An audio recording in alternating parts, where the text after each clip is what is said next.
At 10 o'clock, I'm Andrew Bogish. Your Sports Flash is sponsored by Chef IQ. Precision cooking, effortless results. ChefIQ.com. And by Flushing Bank. It might not be good, but it'll be entertaining. Jameis Winston is in line to start for the Giants Sunday against the Packers, reportedly jumping Russell Wilson on the depth chart. So Winston would start if Jackson Dart cannot clear concussion protocols. Interim coach Mike Kafka meets the media at 12:30 this morning. Second home game in as many nights for the Knicks, hosting the Magic at 7 after improving to 7-0 at MSG last night against the Grizzlies. Head coach Mike Brown. You always want to protect home as best you can, especially, again, with the fans that we have in this building and the energy that you feel in this building. And I don't know what our home record's going to be at the end of the day, but we just keep taking it one game at a time and trying to get a win, especially at home. The Nets, meanwhile, still don't have a win in Brooklyn, 1-10 overall after last night's 119-109 home loss to the Raptors. Fan Weather is sponsored by Ray Cattina Lexus of Freehold and Ray Cattina Lexus of Monmouth. No one sells more Lexus vehicles in New Jersey than Ray Cattina Lexus. Get into the holiday spirit during the Lexus December to Remember sales event. Unwrap exceptional offers on all models, including the all-new GX and TX at Ray Cattina Lexus of Freehold and Ray Cattina Lexus of Monmouth. It's 41 degrees and cloudy in Central Park, and that's what's happening. Sports Flashes, top of every hour. I'm Andrew Bogish. It's Brandon Tierney and Sal Licata on WFAN The Fan, 101.9 FM, and always live on the free Odyssey. David Stern spoke yesterday at the GM meetings and basically said nothing. But, BT, from what we heard from David Stearns, I'm not going to take it literally every word. And there were some good things in there talking about, well, yeah, we want Pete and Diaz back. Okay, now people are going to interpret that whichever way that they want. And I would be more aggressive than just saying it and waiting for the market to develop, which is what he said they're going to do. But I still have confidence in the Mets hierarchy to go big. And now they have to prove it. I'm not just basing it off of Soto last year. There were a lot of question marks as well last year. I still believe at my core the Mets still have it within their front office to go big, regardless of how Stearns addressed the media yesterday in Vegas. They've got the money. I think they've got the owner who's got the want. I'm not sure what direction the GM's going to go. So I don't have quite as much confidence. I'm not saying that they won't do some big stuff, but let's put the Pete stuff to the side, right? So what would constitute big in terms of position players? You're talking about Tucker, Bellinger, Bregman, Bichette, and Schwarber. Do I have great confidence that they get any of those guys? Not particularly. I probably got a little more confidence if they find a way to bring Pete back on a team friendliest deal than get one of the. I don't know. I think the Mets are going to be fixated on the starting pitching, which is a good thing. They need to do that, but if they just do that and maybe bring back Pete, I don't think that's enough. Well, let's start here. Do you think they bring back Pete and Diaz? Well, they at least said they want to. I know. All right, so forget about. I think one of the two is back. Okay. Well, I was going to ask, even if you bring those guys back, what would be big in your mind? For me, the biggest thing they could do is go land a top high-end starter. Without that, really I want two. I want either Skubal or Skeens. Yep. One of those two, and then one of the top pitchers. I would prefer Suarez, but there's some talk about Valdez. like that. Okay. So I want two of those guys. That to me is big. I believe that it's possible. It should be. And if it isn't, then regardless of what happens with Diaz and Alonso, I don't think that that's good enough. Okay. So let's go through this line by line. I don't think they make a serious play at Tucker because Soto's in right, unless they were able to trade Nimmo, which I don't think that they will even try to do. And Tucker's not a center fielder. No room for Tucker. Now, I put him aside. And are you okay with that? I am myself. Yeah, I am to an extent. I don't know that they need Tucker. They got big contracts all over. What are you going to do? But that's why you got Cohen. Yeah, come on, you got to get going. Do I think that they'll make a serious run at Bellinger? I do. I don't think he's leaving the Yankees. So I think that those two names are off the board. I'm not so sure that they're going to, but okay, let's leave them off the board. Okay, so now to me, the game changer would be a combination of, say, Bregman and Schwarber. Schwarber's your DH. Bregman's a third. Maybe you trade Beatty, bring in some pitching. Maybe he's part of a Skubal deal, and obviously a lot more to get Skubal. I don't know that they're going to make a run for Bichette. I really think it comes down to Bregman and Schwarber. And if they can do that with Soto And then obviously, if Pete's back, that's a loaded lineup at that point. Now the Mets offense is ready to do some destruction. See, and this is but why they need a lot of work. Right, but you're just going over just the free agents, and I understand why. Those are the names that we know. Those are the names that they're out there. The Mets have money. That's why I think this team is in need of a bigger deal with making a big trade. I'm not just talking about for Skubal. I'm talking about changing some of the infrastructure of this group. Now, who's available? Who knows? You got to wait and see how the market develops here. Who's going to be looking to move certain pieces? Maybe you could make it appealing by sending certain pieces elsewhere. Again, I don't know what the value is for Jeff McNeil or Mark Vientos or Beatty even. Now, Stearns alluded to Beatty getting some reps at third base, which would be, to me, it's discouraging because I'd rather him say, I want to go get Bregman. I understand Beatty can be a useful piece and you're going to have to use the bulk of your resources on starting pitching.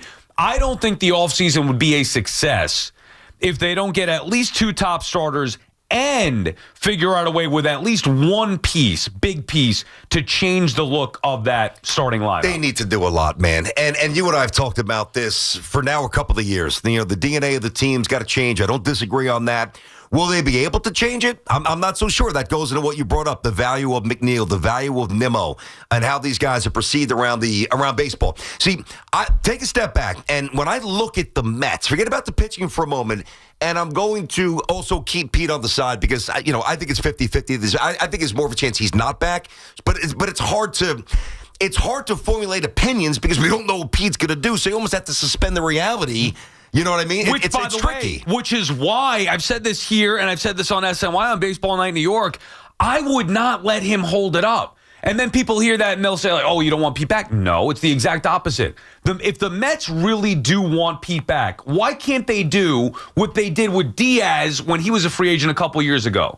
Remember how they got ahead of the market? Now, I know that it's Boras and it's a little bit different circumstance, but if I went to Pete, and this is what I would do, and say, here's 6 years, $180 million. Okay, I'm listening. Would you think it's a lot, right? Yes, I do. Okay, I'm not playing footsie here. I'm trying to get him back. And I know that to get out in front of the market and to not wait, I'm going to have to come with a big offer. Now, he and Boras could say that's great and then use that as a starting point to go elsewhere and get a bigger offer. I would say this is a take it or leave it. You got 5 days a week, whatever. That's just how I would operate because it is the linchpin to the rest of the offseason. It's a very aggressive way to do it. And it's not dismissing I kind of like it. It's not dismissing it. I understand. You're showing you want it back. Now, it would also be with the understanding urgency. You're correct. We want you back. Just like we did with I want you back. 6 years, you got it. $180 million, you got it. Now, I'm going to need you to play some DH. Okay. Certainly, in the short term, maybe part-time DH, eventually full-time, whatever. He's got to be open to that. But I think that's a more than fair offer as opposed to waiting for the market to develop because then back to your point, if you don't know what's going on with Pete, then what do you do everywhere else? Well, you could lose out on some of these other names, and then you could ultimately lose out on Pete, and then you go maybe from an 83-win team to a 78-win team. So you've got to put the guardrails up there to protect against the worst case. I do like the aggressive mindset that you talk about the Mets maybe having. I don't think that they'll be that cutthroat. I'd be surprised. But here's the other thing, too, and I don't even know if it would work if they were because of Boras, as you mentioned. But, take a step back and just take an aerial view of the Mets. There's 2 positions of strength right now. And both are really more from an offensive point of view. You have Soto, who's a plus player, obviously. He's a great hitter. He's average out there and right, whatever. We'll see if he runs as much without the first base coach. I don't think he will, but Stearns called him out yesterday defensively. He didn't have a great defensive year. This is Juan Soto. This is who he is. I was a little surprised he called him out. Me too. I like it, though. Yeah. I like that. Okay, so Soto's a plus and right as a hitter, and Lindor is still a plus hitter, although there were some worrisome signs of defense taking a step back a year ago. And it's not to knock those guys. It's really just to put in motion where the Mets are at. What's happening at first? What's happening at second? What's happening at third? What's happening behind the plate? What's up with Nimmo? What's up in center? Now, I know we talked about Carson Bench and maybe Taylor. All right, those are things that are a little more ancillary, but the Mets have 2+ players, I think, in the estimation of everybody. Now, we can sit here and say, well, Beatty could become this. I'm talking about guys who indisputably are highly above average major league hitters. 2. That is not good enough to win a World Series. So when you throw the names out there, especially without the pitching, which I do think they'll get, the Tuckers, the Bellingers, the Bregmans, the Bichettes, the Schwarbers, they got to be in on these guys, and more than one of those guys, Sal. Well, so then I would argue, even if they bring Pete back, Now you can say, oh, well, they have 3 proven offensive players. Is that enough? No, it's not. Well, that's wasn't enough last year. That's exactly my point. Now, not to contradict or debate myself, but if there was, I mean, we all do it on occasion, but if there was a lot of pitching last year, would that have been enough with Pete, with Soto, and Lindor? Okay, so now we'll get back to the Colts here in a second. My biggest fear this offseason is that they retain what they had, bring back Diaz, bring back Alonso, keep the lineup pretty much the same. Beatty a little bit at third, Vientos in there a little bit, McNeil, the same slop that didn't work. Nimmo out there in left. The same stuff. They keep that together and just add pitching. That, to me, is also not good enough. I agree. That's not enough at this point. Which means there's a lot of work to be done for the New York Mets. Going. And I still have faith. Now, call me a fool. I still have faith that they'll get it done. BT and Sal on the Fan, our friends at Town Fair Tire. Remind you that at Town Fair Tire, you always get the guaranteed lowest price on name brand tires from Connecticut to Maine. Nobody beats Town Fair Tire. Nobody. Larry in Westchester starts us off. What's up, Larry? Good morning, Larry. Hey, Sal, BT, how you guys doing? Good, Larry. What's happening? Okay, couple of moves that I think are absolutely necessary for the Mets to make to improve. The first guy I would go after would be Bellinger and put him in center field. If you can get him from the Yankees and put him in center, I could live with Nimmo for one more year, even though I don't think he is as consistent as I would like him to be, but you drop him down to 6th in the batting order. The other move is, there's that guy on San Diego that wins batting titles every year. Arise, I think his name is. Yeah, Arias. Yeah. He's a free agent. He can't cost all that much. Get him in there for McNeil, and look at the consistency he got at the top of the order. Yeah. Lindor, At least he hits. Arise, He does. Soto, He does. Alonso. McNeil thinks he's all a hitter. These guys. Yeah, thank you for the call, Larry. We appreciate you checking in. McNeil thinks he's a hitter. He ended up hitting, 240 this year? At least Arise can hit a little bit. I was just looking up Ketel Marte, who's also apparently on the trade block. Marte's somebody that I would much rather have than Arias. Like, Arias, there's value there, but... And I saw a stat yesterday, ironically, I was doing some reading on him, where he makes contact on 95% of his swings. Which was like whatever percentage higher than the second best in baseball. He doesn't have a position. I like him. Can't run. I like him a lot for the Yankees. I think they need more guys like that. The problem is, where do you play him? I know. And he's just, like you said, he can't run. Can't run, can't field. Would he be a bad leadoff hitter in front of Judge? No. For the Yankees, that's a little different, I think. The other thing, too, is let's say if the Mets were to get Bellinger, which I don't think that they will get.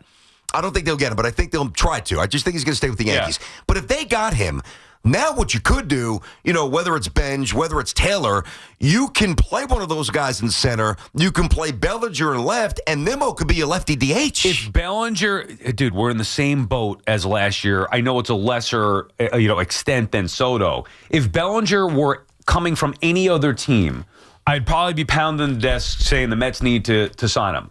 I just don't feel like, the difference is I felt like Soto was going to leave. I don't feel like Bellinger is going to leave the Yankees. So kind of in my mind, from a Mets perspective, Bellinger is not in the picture. But in reality, he is. And if I eliminate the Yankee aspect of it and just focus on the Mets aspect of it, you could argue he's I don't even know if you could argue against it. He's the most perfect fit that's out there on the free agent market for the reasons you just mentioned. He clearly can play center field. He's insurance in the event Alonso does walk and doesn't hold you up. Yeah. Really, then that's the guy that could be the linchpin to their entire offseason. The question is, how much would you extend for him? I don't trust the offense outside of Yankee Stadium in that Yankee lineup the way that I would if he returns to the Yankees. And are you going to pay him $180, $200 million? That seems to be the ticket there for him. And the other thing, too, let's just say you got Bellinger, and let's say, this is one of the things Stern said yesterday, that, Benj is going to get a chance to make the team, and if he makes a team, you're obviously not going to sit him. If he makes a team, he's going to play. Otherwise, you're really stunting his development. So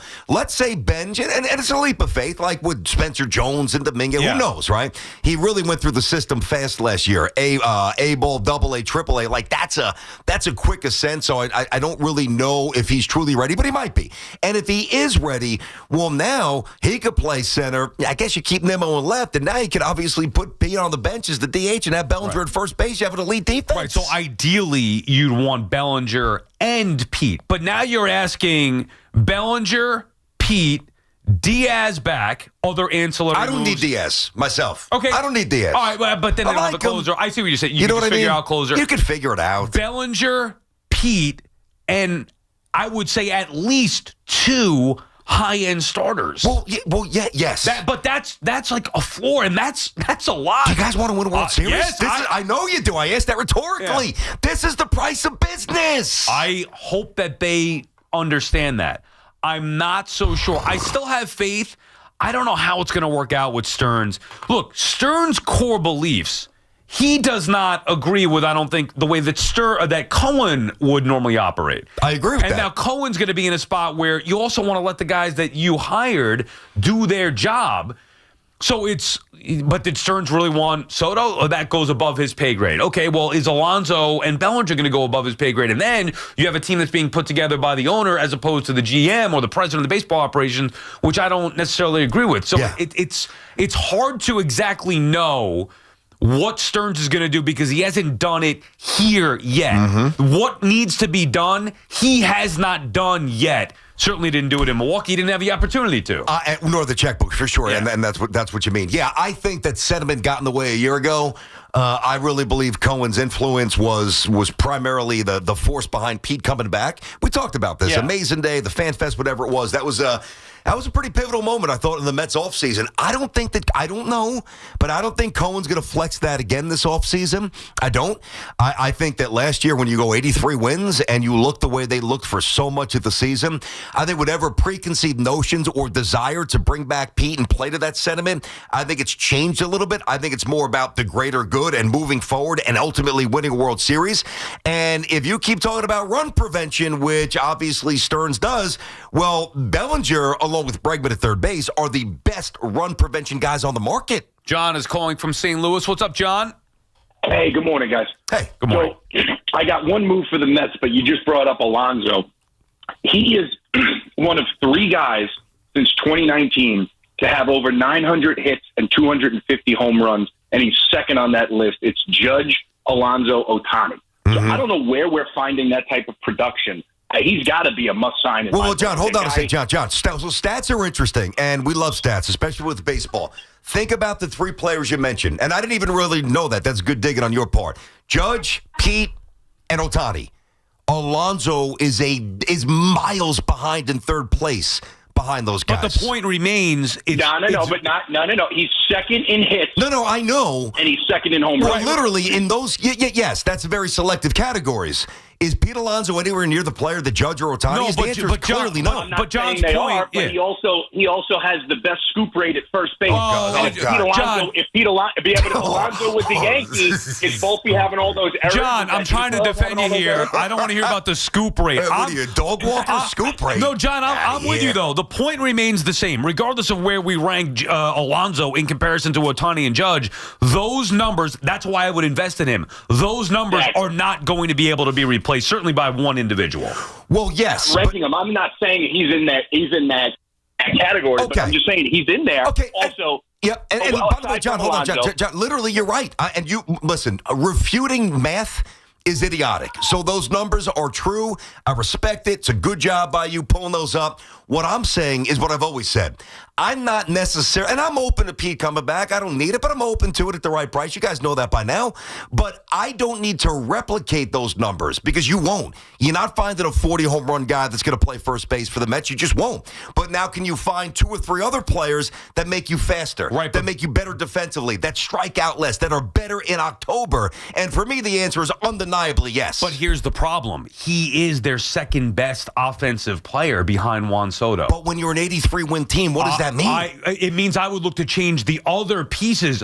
I don't know about Lindor. Lindor's inconsistent as anything. Now, I know he is. He's good at the end of the year. The numbers are there. He's inconsistent. And he's declining as a shortstop defensively. And that's normal. Nimmo, same thing. They're core four guys. I can't trust Nimmo. I don't really trust Lindor 100%. Now, again, I trust him to put up good numbers for a shortstop, but I trust Juan Soto to be Juan Soto. I also trust Pete Alonso to produce with power. He's going to hit a lot of home runs, and with Soto in front of him, he's going to drive in a lot of runs. That is production that you're not going to be able to produce. I'm fine with building it out with length and doing it different ways and getting better defensively.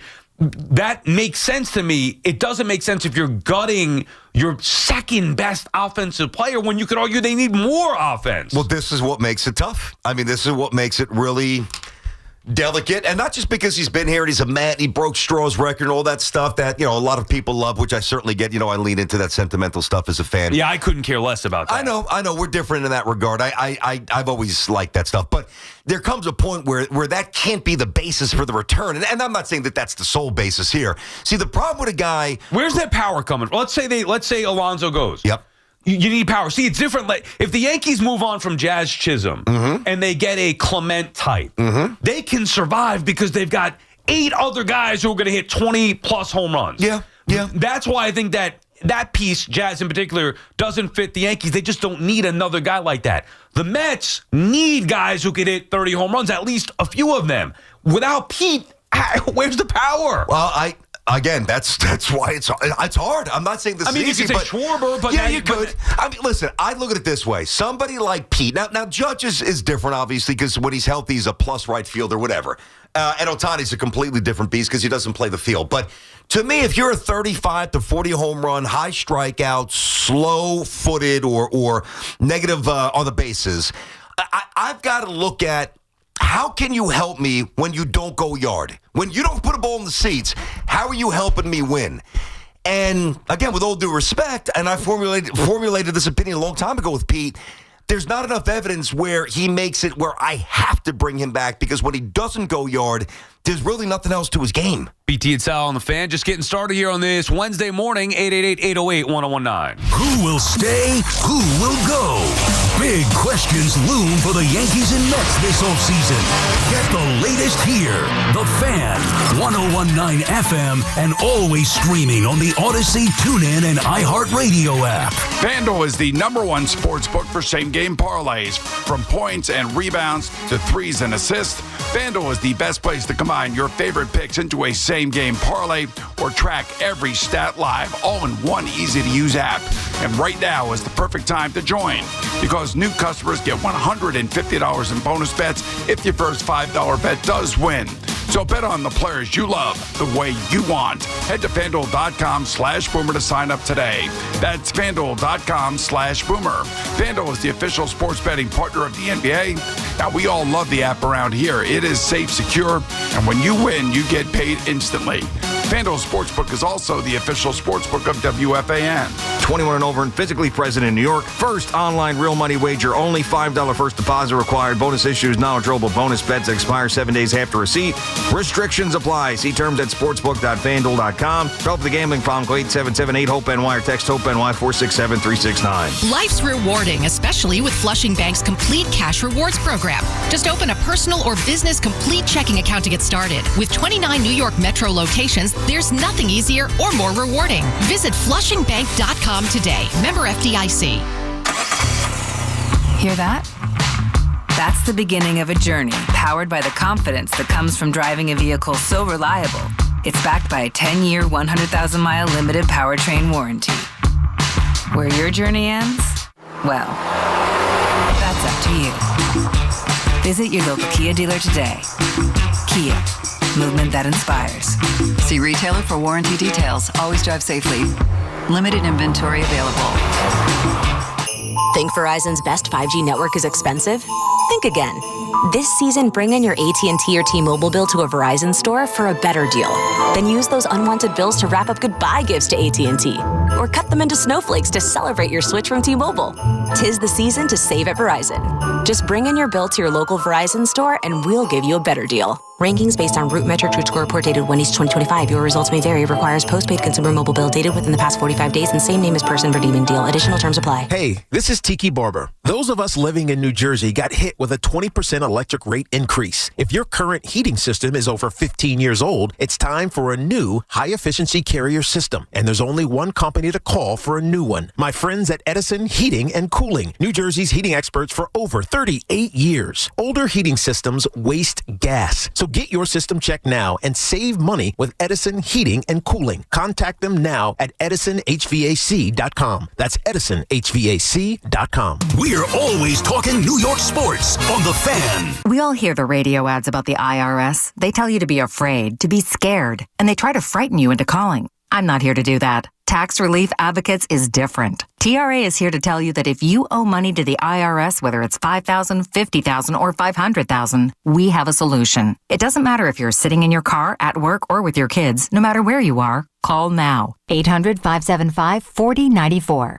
Don't lose hope. TRA can eliminate or reduce what you owe to the IRS. Generous programs are now available that can give you a fresh start. Our passion is taxes and helping individuals fix their IRS problems. We have over 1,000 5-star reviews on Google and an A+ with the Better Business Bureau. You don't need to be afraid of the IRS any longer. End your tax nightmare today by visiting us online at TRA.com or call 800-575-4094. That's 800-575-4094. Tax Relief Advocates. Real solutions for real people. I'm New Jersey Attorney General Matt Platkin. Every year, too many lives are lost in alcohol or drug-related crashes. These are preventable tragedies, and it's time to take a stand. Let's make New Jersey's roads safer for everyone. We are all counting on you. Oh, no. Ah, that's the sound of someone who's misplaced my debit card. Their debit card. Where'd I leave that thing? Not at the gas pump, or the checkout counter, or the roof of your car. Now, if he has the Chase mobile app, he can use Card Lock. Wait, I could just lock my card. Yep, just a few tippy taps on his phone, and that sound? That's peace of mind from Chase. Chase mobile app is available for select mobile devices. Message and data rates may apply. JP Morgan Chase Bank N.A., member FDIC. You think you understand how this business works, but you don't. Landman, TV's biggest phenomenon, returns to Paramount Plus. From Taylor Sheridan, co-creator of Yellowstone, starring Billy Bob Thornton. You have to know the rules of the game and bend them, and you really have to know them to break them. Demi Moore. I want success. Get it for me. Andy Garcia, Ali Larter, and Sam Elliott. You don't even know the game you're playing, do you? Landman, new season, streaming November 16th, only on Paramount Plus. Operating engineers Local 825 are the men and women who make our region move. So whether it's roads, bridges, or our favorite team stadium, they build and maintain the critical transportation, water, and energy infrastructure we rely on. That's why their advocacy organization, ELEC, the Engineers Labor Employer Cooperative, fights for those priorities every day. That's ELEC, representing the signatory contractors and the hardworking men and women who build both New York and New Jersey. Get the scuttlebutt on your favorite team, the Fan, on the Odyssey, iHeart, and TuneIn apps.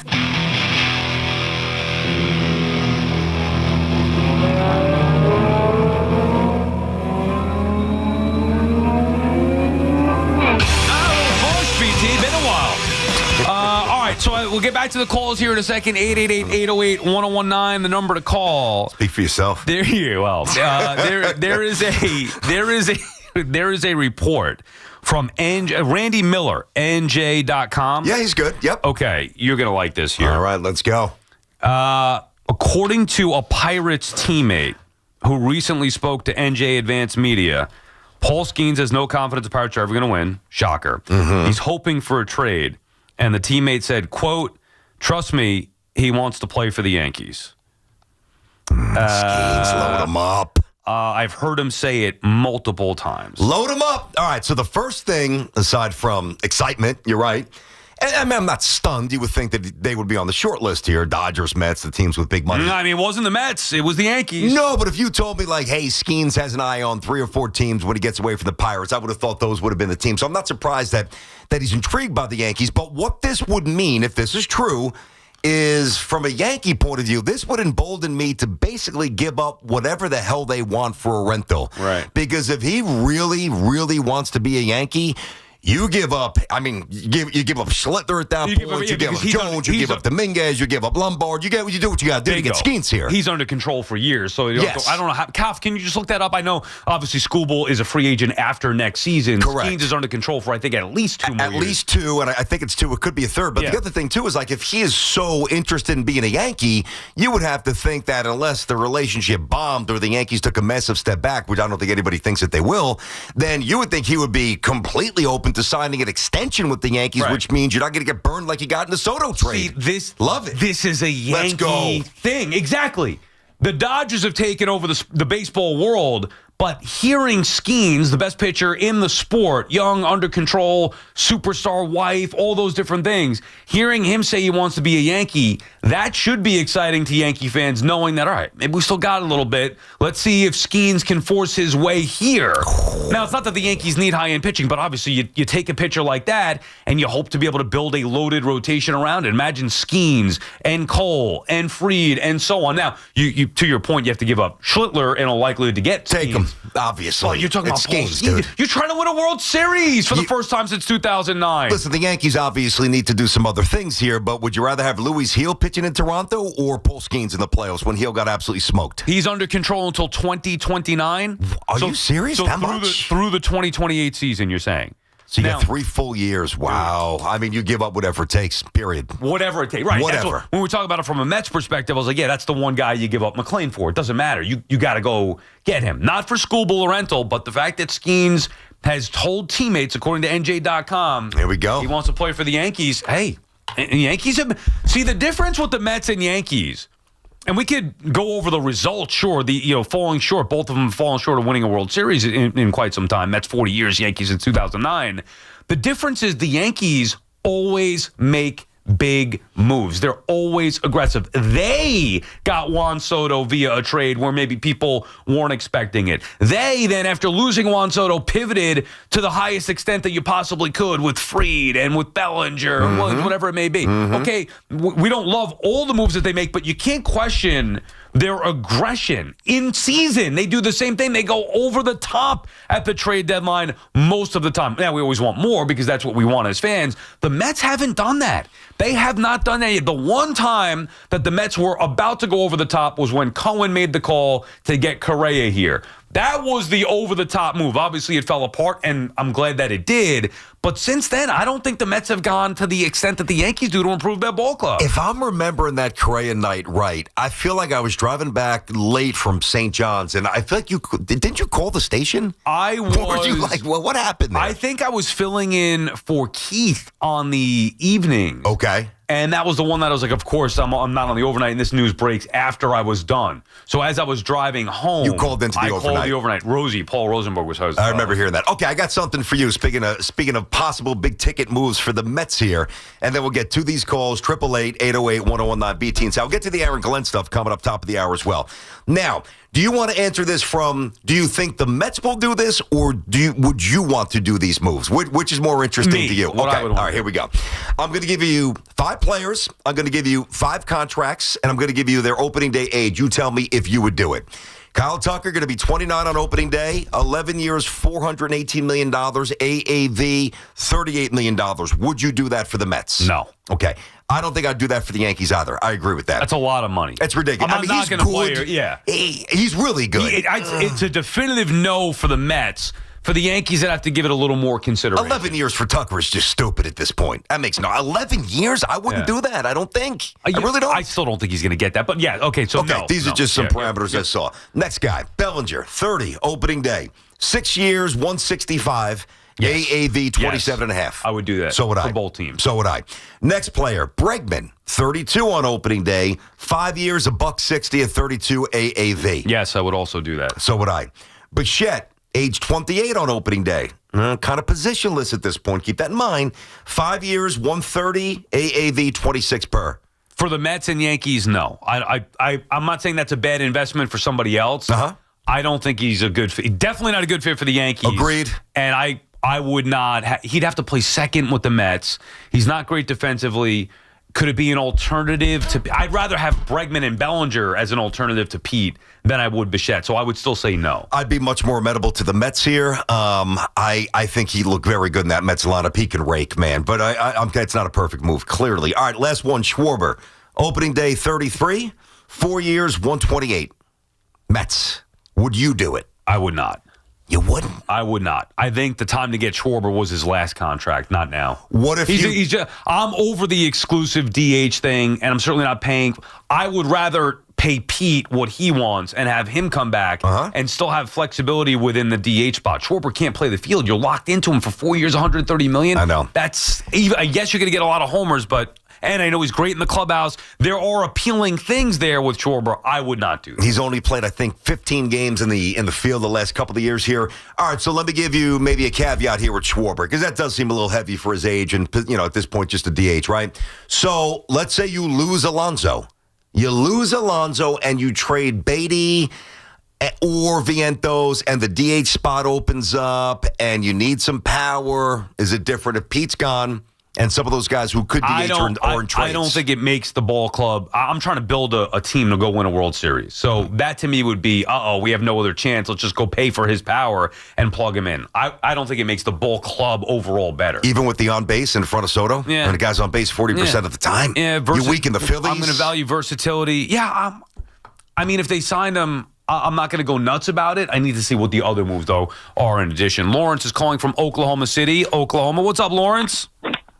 Hey, guys. How are you? I heard you calling as I was driving around on Sunday. I heard you calling Schmelk and Tiki on the Giants postgame. Oh, nice. Well, yeah, I tried to call you guys. I need to get the direct line at this point or something because I like to talk to y'all, but I had to call in after that Giants. So you settled for them. Understood. It settled for us, I think. Yeah, it was had to settle for Tiki Barber after the Giants game. It was rough. Yeah. Go ahead. I'm calling about the Mets, man. Look, for the Mets, you guys just said a name I really want to bring in here. Bo Bichette would sure things up in the infield. If you could bring him in and bring Pete back, have Beatty play third, and hopefully Alvarez can reignite what he had going on his rookie year and the year after. The infield would look better. But the outfield still sucks. Well, hold on. Hold on. Way to get rid of Nimmo. The lineup will look better. The infield will be a train wreck defensively. If you're going Pete at first, Bichette at second, Soto and right, that might be the worst defensive right side in all of baseball. You've been batting 300 at second and then Pete at first. I'm talking about defense. I love Bichette can hit. I'm talking about defense. Yeah. Just defense. It wouldn't be. I think it wouldn't be as bad as it's made out to be. I don't think he's pretty bad defensively, Bichette. Yeah, I mean, Pete's. You play him. You're not playing him at short. You're playing him at second. A second matters. Yeah, I mean, I think I can. I think he could do it. Okay, I think I can live with it. Sorry, Lawrence, and thank you for the call. I could live with it. It's hard to say whether I would have him back or not, because it does depend on what other moves they make. In my perfect puzzle, I would not have Bichette as a part of the team. I'd rather have Bregman and play Beatty at second base than I would spend on Bichette and play Beatty at third. That's interesting. Well, I mean, Beatty's played both. I know he's played second. So if you just go pound for pound, Bichette, which was a similar deal to the one that you were saying that Bregman might get, I'd rather have Bregman. He's a solid ball player, proven big leaguer in the postseason. I know he's older, but I value that. You put him at third, you're going to get Gold Glove defense at third base. I can live with subpar defense at second and less offense with Beatty with the potential to be good offense, and you're not paying him anything. Yeah, it's funny. Watching Beatty play second, when I found out, I think they started to experiment in the spring, and then he got a little run during the season. I remember watching him like, When I first heard that, I'm like, I don't think he can play second base. He just seemed a little stiff, a little too big, almost a little less, just not the quickness I want in a second baseman. But then I watched him play. I'm like, he's okay. He can handle second. Sports Talk on the Fan is presented by Paramount Plus, streaming November 16th on Paramount Plus. It's the return of the Landman. From Taylor Sheridan, co-creator of Yellowstone, Academy Award winner Billy Bob Thornton is back, featuring Academy Award nominees Demi Moore, Andy Garcia, and Sam Elliott. Landman, new season, streaming November 16th, only on Paramount Plus. That's a good crew. I heard Boomer talking about that. He was hanging out with his buddy Michael Kay. Yeah, a little cross-station friendship. I don't know if that's allowed. All right, Total Orthopedics, Long Island's premier immediate orthopedic practice. So whether it's a sports-related injury or maybe something a little more complex, Total Ortho has spots throughout Long Island with diagnostic equipment right on site. And now they offer 4 convenient walk-in services, no appointment necessary, which is obviously convenient. From the field or the sports court straight to a top-rated walk-in orthopedic doctor, visit TotalOrthoExpress.com. That's TotalOrthoExpress.com, because time doesn't heal wounds. They do. Let's set you up with this Odyssey Sports Minute now, brought to you by the New Jersey Division of Highway Traffic Safety. Make the right choice. Don't drive impaired.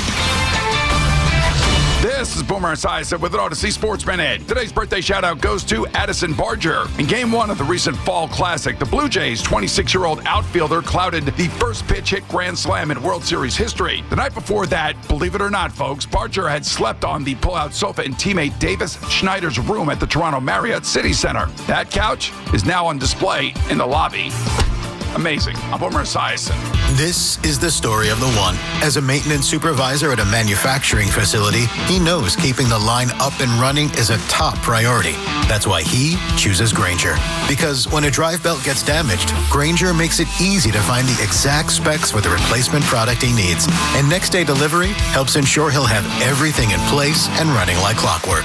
Call 1-800-GRAINGER, click Grainger.com, or just stop by. Grainger, for the ones who get it done. Sports fans, listen up. 1 in 8 men will be diagnosed with prostate cancer, and bladder leaks can be a side effect. That's why Depend is teaming up with the Prostate Cancer Foundation to encourage screening. Because health is a long game, and it's yours to win. Now here's the cool part. Through November, Depend is contributing up to $300,000 to prostate cancer research by donating 25 cents for every purchase of Depend shields, guards, and Real Fit products. Void in Mississippi. Learn more at Depend.com. Take the guesswork out of cooking, folks. The Chef IQ Sense is a must-have wireless cooking thermometer that eliminates under or over cooking chicken, fish, or steak. Order the newly released 3rd-generation Chef IQ Sense at chefiq.com. That's chefiq.com. Nissan trucks and SUVs are built for next-level adventure. Too much gear? Dirt? Rock? Sand? Get in a Nissan truck or SUV and feel unstoppable. Whether you want to take your next level of adventure in the Frontier Dark Armor, the Pathfinder, the Armada, or the Rogue, you'll be ready for what comes your way. Nissan, #1 in new vehicle quality among mainstream brands by J.D. Power. Now get 0% APR financing for 60 months on the 2026 Nissan Rogue Platinum. Visit jdpower.com/awards for information based on 2025 model year 2026 Rogue from new dealer stock. 0 down payment, 60 months financing at $1,667 per month per thousand financed. Down payment may vary, subject to NMAC credit approval. Not all buyers qualify. Dealer contribution may affect actual price. See dealer for details. Ends 12/1/25. Sunday no longer a fun day? We've got specialists for that. Walking the dog, unleash, knee pain? We've got specialists for that. With 45 Castle Connolly top doctors, Orland & Cohen specialists are considered among the best in the nation by their peers, which can mean a better outcome for you. From Staten Island to Southampton, our network is open 7 days a week, so you can feel better, faster. Visit OrlandCohen.com. Get ready for more BT and Sal on The Fan. Calling all Hoops fans, get off the bench and onto the court for another exciting basketball season with BetMGM, an authorized gaming partner of the NBA. From same-game parlays to live bets, you can call your shot during any play. Rooting for your favorite players? You'll find all sorts of markets for betting on any star's performance on any given night. Don't miss a single highlight or buzzer-beating shot by getting all your picks in with BetMGM. Ready to shoot your shot? Download the app today and make your bets. BetMGM, make it legendary. BetMGM and GameSense remind you to play responsibly. See BetMGM.com for terms. 21 years of age or older to wager and physically present in New York only. Subject to eligibility requirements. Rewards vary and expire in 7 days. Gambling problem? Call 877-8-HOPE-NY or text HOPE-NY 467-369. Come visit the engagement experts at London Jewelers at any one of their 6 locations. Straight Talk knows the best holiday gift is simply saying yes. Yes, you can stay up late. Sure, more cookies. Of course we can watch that movie again. That's why we give you real unlimited data, so you can say yes to all of your family's streaming, scrolling, and sharing. And now at Straight Talk, get another gift worth giving, a free 5G phone with select plans. Because yes is the best gift to give. Yes! And receive. Available at straighttalk.com and Walmart. For network management practices, visit straighttalk.com. Nationwide is so much more than a great insurance company. They're one of America's largest financial services companies. Like how I'm more than Saquon Barkley, the NFL's reigning leading rusher. I'm also the NFL's leading husher. Hush up back there. Wow, I might have just set the hushing record. Well, almost. For your insurance and financial needs, Nationwide is on your side. Nationwide Investment Services Corporation, member FINRA, Columbus, Ohio. 4 distinct all-electric Cadillacs. Some drive them for performance. Others drive them for the range. And some drive them because it's the only way to make an entrance. 3 different ways to turn every drive into an occasion. Whatever your reason, there's never been a better time to say, let's take the Cadillac. The all-electric Cadillac family of vehicles. Escalade IQ, Vistic, Optic, and Lyric. Visit your Tri-State Cadillac dealer today. Talk New York sports here. The Fan. BT, it's out back on the Fan on this Wednesday morning. I was just reading, I get a message from my buddy Joe DeMeo, works over at SLY, knows the prospects and all these different things. He's great with the finances and contracts. He said the Skeens thing is actually through 2029. So did we get that? We said, what did we say? It ends after, it's through 2029, so he'll be a free agent in the 2030 season. Yep, I'm looking at it now. It is 2030. Yeah. Also, he dismisses the report. So 4 years left for Skeens, and he's not that he's reporting otherwise, but he's saying like there's no way the Pirates would be moving on from Skeens. I guess to that, it would have to get to a point. We all know the Pirates will never pay him. No. So at what point then in the process? By the way, every time I talk, I see dust flying everywhere. Do you see that or no? I don't see dust, but I also don't see as well as I used to.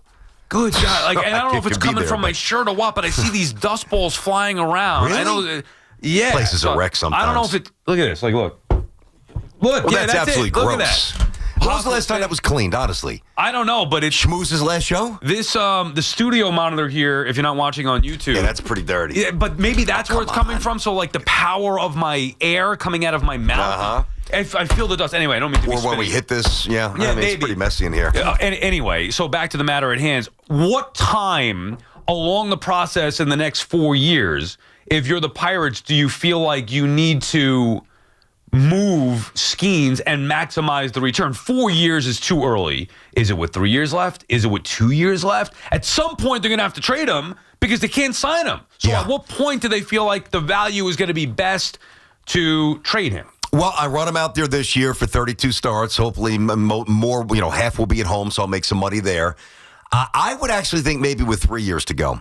But I also don't know where they are in their system. Like, they've had a couple of competitive teams over the years. Like, if they think that they can scratch out a wild card, they don't even try. I know, I hear you. But, like, I'm saying not necessarily this year. Fold shop. It's really embarrassing what they do in the sport. Like, it's one thing if, like, the Rays have a down year, and they're actually usually a pretty good franchise, but some other teams. But, like, think about the Pirates and what we grew up with Bonds and Van Slyke and Doug Drabeck and all those teams. And, oh, my God. Anyway, Jim Leland. And even before that, Mazeroski. I think that their trajectory, if they think that they can mess around and win mid-80 games in a couple of years, I think you hold on to them. But if you don't think that you could do that, I think with 3 full years to go is the time to do it, because what you can get at that point it's too much to turn down. You have to. To the point where you're more of a prospect hugger than I am. And not even as much as I used to be, but still a little bit. But we both agree to get him now for either the Mets or the Yankees.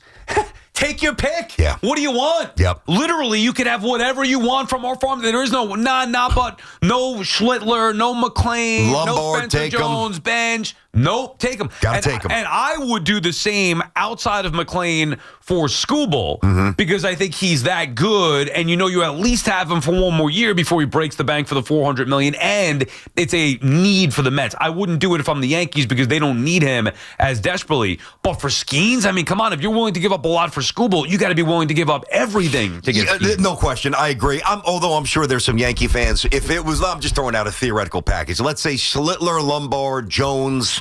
It wouldn't be Jones and Dominguez. That's redundant for them. Say Jones or whomever they view as better. Yeah, I mean, I'm not trying to keep Ben Rice around. What are you trying to turn us into a 75-win team? I like Ben Rice. He might be the 3-hitter for the next 5 years. They want Booney. You can send him that way. We got to keep Boone around. We got no. Listen, if you take him too. I mean, if we love Boone, but hey, you're getting Skeens. See you, Boone.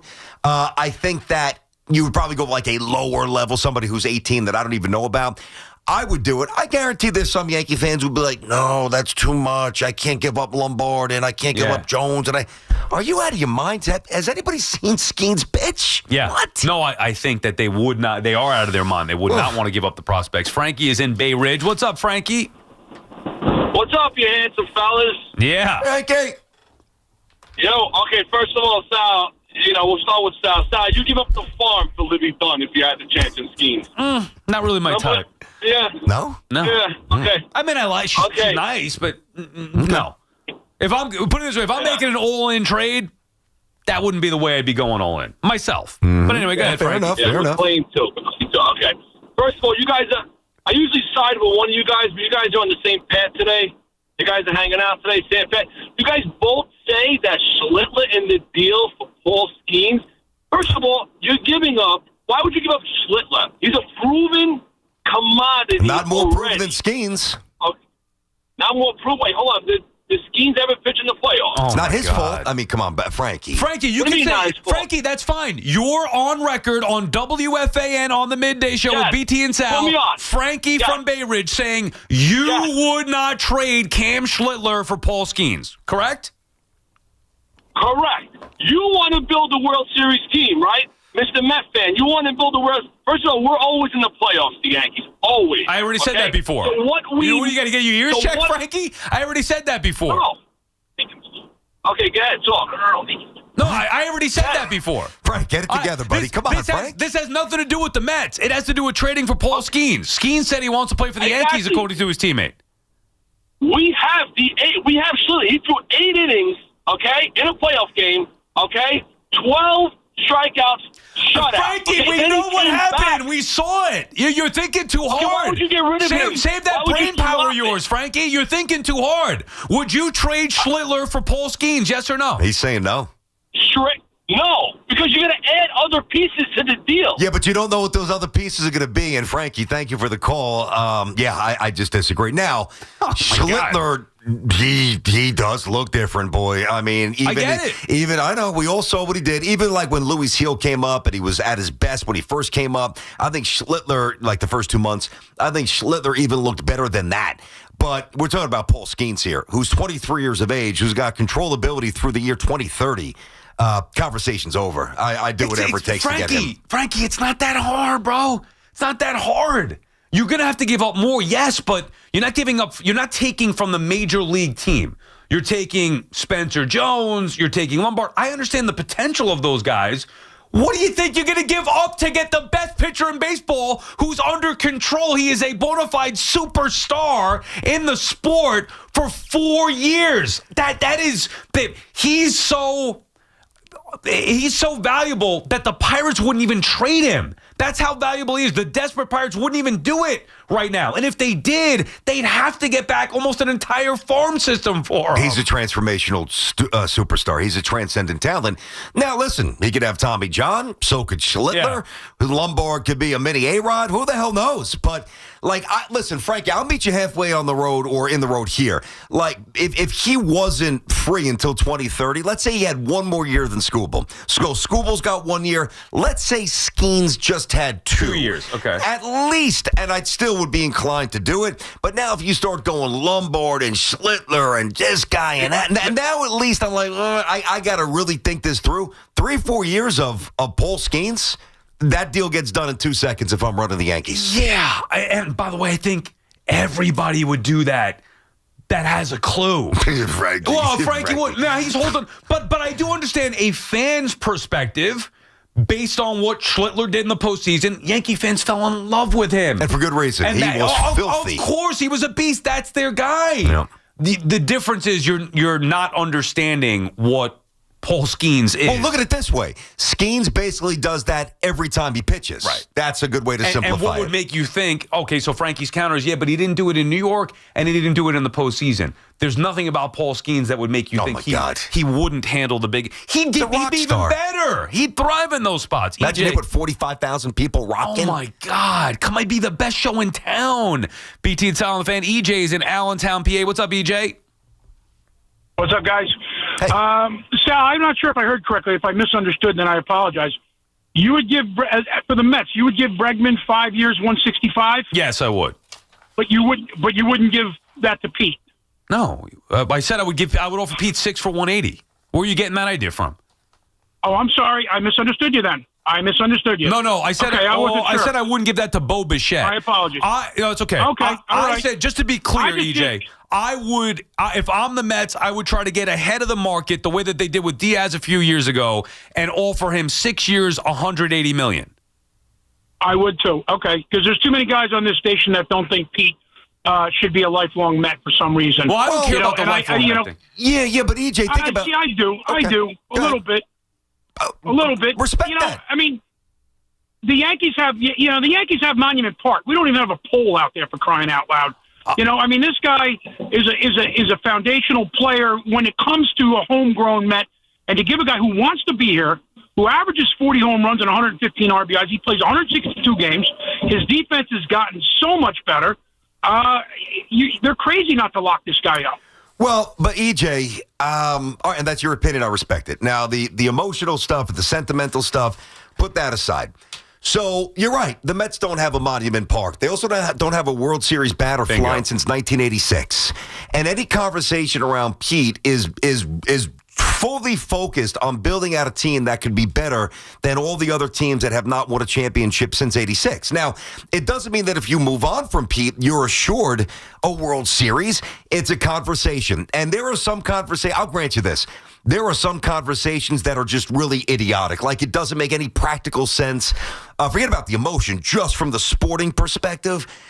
Really, there are equal sides and equal parts, fervor, both ways to keep him and to let him go, because there's his flaws hurt you and his pluses are great. I got more to say on this. We got to save it. We'll take a break, come back, reset with the Alonso thing, get back to the calls as well. 888-808-1019. It's Evan and Kiki. Afternoons on the Fan 101.9 FM. The Giants made a good decision because in the past I've looked at firing coaches in the middle of a season, an NFL season, and wondered, what's the point? What are you getting out of it? And this case, to me, felt very different. Listen to Evan and Kiki on demand on Apple Podcasts, Spotify, or wherever you get your podcasts. Tap Room is your casual gathering place for real food, craft beverages, and every New York game. With 9 Long Island locations, including their newest at Station Yards in Ronkonkoma. It's where you meet friends, make new ones, and never miss the action. Football, hockey, or basketball. Enjoy Sunday game day drink specials, wing night Thursdays, and kids eat free Tuesdays. Tap Room, real food, craft beer, and great company. Find your spot at taproomofny.com. It's about time delivery worked on your schedule. Same day, next day, or scheduled in advance. However you plan it, the Home Depot delivers the whole job. From drywall to doors, plumbing to paint, we'll get it there when you need it. Because on the job site, timing is everything.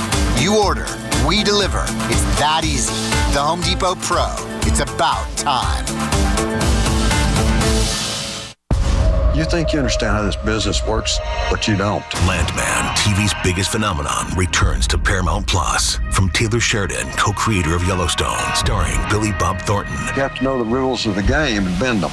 And you really have to know them to break them. Demi Moore. I want success. Get it for me. Andy Garcia, Ali Larter, and Sam Elliott. You don't even know the game you're playing, do you?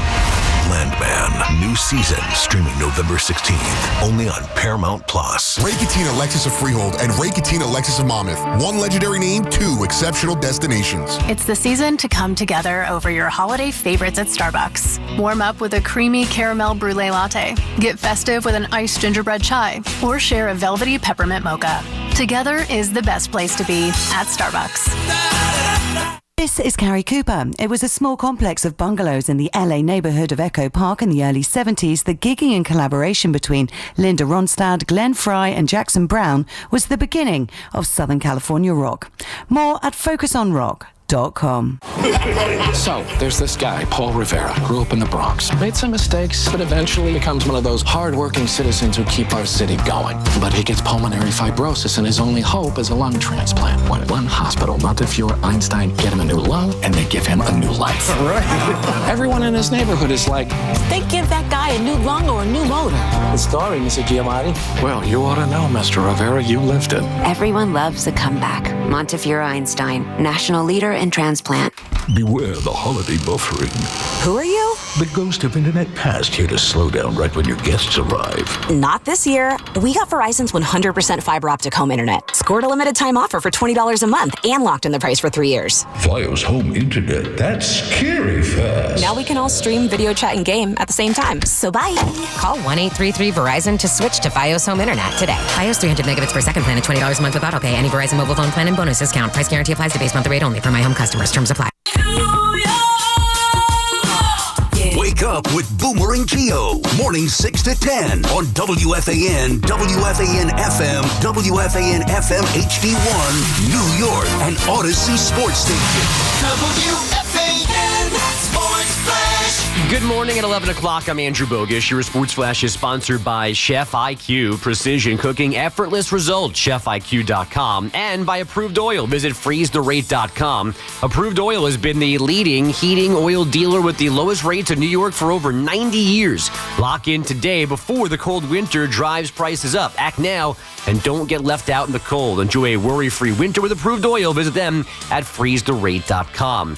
The Giants' next big decision this week is reportedly promoting Jameis Winston to QB2, which means he would start Sunday against the Packers if Jackson Dart remains in concussion protocols, which is what most are expecting.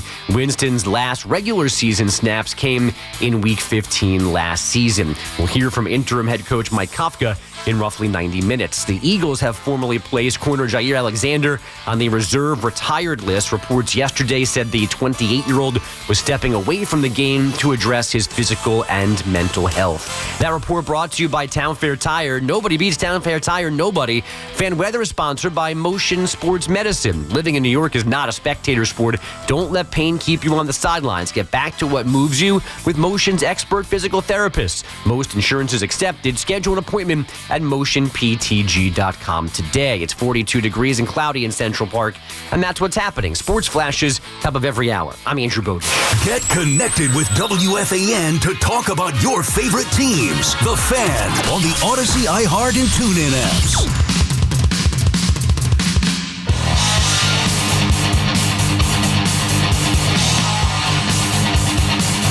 BT and Sal back on the Fan.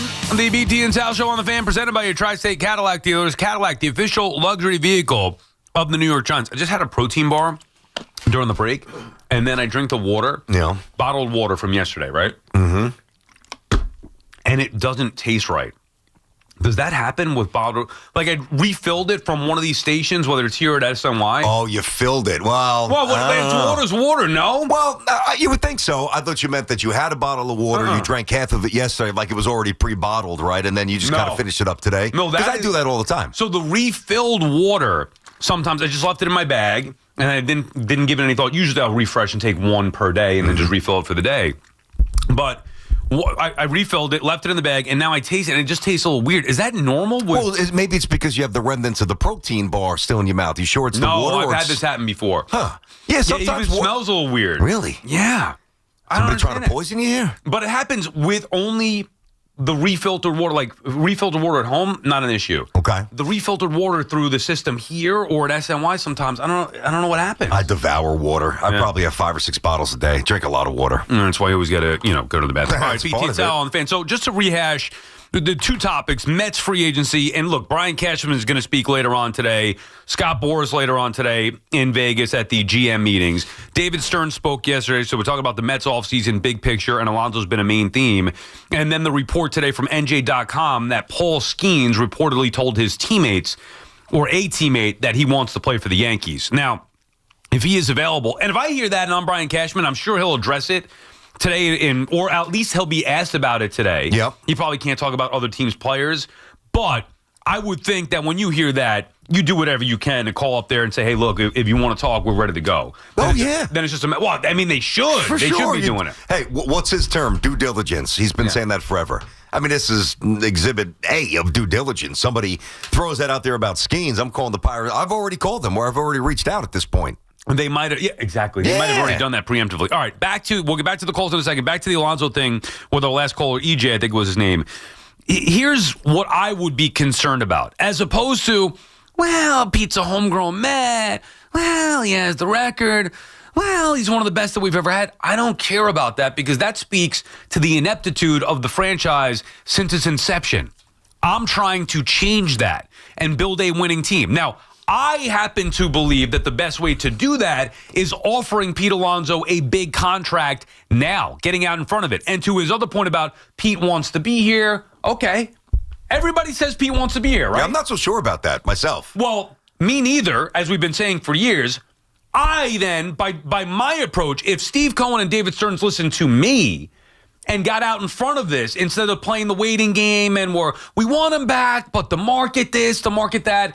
If you were aggressive enough from the get-go, he said he wanted 7 years, I'd say, okay, we'll give you 6 years, $180 million. And guess what? If they counter with saying $200 million, maybe I'm in a good mood, and I'll go 6, because what's the difference with $20 million at that point? Now, you have to draw the line somewhere. Mm-hmm. So for 6, and I'll go over the top, 6 years, $200 million. If you think you're going to beat that, go beat it. Then it would be on Pete to see how much he does want to be a Met. Because I don't think 6 for $200 is a bad offer. And the way that he beats that would be some ridiculous offer that you wouldn't be going to that extent anyway. Which he's not getting. He's just not getting that offer. The way that crazy offer. So the way I would do it, instead of the Mets playing the market, I would say we want you back and call his bluff and give him your best offer now. Yeah. And, okay, you risk losing him, but you take a calculated risk and you try to get out in front of it. Make him your best offer now and make him make the choice and see how much he really wants to be here. It's an interesting chapter from the playbook here that you don't really see too often because you're calling his bluff is really what you're doing.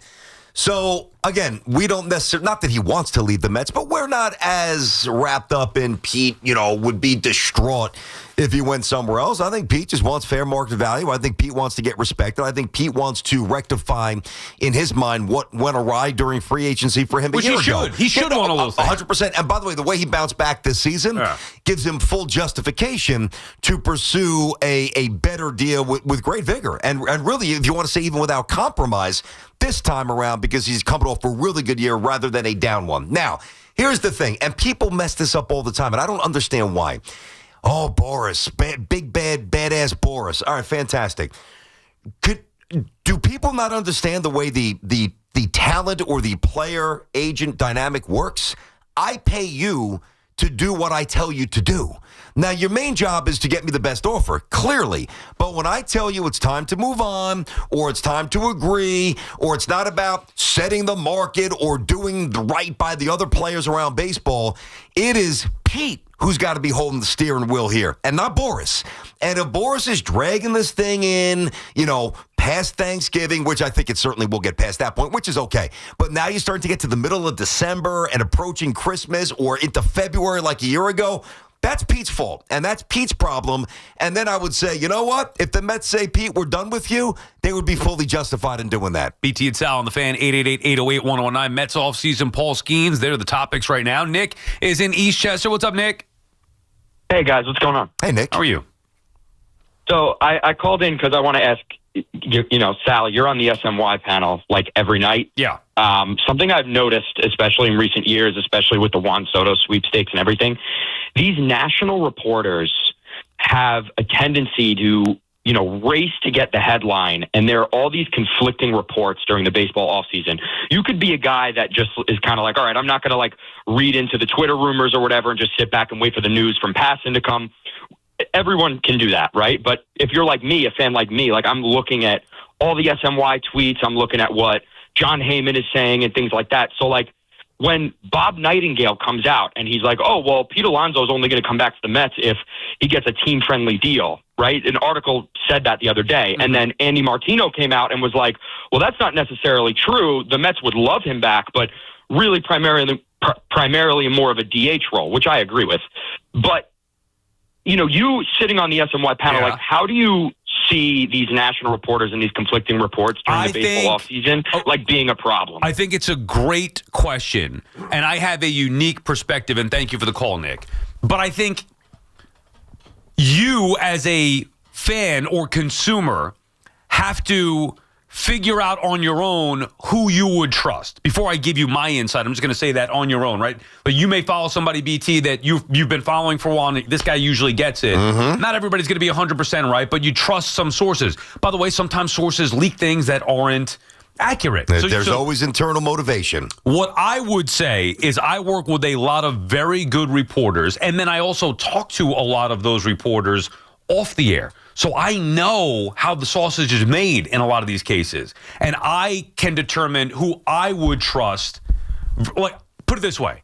If you're putting Andy Martino against Bob Nightingale, especially as it pertains to the Mets or Yankees, that's a mismatch of epic proportions. Nightingale does nothing for me. It's me neither. Now, Nothing. he's been wrong all over the place. Morosi is another one who I guess he's on MLB. So some people may like him. And I'm not saying he gets everything wrong, but he's gotten big things wrong. Got Ohtani wrong with the plane, Toronto. Andy, I know for a fact, just using him as a specific example, who I happen to work with all the time and have for a long time, he doesn't care about being first. He wants to be right. And he's got reputable sources. And if you go back and look at his reports, he never gets anything wrong. John Heyman, who I love and respect him and trust him as a national reporter, even he at times jumps the gun. Like, it happens to the best of them. I would trust Heyman. I would trust Sherman. Don't necessarily love Sherman, but whatever. I trust him as a reporter. I trust him. Martino, I trust. Will Salmon, Laura Albanese. All these people are plugged in to the inner workings, some more than others, to the inner workings of these franchises. So you as the consumer need to follow whoever you think you want to follow for Mets and Yankee stuff. And by the way, there are plenty of others that I'm leaving out. I'm just off the top of my head going over some of the names. Yeah. Not to leave out anybody specifically, but you need to follow along and see then if those reports end up matching what actually happens. Look at it this way. So yesterday during our show, Ian O'Connor put out a tweet, right? Yeah. Now, that's the kind of person that you've got, at least I do, I know you do as well, full belief that there is no misrepresentation. There is nothing that's sensationalized about that. He's not trying to get clicks or tweets. He is providing information because he knows something that nobody else did at that point. He is as respectable as a writer and reporter as there is, built off of the equity that he's built up for however many years. So when I see him say so, when we see him say something, okay, this is legit. Pretty much take it as gospel. I also think a lot of these people now, and it's sad, the clickbait world. Come on, guys. We know where we live. I mean, when you are paid X amount of money to provide content of the, I'm not talking about what we do. I'm talking about of the written sense here, or the information sense, right? You have to pump stuff out. Otherwise, you're going to get lapped here. And when there's a need to pump out so much, quote unquote, information or inside knowledge, you're going to trip over yourselves a lot. Think about the summer of LeBron. Like, that's really where it started. If you ask me, what was the origin of the irresponsible, gluttonous involvement with social media? It's going back a long time. It's going back a long way. Twitter was still kind of in its infancy. Correct. I mean, not everybody was really on social media at that point. It wasn't very big. I was on it, but I didn't really do it much. But that, to me, is where it started. Now, obviously, the newspapers in the 70s, like you go back to the Tom Seaver trade and some other things, of course, very influential. I think you've got to trust certain people, like you say. I happen to love the show. I've told you that. Like, even if we didn't work together, I like the show. It's a good show. Even if I were not on it. Well, it'd be better if you weren't on it. Yeah, maybe it would be. It's good, they did. We get TV sound, we get radio sound. Doug Williams Two was totally different people. He left. But even if I were not a part of it, I still believe. It's a good cast. And not only that, the producers do an excellent job. And I'm telling you, now, I don't know how many people watch. Like, I know the ratings are fine. They're good, whatever. Sure. So we'll go with that. I'm just saying, in general, that is as good a baseball show and as informative a baseball show as there is. Certainly in this town. I've said that for a while. I even like Sportsnet. We were talking about this off the air the other day. I really think SNY, when you think about the imprint here, on the local sports scene, when we were growing up, it was MSG. You'd get like MSG Sports Desk, right? Now, of course, you watch the Knicks and the Rangers and some college hoops, whatever. But if you want to kind of get, whether it's a debate, an intelligent debate, or a representation of all the teams, you got to watch Sports Night. I don't watch Sports Center any night. I watch Sports Night, and if I fall asleep, I'll bang it in the morning. What are you getting out of Sports Center? Yeah. Honestly. I don't don't get know. much out of it. I don't watch Sports Center at all. It's changed the way that we used to consume things. Anyway, point is, especially in today's world, like you said, it's not just the baseball stuff. Everybody's trying to get clicks. Now, this Randy Miller, I don't know him, but I don't believe that that's being sensationalized. No. I think you do the math. He's gotten quotes from a Pirates teammate of Paul Skeens. And we've referenced him before. Yes. He's not one who just, goes over the top and tries to beat you to it. He's reputable. Now you also know he knows it could be a nothing report that is going to get, because it's Paul Skeens and the Yankees, it's going to blow up, which is what everybody wants. Clicks and talking about it, and we're mentioning it. That's what happens. But it is a legitimate, at least I take it as a legitimate report where you're saying you get a quote from one of his teammates saying he's told me he wants to play for the Yankees. That is at least newsy, as opposed to somebody's opinion throwing something at the wall. Oh, this could happen. I want to have reporters give me information. We don't have the information. Give us the information based on your reporting. Some, I think, just throw stuff at the wall and hope it sticks. I'll tell you who doesn't. We'll get to this a little bit later. He did some good reporting. He got shredded for it. Our buddy Rich Samiti. He had a good game. We'll get to that later with Glenn. I can't defend that. I got to get on air in a little bit later. BT and Sal on the Fan. Nick is calling from Norwood. What's up, Nick? Nick. Hey, sorry, guys. I actually got to run. I got tied up at work. Sorry. Been on hold for a while. See you guys. All right, man. Have a good day. Thank you very much. Gary's in Astoria. What's up, Gary? I don't think that's ever happened before. I've had worse. Wow. That's wow. That's interesting. It happens. Hey, He was on hold for a while. We're sorry it took so long. But go ahead, Gary. Hey, listen. Good morning. Hey, a couple of things. It's about David Stearns and Steve Cohen. Who's really calling the shots? I mean, everybody's talking about David Stearns, the boy genius, and that. He really screwed up the pitching the last go-around. If they don't get Scooble, number one, and they don't re-sign, or they should re-sign Pete Alonso, I will be very impressed. If they lose Alonso and get Scooble, I think the Mets are still in trouble. Not if they get Bregman. One. Yeah, I mean, it depends on the other moves. What I will say is that in no way, shape, or form, you can make an argument that they could build without Alonso or certain other pieces. No way, shape, or form will it be an acceptable offseason if they don't land two bona fide starting pitchers, in my opinion. Hey, we're talking about a lot of money here with a lot of these ball plays. Another thing that I was thinking about, like the Dodgers, the way they did the Ohtani contract, the deferred payments. How about thinking about that? Maybe Cashman, because I'm a Yankee fan, do something, get multiple plays, work something out, upfront money, and do a deferred payment plan. Be nice. Yeah, and thank you for the call, Gary. It would be nice. I'd like to see the Yankees and the Mets really join this modern way of not only being able to bring in, star player after star player, but, I mean, let's not hide the main story here. The Dodgers are making money off the deferrals because they're reinvesting the money. It's brilliant. Right, but don't you think that it takes certain players to be willing to do that? Correct, it does. No, you've got to be willing to, you've got to be open to it. You think Juan Soto wanted deferrals to that line? No. Of course not. No, because Soto doesn't have the global imprint that Ohtani does. I don't know what Ohtani's getting from New Balance, but I'm sure it is a ridiculous amount. And Soto's got endorsements, but not to the worldwide level. It's different. So Ohtani could do it because he's banging bank no matter what, whereas Soto wants to get paid. Basically, his whole contract's deferred. I know. I mean, who knows what's going to happen in 10, 15 years when they have to pay him, whatever it is, $40 million a year. Well, I'll tell you what's going to happen. I don't know the exact math on it, but they're going to have made a lot of money off of that investment because they're taking the money that, let's say they would have paid him 70 this year. What if, I don't know, what if something happened with the stock market? Yeah, I mean, there's always an unpredictable. And maybe they have more Mets, bonds, something safer. I don't know. The Mets did this. They were ahead of the curve with this, with the Bobby Bonilla freaking contract. Yeah. And now it's become a laughingstock. It's horrible. It's not even funny anymore at this point. No, but it wouldn't have been a laughingstock if Bobby Bonilla was fantastic. The difference is Ohtani's one of a kind. No, Bonilla was. I think was okay. Unfortunately, the Madoff stuff. The Mets thought that they were making money the way that they were. And yeah, if everything on the surface is, we're going to pay him whatever it is now, just defer it, basically get him for free. Now, that was pennies compared to what Ohtani's making, but it's also, 30 years ago. Yeah. I'm just saying that the idea of deferrals aren't new. The idea of a star player deferring that much money, that's obscene. It is. But again, and I think it's such a small pool of people who would be willing and or able to do it. He's one of them. Again, he's got to be making, if I had to take a guess, he's got to be $30, $40 million from New Balance. He's got to be. You see him I see him every day. That New Balance with I think it's Cooper Flagg and a WNBA player and him was swinging the bat. It's like this guy's got everything. He's Shohei Ohtani. I mean, he's the biggest name.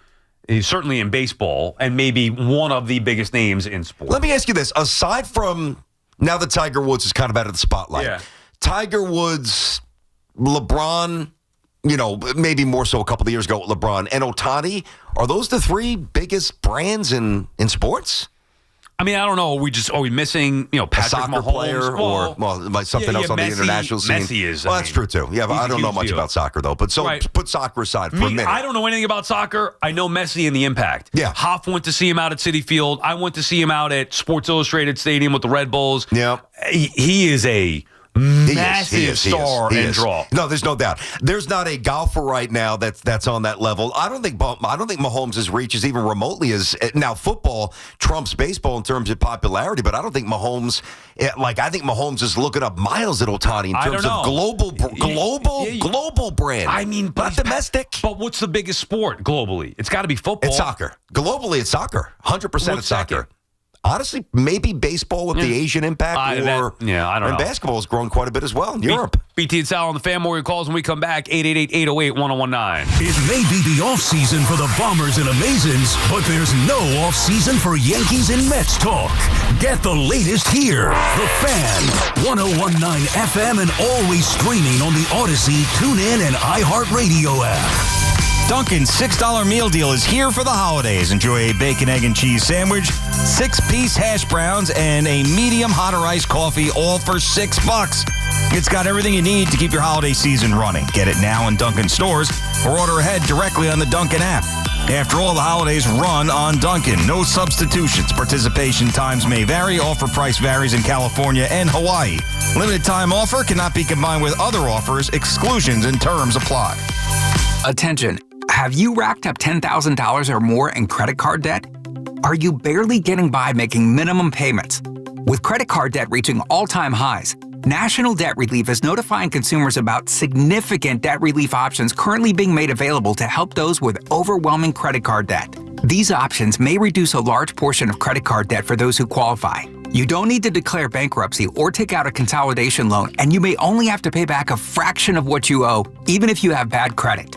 National Debt Relief has already reduced the credit card debt for more than 550,000 consumers. So don't wait. If you owe $10,000, $20,000, or even $100,000 in credit card debt, you can now take advantage of this financial debt relief as the cost of living continues to skyrocket. To check what debt reduction you may qualify for, call 800-894-7722. That's 800-894-7722. Again, 800-894-7722. This is the story of the one. As a maintenance supervisor at a manufacturing facility, he knows keeping the line up and running is a top priority.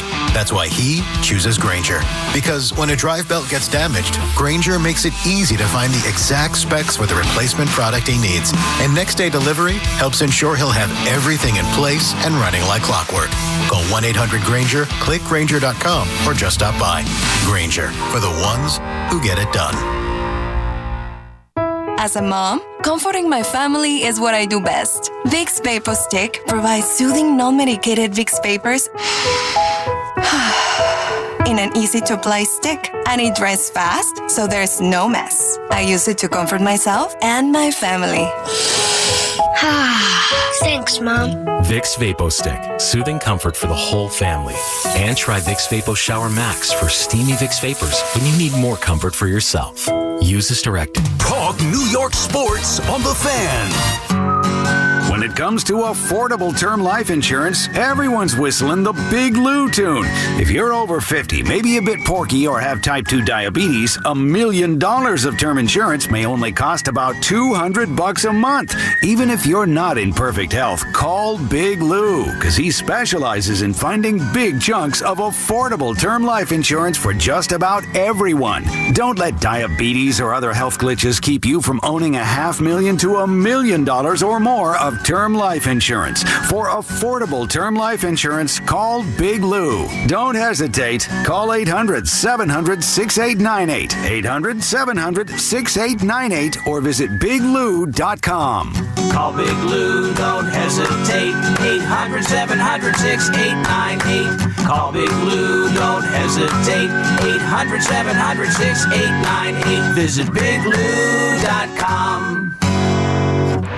Sullivan Papain is one of New York's top personal injury firms and general counsel to the New York City Firefighters Union.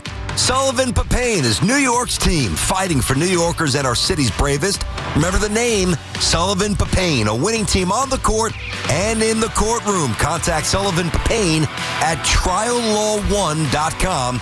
That's triallaw1.com. New York strong, from the court to the community. Remember the name, Sullivan Papain. Think Verizon, the best 5G network, is expensive? Nada que ver. Bring in a bill from AT&T or T-Mobile to a Verizon store today and we'll give you a better deal. ¿Y ahora? ¿Qué vas a hacer with all those unwanted bills? Pues, how about a full-scale origami version of the Statue of Liberty? Fuera de broma. Bring in your AT&T or T-Mobile bill to your local Verizon store in New York City today and we'll give you a better deal for you and tu familia. Rankings based on RIT root score report dated 1H2025. Your results may vary. Requires postpaid consumer mobile bill from T-Mobile or AT&T dated within the past 45 days. Bill must be in the same name as the person redeeming the deal. Additional terms apply. 1877 Cars for Kids. KARS Cars for Kids. 1877 Cars for Kids. Donate your car today. Call 1-877-CARS for Kids to reach a friendly live agent. Donation's super easy, and your car can be picked up as soon as tomorrow. Call us now, 1-877-CARS for Kids. Donate your car today. Did you know you can donate real estate too? Get the scuttlebutt on your favorite team, the Fan, on the Odyssey, iHeart, and TuneIn apps.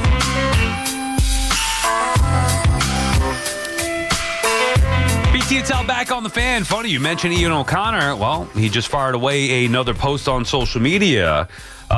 Quote from Ian O'Connor, who yesterday had the report that the Giants might not, in fact, be sticking with Joe Schoen long term, due to Mr. Mara's health. This is what they had to do right now. It's not a given that he's going to be back. So Ian O'Connor today says, as a follow-on Joe Schoen, these 7 games mean a lot to everyone in the Giants building. The GM can secure his employment here, but if they go 2-5 or 1-6, and Joe's players don't look any better without Daboll than with him, you don't just extend the GM who went 6-11, 3-14, 4-13. Yeah, I mean, to me, the record is going to sound like a ridiculous statement, but it's of less consequence at this point. I agree. You know what I mean? They just got to look better. I agree with you that my decision would have already been made. I wouldn't be worried about the record. But according to Ian O'Connor, his reporting says that the final 7 games matter to the people in the building. So this is going to definitively, in their minds, define whether, in fact, it was the head coach who was underperforming with a good roster, or if it's both a combination of bad head coach and bad roster. But even that's backwards a little bit here. I get what they're trying to do, but I think their evaluation's flawed.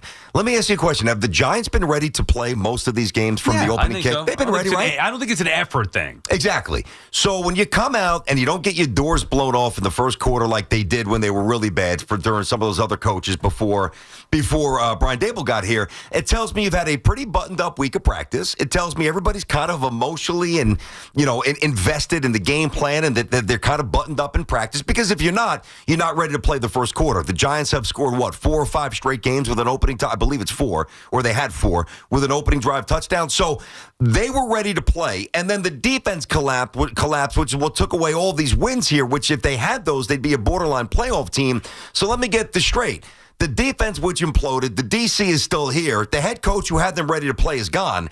And the general manager who put all these resources on the defensive side might have a chance to come back. It's ass backwards. One thing, though, that I would say in regards to the effort, you think Dexter Lawrence given max effort? He's the one guy that jumps out to me as no. Banks? Like, there are certain individuals who on certain plays have not given max effort. So I understand your idea or overall the point about the team. It's not just like the team quit on the head coach. I do not think that is the case.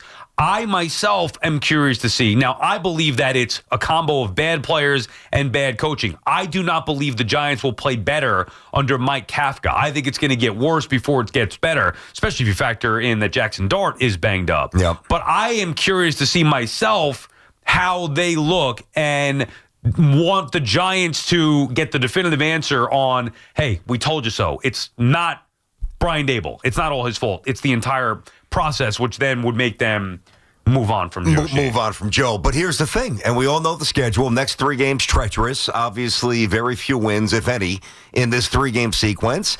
The Giants very well might stumble upon a couple of wins to finish up December against the dregs of the NFL. And to me, it will be a false representation of the job that Joe Schoen has done. If they win 3 or 4 of 2 out of 3, there's going to be a positive energy around the Giants. Joe Schoen's probably back, and I don't think he should be. Think about how faulty that logic is that you're going to have 3+ years of watching somebody in a resume that person has, Joe Schoen has, and you're going to boil down to 7 games with an interim head coach with a quarterback who's banged up. Yeah, comes down to the last 3 or 4 weeks. I wouldn't even say 7 weeks because I don't think they'll win any of these next 3. I think it's really the last 3 or 4 games. If they squeeze out a couple of wins, I'm with you on that point. It's got to be much more of a deeper evaluation. If it's surface like, well, they finished strong, I mean, they're clueless at that point. BT and Sal on the Fan, back to the baseball call. Sam is in Rockland. What's up, Sam? Hey, guys. Thanks for taking my call. So, about Skeens, would you trade a package of, let's say, Schlittler? Go ahead. Let's say Schlittler, Jones or Dominguez, and Ben Rice? You have to. Or is that too much? That's not. You have to do it. It might not be enough, honestly. You might have to throw in Lombard. No, I'm talking about Lombard, too. My point is, Schlittler has shown he has potential to be a good pitcher. Yes, he does. Probably in this Very league. good. Obviously, he's not Skeens. The question is the gap between the pitcher Schlittler can be and the pitcher Skeens is big enough to give Ben Rice, Spencer Jones, maybe even Lombard? Well, it's a really good question, Sam, and my answer is yes. Let me get that out of the way. Yes. But in a perfect world, I'd have 20 more starts of evaluation for Schlittler to come up with a better determination. I don't know if there's anything Schlittler can do in the next year to get to the level that Skeens is at. He's just not Paul Skeens. I'm sorry. He had, I don't want to just say one dominant start because he's had many good starts in his rookie season, including the postseason. The one incredible start that everybody now is going to hang on to is the one that happened against the Red Sox in the elimination game in the first round of the playoffs. But look at Paul Skeens, what he's done since he's been in the big leagues. You're talking dominance at another level. Schlittler is not that. He was primarily a 5-inning pitcher in the regular season. I'm not trying to disparage him. I'm just giving you the facts of what is. Paul Skeens is undisputedly the best pitcher in the sport, and he's under control for 4 years. It's the most valuable commodity in baseball to get a high-end starting pitcher that's under team control, and they have it for 4 years. So to answer the question, you, Sam, and Rockland can determine what the disparity is. You, BT, I could determine it. The Yankees could determine theirs. That's the biggest point. I don't think that I don't think there's enough you could give to get a guy like that. Okay, so I look at Skeens like, he's, whether it's a modern-day Seaver or like that, like the Clemens, Pedro, like that's who he is. I look at Cam Schlittler, and this is obviously extrapolating out because he hasn't pitched a ton yet. I look at his ceiling, his potential, as an absolute top, now maybe not a 1, but a 2 minimally on a team that has a chance to win the World Series when he fully matures. That's also, again, a deep extrapolation because he hasn't pitched a whole lot. Now, but I think what the caller was saying was, and this is why I would love more evidence, say if we, because I don't think the Pirates will trade Skeens this offseason either, and you don't, there's just, it's too early, right? I really don't know, but Probably nobody not yet. knows. I would guess not. I mean, if you're in a position where you got to trade a guy with 4 years of control, who's your only draw, just become a AA team. You're useless at that point. Fold up shop. Okay, so we're on the same page, but I don't think that they'll trade him now. But you never know. But let's say that they don't, and let's say that you get 32 starts, or say he misses a couple, 28 starts from Kent. You skip him, you save the innings thing, whatever. Navigate that stuff. 28 starts, and he's electric, and he's filthy. He's still never going to be Skeens. I don't think the caller was saying that, and I'm certainly not saying that. But is it worth? It could dictate what the rest of the package would have. Like if Skeens is a 10 and Schlittler becomes an 8.5 or a 9, would you then want to give up Lombard and Rice? That's his question, and that's a fair question. Yeah, and I'm not sure what is there a better package from any team in baseball than a Schlittler, Lombard, Jones package. Forget Rice. Yeah, I don't know there. But okay. Now, the Yankee system's not very highly thought of, except for Lombard. But those are... And Schlittler's already here. Lombard, Schlittler, let's say Jones or Dominguez, and if you throw in Ben Rice... I mean, that's a massive package, right? It's huge. Now, it's going to take something like that. Uh-huh. Again, I don't know the entire farm system. I don't know what the Pirates want. Maybe they have no interest in Ben Rice. Who the hell knows? But it's going to be whatever they believe is the best haul, so you better be coming correct. Yeah, yep. Schlittler's a good starting point. For the Mets, McClain would be, okay, at least we got the young, controllable pitcher to replace Skeens. Mm-hmm. Now we need 3 or 4 other guys that are going to fill out the rest of the roster. Yes, and the Yankees bought Fried, so they have him. Cole's coming back. Eventually, Schmidt will be back, so where the Mets would have to go and buy more. All right, let me flip this, though, because I think that this is... And it's unanswerable now because it's a massive projection with Schlittler, but he is interesting enough to, I think, probe more deeply into this just based on he does look a little different than some of these other kids that have come up. All right, so let's say that the Pirates want, and I mean today, they want McClain. Mm-hmm. They want, let's go with Benj. They want the 2 other most desirable players, whomever they are, Jet Williams and somebody else, right? Sproul, Tom, whomever they fancy. Now, you do it today, correct? Yes. Of course. So wouldn't even think twice about it. Me too. If I ran the Mets, I would do the same thing. But what if McClain goes out and has 28 starts this year and has a 2.97, even a 3.01, and he strikes out 190 batters in 172 innings? You see what I'm... And his K rate is among the best in baseball, because and his whip is low, and he doesn't walk per 9 many. Would you still give up all that? It's at least a different point of inflection. Understood. I probably would, but I understand why you would have if they did it for another whole year and pitch like a high-end pitcher, why would you trade everything to just replace him with a mildly better high-end pitcher? And I think that's what the caller was saying. Yeah. Al is in West Long Branch. What's up, Al? Hey, thank you for taking my call. I'm basically on that same level. I was thinking that Schlittler has already proven that he could take the bump in the Bronx and perform well. How many high pedigree pitchers have come into Yankee Stadium and have failed miserably or was not living up to the pedigree that they were showing in MLB? Yeah, so it's a long list. So I'm just thinking that, you know what you have. You don't know what's going to happen to the pedigree that comes in. You don't know what you have. That's the whole point. You have no idea what Cam Schlittler is. He was great in the postseason. Put all of Schlittler's starts against what Paul Skeens has done, and it's not close. It's not even a fair fight. He's older, bro. He's a year older than Skeens too. Cam Schlittler, yeah, he is. Yeah, I just think that the Yankees know how to bring up from the farm league. They're not intimidated by taking the bump in the Bronx, whereas like some of the people that are on other teams are great on that team. They come to New York and it's like, what happened? I know, it's fair. It's generally more free agents though. Skeen's a different animal. He wants New York. I mean, Garrett Cole's another guy who grew up a Yankee fan, wanted New York. How's he as a free agent? The wishy-washy guys are the tweeners. Those guys are Sonny Gray, the James Vasquezes, Paxton, Michael Kevin Pineda. Browns. Yeah, those guys, Pavano, they're chasing the money. Pavano. And then all of a sudden, they don't like the smoke. That's right. They can't handle it. And by the way, Schlittler, he's not a free agent until 2032. Right. So you have him under control. I mean, that's even 2 more years than Skeens. Something else you want to think about. Look, ideally, you'd like to not have to give Schlittler up. And if I'm the Pirates, I would say, well, I'm not trading Skeens to you unless you include Schlittler. Mm-hmm. The same thing with the Mets. Yeah, ideally, you wouldn't want to give up Noel McClain. But to get Paul Skeens, I get it. It's going to take, the other side of it is, well, what happens if Cam Schlittler was a 1-year wonder? Or Noel McClain was an 8-star or whatever it is. Think about Louis Hill. And then he's kind of leveled off a little bit. Yeah. The value where Spencer Jones was 2 years ago versus where it was last year versus where he is now, it's changed dramatically Dominguez through a year. Devi Garcia.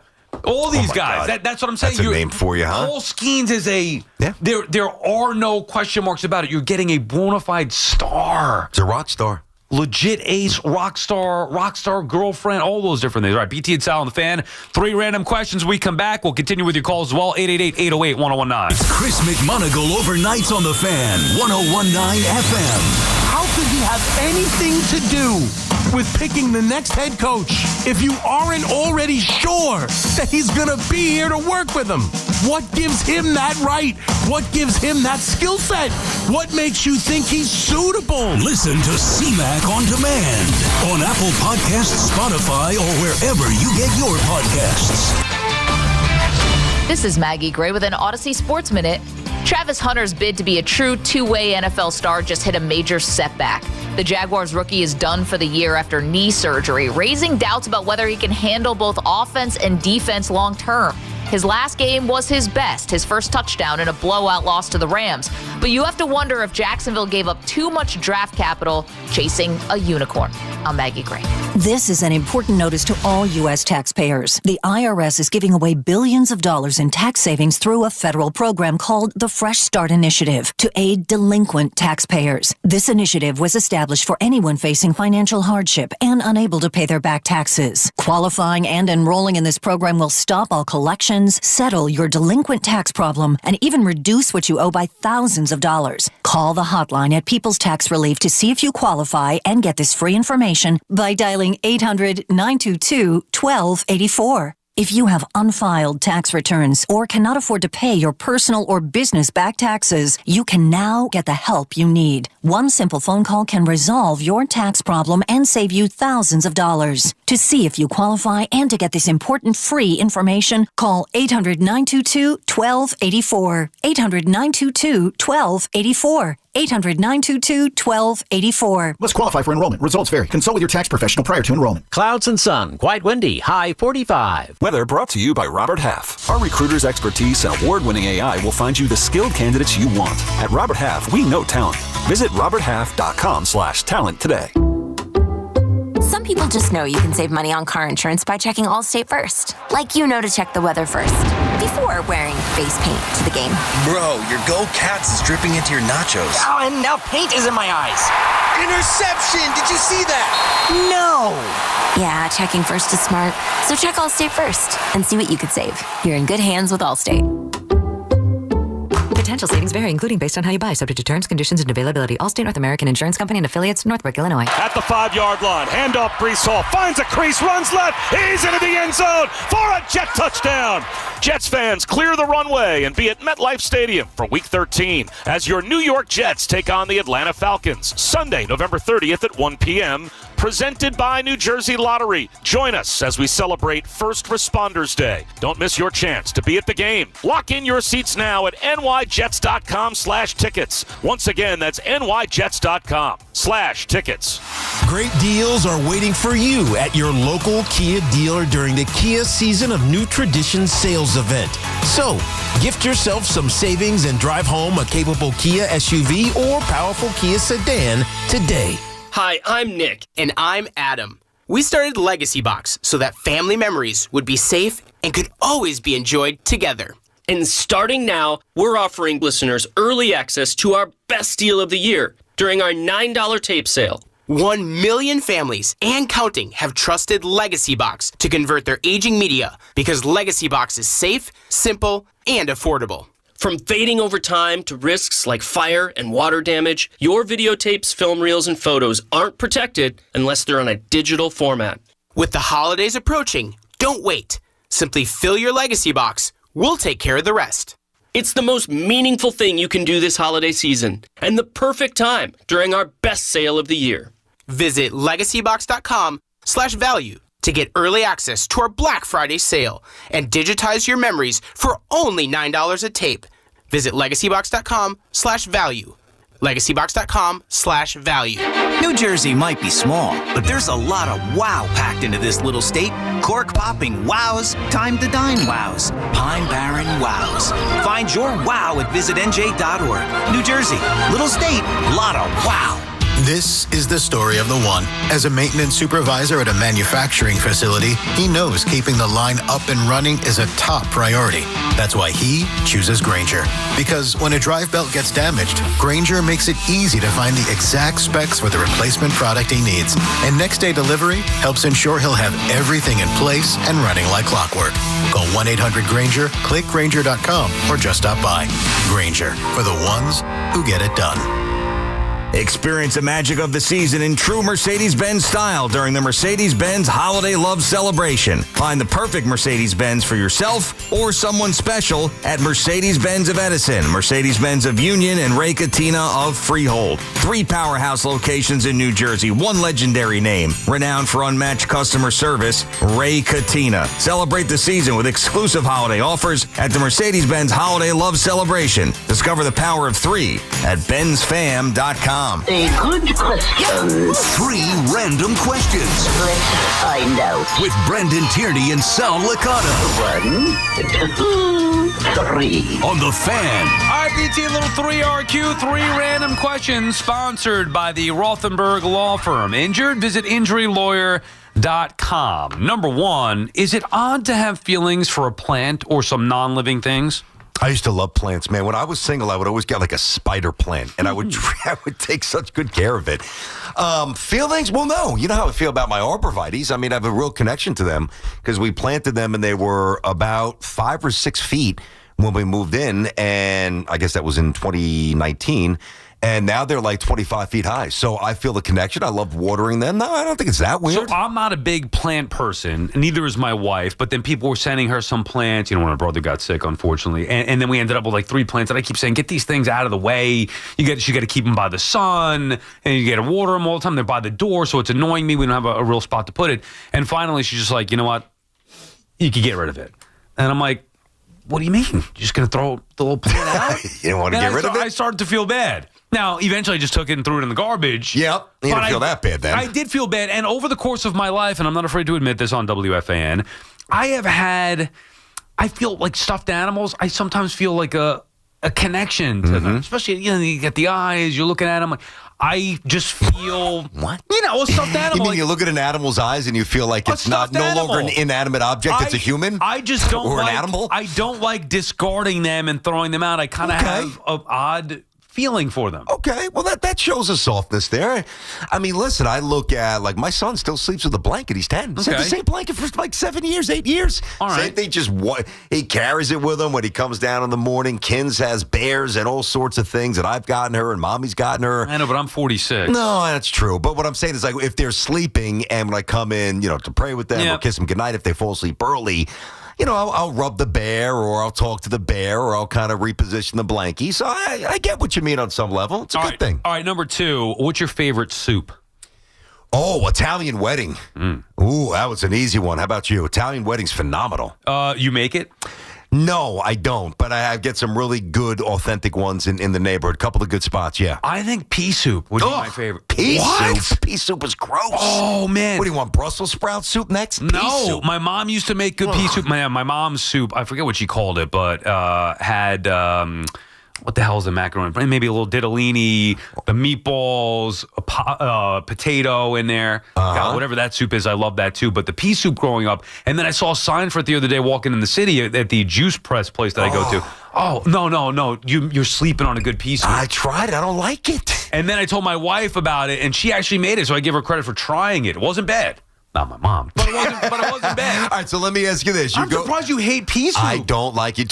Is it like split pea with a little sliver of ham in there? Because sometimes the Italians put the ham in there. I do without the ham, but I can do it with the ham, little locatelli cheese on there. I'm going to need the ham to get through the peas. Oh, wow. All right, so let me ask you this. You go to a steakhouse, or you go to a restaurant, you get a little pasta or a little meat. Are you ordering peas on the side? Like, do you actually like peas as vegetables? I can't stand them. Pea soup is different than peas. No, it's not. It's just crushed up peas. Yeah, but the texture's totally different. But the taste is the same. I can't stand peas. Hoff or Dove, you guys like pea soup? Let's see what we get here. I'm fine with pea soup, but I'm more of a clam chowder type of guy. Now you go with the New England, or you go with New England? No, never in my life have I gotten that. Or the French onion. I'm out on that. What's wrong with the French onion? It's just not my thing, Dove. What do you like? Pea soup is great. Croutons. All right, little croutons in it. Fair enough. Bacon bits. I don't know. I don't need the bacon. I don't think Dove could have the bacon right over there. Tis the season for a good soup. I'm always up for it. Usually people have it when they're sick. Yeah, no, I get it. And by the way, speaking of tis the season, I just get a text from Jen. Guess what's going up right now? Christmas lights. Oh, today. Wow. You got to get them done. Otherwise, you're going to get left out. Yeah, you got to get them early, bro. You got to book this stuff. I'll be left out. You'll be left out. Last one. Kind of a food play here, but also tied into football. Where would you rank Sauce Gardner amongst other sauces? Sauce Gardner amongst other sauces. He's dropped down the menu year by year. Put it that way. At first, he was, was pretty close to the top. Would you go vodka sauce? La Penny alla vodka. Okay. Good. It's a good call. You have some others in your head. Throw them at me because I'm not thinking of making soy sauce. Soy sauce? Yeah. With sushi, I do like that. Yeah. Buffalo sauce? Well, okay, Worcester? No. I never heard of that. No. I don't know what that is. I'll pass on that. I've had it. I don't like that. It's like a soy sauce type of feel, I feel. A1 sauce for steak, a little bit, something like that. Bolognese sauce. Love bolognese. I mean, come on, that's what I'm saying. So he's at this point he's in the discount rack. he's next to the ragu. Does he make the top 5, Sauce Gardner? No, he does not. Okay. No way. BT and Sal on the Fan. That does it for 3RQ today. Let's get back to the calls. 888-808-1019. Mike is calling from Old Bridge. What's up, Mike? Hey, guys. Thanks for taking my call. I'm a diehard Mets fan. Look, I listened to David Stern speak yesterday. It almost felt like, they'll look at the trade market possibly for a frontline starter. Maybe we'd be fortunate if we get a Ranger Suarez. I don't think they're bringing Pete back. But when the question about possibly losing Diaz came up, I looked at his face. It really concerned me because I obviously imagined with run prevention and the comments that he made after the season, and, correct me if I'm wrong, that, maybe he'd be okay with letting Pete go. And, us fans, players sometimes, but I can understand that. But with the kind of bullpen that this team has and the pitching issues that this team has, if they don't bring back Diaz, Sal, as a fellow Mets fan, I would have to think this would feel like a transition year. I'm sorry, I don't. No such thing anymore. Obviously, we have the best. No such thing. And by the way, for the record, I saw a report on what Diaz would want. I forget who had it, otherwise I credit them. It sounds like Diaz wants the same deal that he got last time. So obviously we're 2 years. Are we 2 years removed from that? 2 years, I think, removed from that, right? Because he got the deal before the 2023 season where he got hurt in the WBC. Right. So he wants basically the same thing, 5 years, $100 million, just 2 years later. I have a hard time giving that to him. Here's the bottom line, Mike. There's no such thing as a transition year with the New York Mets and Steve Cohen anymore. That's it. It's over.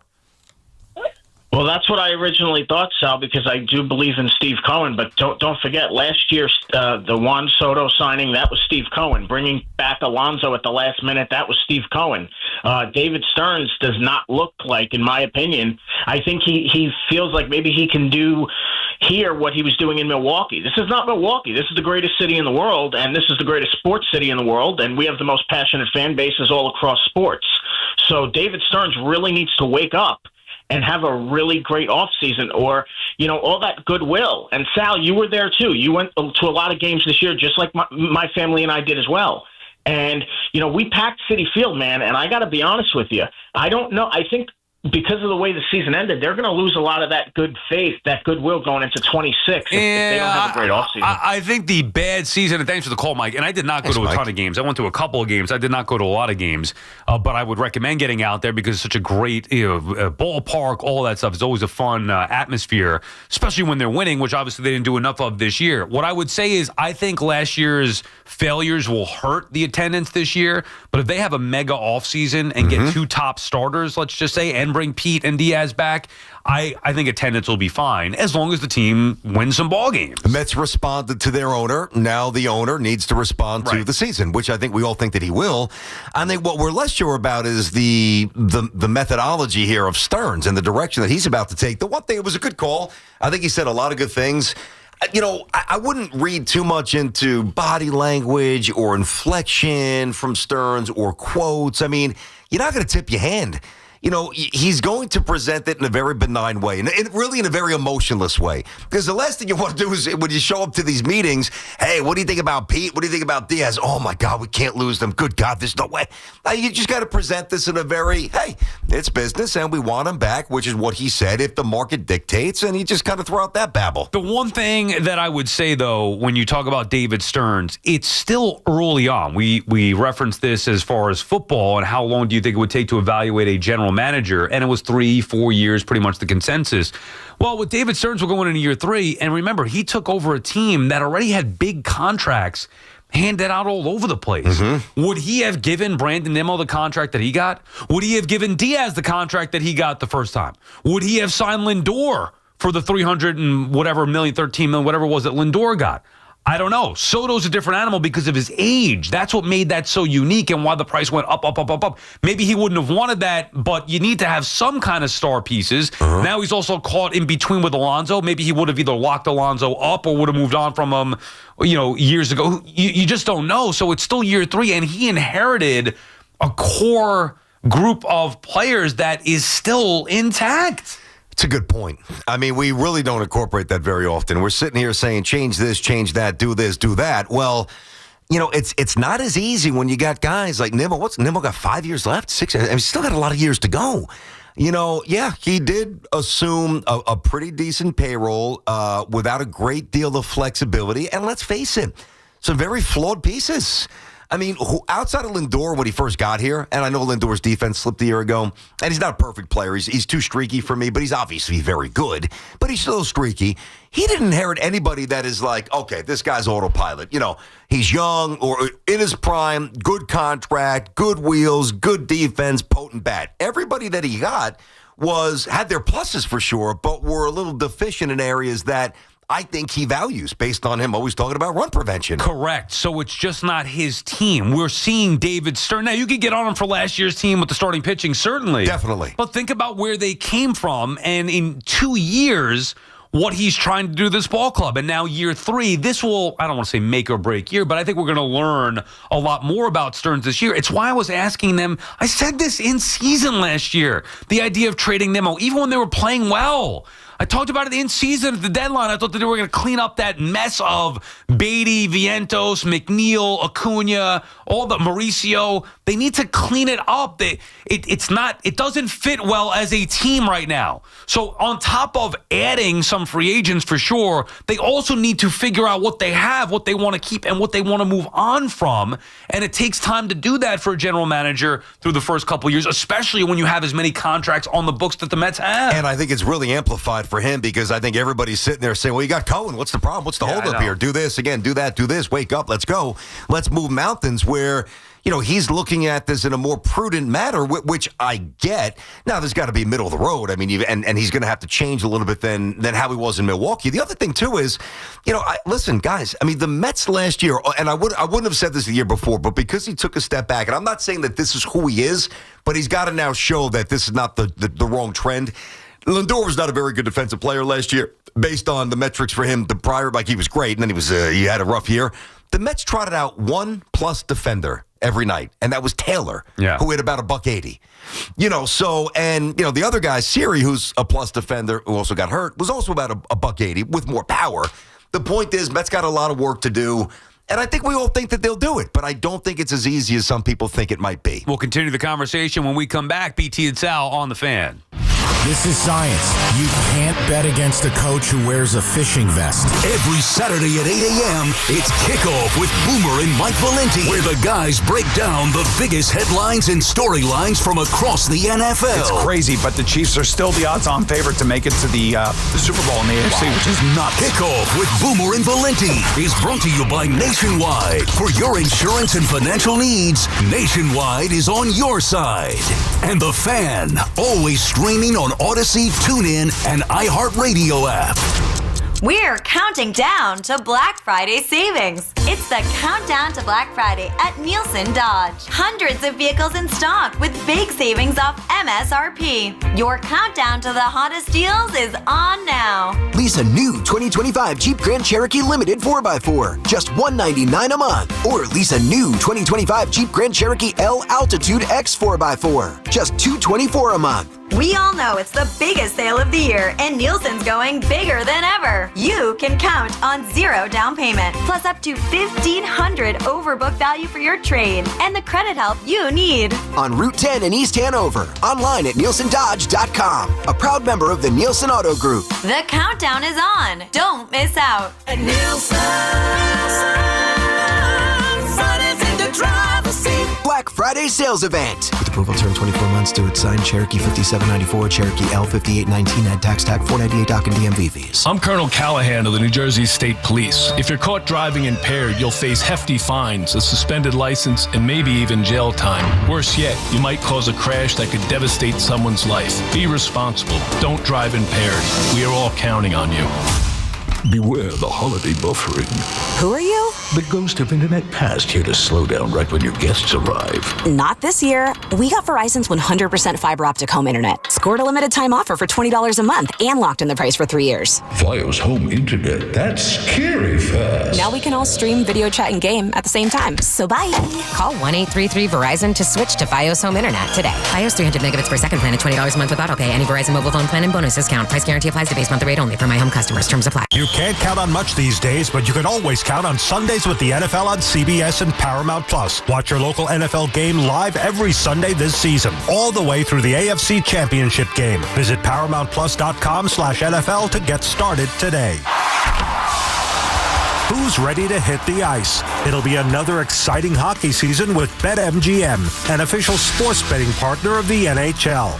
From same-game parlays to live bets, you can call your shot during any play. Rooting for your favorite players? You'll find all sorts of markets for betting on any star's performance on any given night. Don't miss any of the action on the ice by getting all your picks in with BetMGM. Ready to shoot your shot? Download the app today and make your bets. BetMGM, make it legendary. BetMGM and GameSense remind you to play responsibly. See BetMGM.com for terms. 21 years of age or older to wager and physically present in New York only. Subject to eligibility requirements, rewards may vary and expire in 7 days. Gambling problem? Call 877-8-HOPE-NY or text HOPE-NY 467-369. Life's rewarding, especially with Flushing Bank's Complete Cash Rewards program. Just open a personal or business complete checking account to get started. With 29 New York Metro locations, there's nothing easier or more rewarding. Visit flushingbank.com today. Member FDIC. Get the latest on the Giants and Jets on WFAN, WFAN FM, WFAN FM HD1, New York, and Odyssey Sports Station. WFAN Sports Flash. Good afternoon at 12 o'clock. I'm Andrew Bogish. This Sports Flash is sponsored by Chef IQ. Precision cooking, effortless results. ChefIQ.com. And by the FanDuel Sportsbook at the Meadowlands Racetrack. Get all your parlays, moneyline, and prop wagers made on all the sports action at the Meadowlands Racetrack's FanDuel Sportsbook, the #1 sportsbook in North America. 21 plus to wager and present in New Jersey. Gambling problem? Dial 1-800-GAMBLER. We'll hear from Giant interim coach Mike Kafka for the first time later this hour. He'll be able to confirm this morning's reports that Jameis Winston is now his backup QB. That would make Winston the starter Sunday against the Packers if assumptions are true that Jackson Dart will still be in concussion protocols. Tonight's schedule has the Knicks hosting the Magic, the Rangers in Tampa, and the Devils in Chicago. And NJ.com says former Rutgers AD Patrick Hobbs is under investigation by the state's Ethics Commission. Hobbs could be fined and or barred from holding a state job for failing to recuse himself from official university business with the former gymnastics coach he was having a personal relationship with. Fan weather is sponsored by Flushing Bank. It is 43 degrees and overcast in Central Park, and that's what's happening. Sports Flashes, top of every hour. I'm Andrew Bogish. Talk New York sports here.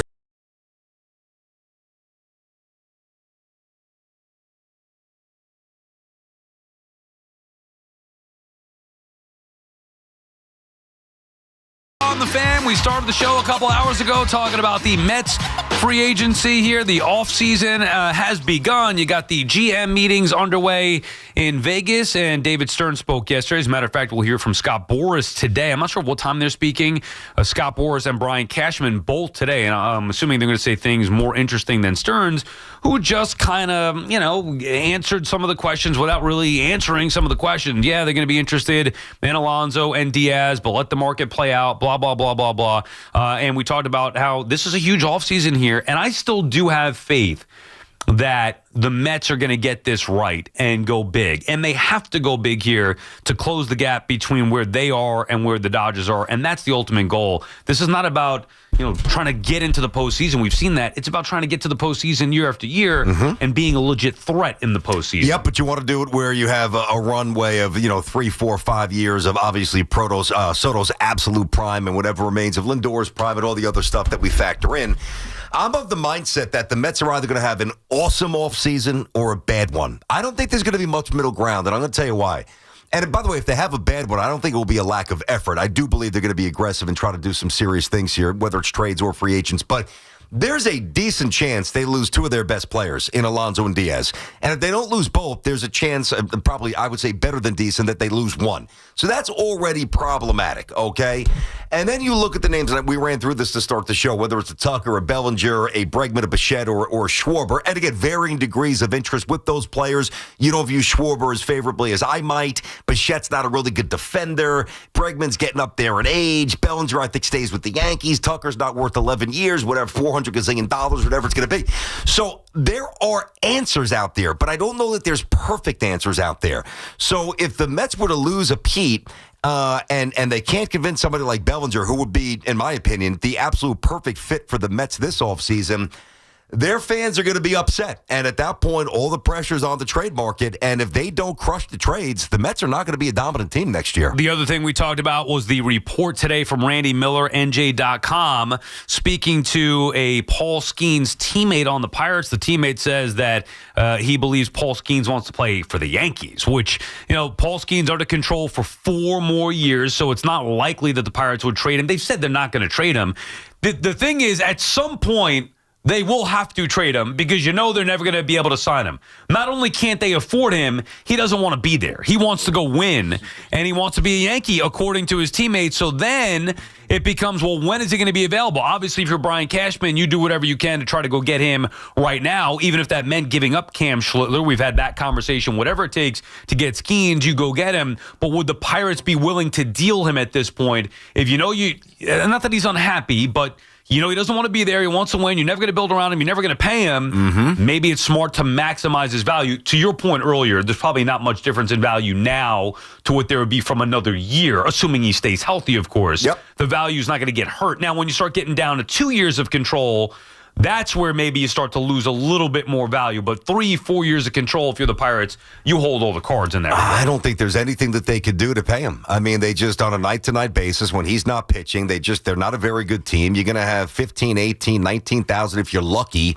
on the weekends, and a lot lower number during the week. They just can't generate the funds to justify giving him, what's it going to be, $500 million? $6? I don't know what he's going to get. So they're going to have to absolutely trade him. I was trying to figure this out with Hoff. I don't have anything yet. Pete, if you got anything, let us know.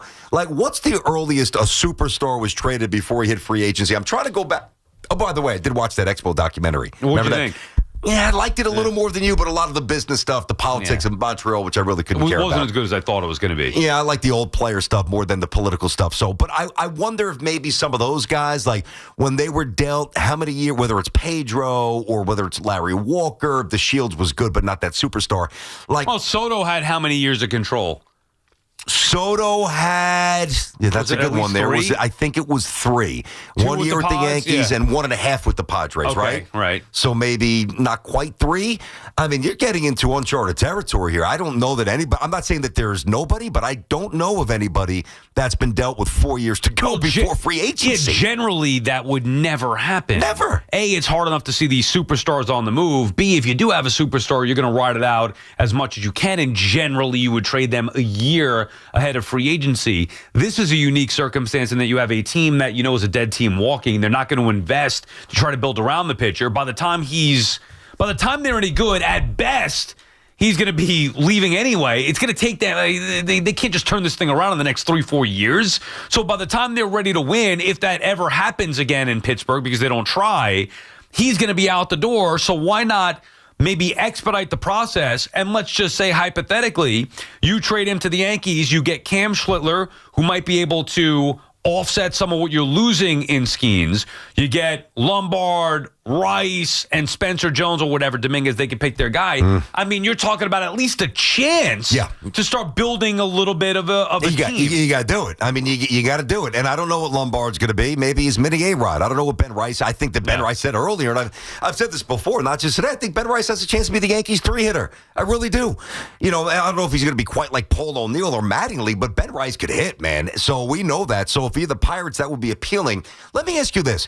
Do you think, like, if you had somebody like Skeens at age 23 with many years before free agency, or a position player like somebody as good as Griffey, who is probably the position player comp to Skeens, what do you think you would get more in return for, the pitcher or the everyday? I think it's a great question. I still believe the most valuable asset in the sport is the young starting pitcher under control, because you've seen guys as they get older, the prices you have to pay for them are ridiculous, even for a mid-level. Yeah, 8 years. He's good, but the 8 years, that's going to be a problem. He's not Garrett Cole or Paul Skeens, but you had to pay him ace money. I'm not knocking that decision. I told you many times he would have been the one guy I would have invested in. Corbin Burns, same thing. Look at the contract he got. Generally, pitchers are getting paid off of what they did when they were younger under the initial rookie deal.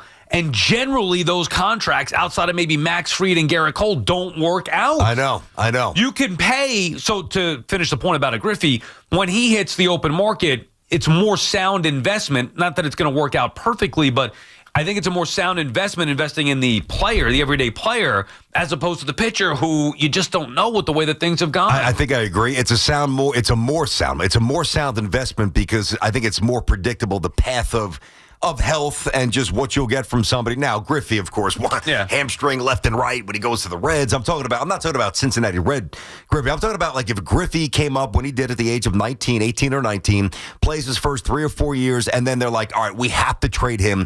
He's 23 and he's got 3 years to go before he's I mean, you can make the case that, I don't know. It is an interesting question, but I would rather bet on somebody like Griffey than Skeens in terms of health. BT and Sal on the Fan. Our friends at Town Fair Tire remind you that at Town Fair Tire, you always get the guaranteed lowest price on name brand tires from Connecticut to Maine. Nobody beats Town Fair Tire. Nobody. Chris is in Seacliff. What's up, Chris? Hey, guys. How are you? Hello, gentlemen. Hey, Chris. You guys were talking about transcendent players. Like, so in the NFL, you got Brady, you got LT, Jim Brown. I'm just going over the history of some of the sports. And, people in Alaska or Oklahoma knew about these players. In the MLB, you got Ohtani, Judge, Babe Ruth, obviously. NBA, LeBron, Jordan, Jerry West. Bird. NHL, you got Gretzky, Ovechkin. Okay. So then in tennis, you got the Williams sisters. Okay, go ahead. I think the one player that really transcends over all cultures globally is Tiger Woods. Yeah, I don't know. I don't know that we're even debating that. I think that that's fair, but I also think that rides over. I mean, he's had 9 leg surgeries and he's had 5 back surgeries. He's not going to play anymore. Long over. I mean, he's still a big name. Obviously, it's Tiger Woods, but go ahead. But he brought golf to the mainstream. I agree with that. He really brought something. Yes. Well, Chris, if you're trying to say, and thanks for the call there, Chris, I would say that nobody's had more impact, like downstream after their prime than Woods. I mean, outside of maybe Jordan with the sneaker revolution, but I mean, before Tiger Woods started playing golf, you had. Everybody wore these beige khakis and everybody had bellies. It was like an all-white sport with no athleticism. They were great golfers. But, Tiger made golf cool. Ohtani hasn't made baseball cool. He's maybe opened the door, for more dual-threat pitcher-hitter. That's obvious, but I think Tiger changed a lot more than Ohtani. I don't know. In the aspect of, we even talked about this, that we think more players might be now groomed to be able to be a dual player, pitcher and hitter. And I do think Ohtani has made the sport more cool in young kids' eyes, seeing a guy both pitch and hit to the level that he does. Now, I understand the difference where Tiger took a sport that otherwise had not much and made it a mainstream sport. And the impact on that, well, basketball was great. I know Jordan did great things and was the best athlete, arguably the best player of all time, whatever, all those different things. He didn't elevate basketball the way that Tiger elevated golf. So I understand Ohtani didn't elevate baseball the way that Tiger did golf, but because of his unique nature and the way that he performs, I do think that you might see the ripple effect downstream years to come in more players trying to do what Ohtani has done. Yeah, and I do agree with that part. Yeah, but then you incorporate like the multiracial components of Tiger Woods, his mom and his dad, Right. and it just seemed to hit every segment of society. And the golf. I mean, think about like when we were growing up. Like Ricky Henderson was ridiculously cool, and Griffey had swag, and Strawberry looked like a stud in the uniform, and Dwight Gooden and Matt. Like they were cool baseball players, and Magic was money in the NBA. I'm not saying Jack wasn't great or Arnie wasn't great or any Gary Player wasn't great, but who was cool in golf? I mean, I could tell you. Did you have favorite golfers before Tiger Woods? No. I did. Who was it? John Daly, Greg Norman. I love the Shark. Okay, I had some Shark. It's funny. That's when I first started playing golf, but I didn't and I had maybe a Greg Norman shirt because there was nothing else to buy. I like personalities. Daly was a personality. I don't know why, but those were my two guys. Now, I didn't love them in watching every tournament, but those are the two guys that I remember. Now, with Tiger Woods, I had a Tiger Woods poster on my wall. That was different. Yeah, oh yeah. Yeah, that was a different story. Wow. I was into Tiger. Yeah, no, I mean, me he too. was my age at that point in 2000. I had the bobbleheads. I had the big pose. I was a huge Tiger Woods fan. So you're about 20, 21 when he burst on the scene. Yeah. I mean, that's prime time. Yeah, so then watching the tournaments and getting into it, him and Phil and those battles. I became more of a Mickelson guy only because I was playing lefty. I just love Mickelson, just going for it. I seemed like to me, Mickelson was always more human, even though some people say he's a phony, but more approachable with the fans. Tiger was so robotic. I was in awe of what Tiger Woods did, like we all were, but I was more of a Phil guy. Like when they were coming down the back nine, 1-2, I was rooting for Phil to win. BT and Sal on the Fan. Get back to the baseball talk here. Elvis is calling from Orange County. What's up, Elvis? How you doing, Sal? Hey, Sal, before I tell you who I like to see the Mets do, the thing that bothers me the most about the Mets is Stearns. I just don't trust this guy. He's like a person that wants to buy penny stocks in the stock market. He goes after this cheap crap, and he hope he hits on him. And we all know how that turns out. But year one, it worked out. His first year here, it worked out. Yeah, he got lucky. That's what he got lucky. But look, as far as the Mets, I like to see like you want. I want Bregman at third. I like to see Beatty at second or Bichette. Plus, I want Alonso and Bellinger. If you want to compete with the Dodgers, this is what you have to do. And then I want Bellinger back in center field. Bellinger, Bregman, Alonso, and what'd you say in center field? I want Bader back in center field. Well, what are you gonna? I like the guy. And then where are you playing Bellinger? He's going to be first base and Pete DH. Yeah, I want to share it. I mean, yeah, that's exactly. I mean, I know. And then what are you going to do for starters, Elvis? Let's entertain this. What are you going to do for starting pitching? Okay. Now I want Mauricio gone. I want McNeil gone. I want Vientos gone, and I want Nimmo gone. Now figure it out. And what about the starting pitching? That's what I'm saying. You get rid of those four guys. I mean, you got to get something for those four guys. They're pretty good. Okay, and then you got to do something with the pitching. I mean, I don't know. That's his job. Figure it out. Now, Elvis, I got a question for you. You just said those guys are pretty good. Yeah. If they're so good, why are you looking to get rid of them? You see, you're overinflating what you have. Well, they're not. I understand what you're saying, Brandon, but I mean, what else can you do? No, I like your plan. Guys. I do. I think your plan. It's also a lot of layers to it. I know it's a lot. That's 9 things done. Now, Elvis, I know it's a lot, but that's what the Dodgers do. I hear you. You're not wrong about that, Elvis. Amen. So thank you for the call. Problem is, you got to be somewhat realistic. Bellinger, Alonso, Bregman, Bader. Bader will be fairly cheap, so it's more the other three guys. He didn't even name. No, but I'm just saying all together. Yep. He didn't even name pitchers. Yeah. What if you? Well, that's why you use the trades to get the pitching, and you use the free agency that you just spend the money. You buy some guys. You can trade for one guy, Scooble, who's going to cost you $400 million in a year. In this scenario, you'd have at least, let's say, and I'm saying at least 150 for Bellinger, 150 for Alonso, 150 for Bregman, at least on top of the money for Lindor and Soto. Now, what about Diaz? I mean, I don't think you need him, but if you do, that's $100 million right there. I don't think it should be. I don't think it should be all three of those guys. I would be happy, and maybe it's me settling, and maybe I shouldn't. Maybe Elvis is right because he's right about the Dodgers. They add stars on top of stars on top of stars. I would be okay with Bellinger and Alonso, or Bregman and Alonso plus Skubal plus Suarez. Now you're adding two top starters. Yeah. You're bringing back Pete, and you're adding one of Bellinger or Bregman. Yep. Then you could change and trade McNeil or Vientos or Nimmo. Those are little things, yeah. You can mess around I still think it's important to clean that up. Sure. I'm not saying you can't. I'm not saying you wouldn't. The other thing, too, and I remember saying this to you a while ago, I think that this is really important, and everybody, I'm not saying nobody thinks about it, but people gloss over it. You're getting 20 more starts from McClain next year, unless you trade him.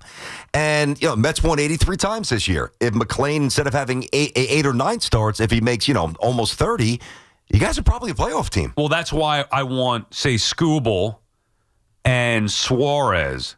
Now you have what we like to call a starting rotation.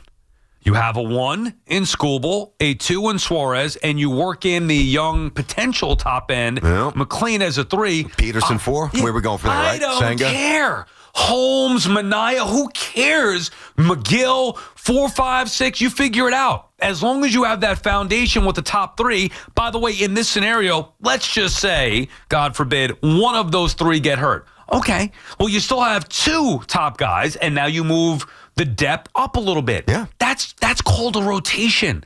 The Mets had an issue where Stearns just went over the top going with 5 fifth starters as opposed to 1, 2, 3, or say 5, 3, and 4 starters.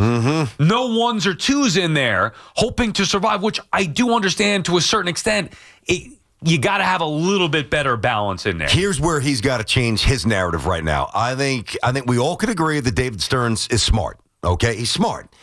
Now he's got to prove that he's not stubborn. Because if he goes back to the same well and tries to pull the same nonsense, try to turn a quarter into $1, Mets aren't going anywhere. And fans will not have that. Don't you think he will be smart, though? I think he's going to change a little bit. Yeah, I do. Let's get one more in. Mike is calling from Manalapan. What's up, Mike? Mikey. Hey, what's going on, fellas? How's everything? Good. Good. Let me tell you something. These people talking about I'm a Yankee fan and not getting Paul Skeens. Listen, they need therapy or something, dude. Especially that guy Frank from Bay Ridge, more like Beirut here. I mean, Skeens. First of all, think about Spencer Jones. The dude's going to be 25. I've been hearing about Spencer Jones since he's been an embryo in the New York Yankee farm system. I mean, it's a joke. The dude's collecting Social Security. Give up Jones. Listen, do they have faith in Dominguez anymore? What? Who knows if the Pirates even want him? Go ahead, Mike. Yeah, well, listen, you have the whole top 10. Take anybody you want. I would trade Schlittler. Do these guys realize that the pitchers are a dime a dozen? These guys are always getting hurt. And well, hold on, Mike, hold on. But Mike, don't contradict yourself. I'm kind of with you, but when you say pitchers are a dime a dozen, and then right before that you're saying take whatever you want. What? No. What I'm saying is the pitchers, like a guy like Skeens doesn't come around every so often. Understood. Now you're basing Schlittler on 2 starts. Well, it's not 2 starts, but okay. I got you. I mean, look at... it's... Go ahead, Mike. It's a little crazy. I mean, I would package it all up. Me you too. get 4 or 5 of their prospects. Goodbye. You know what you have next year then? You got Cole. You have Rodon. And you got Skeens. And Rodon's your 4. Yeah. He's your 4. Rodon. Oh, man. And by the way, good call, Mike. Guys, thanks, but I appreciate it. Yeah, we're with you. Thank you we appreciate the passion. And by the way, if you really love Cam Schlittler that much, just sign him in 4 years anyway. Pirates can't afford him. Bring him back. You get Skeens now, Schlittler later. Oh, man. Yeah, look, Skeens is a different animal. You do it. With Schlittler, I do think that there is an inflation on him because of the 1 start in the postseason against the Red Sox. I'm not minimizing him.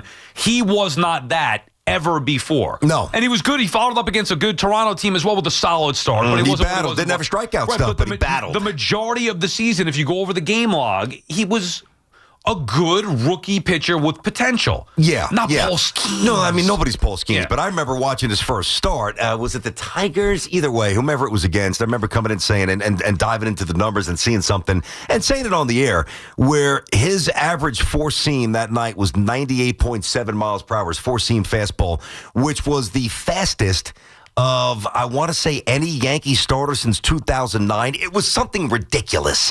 So it doesn't tell you that he's going to be Skeens, but it does tell you that his stuff is different because it plays different.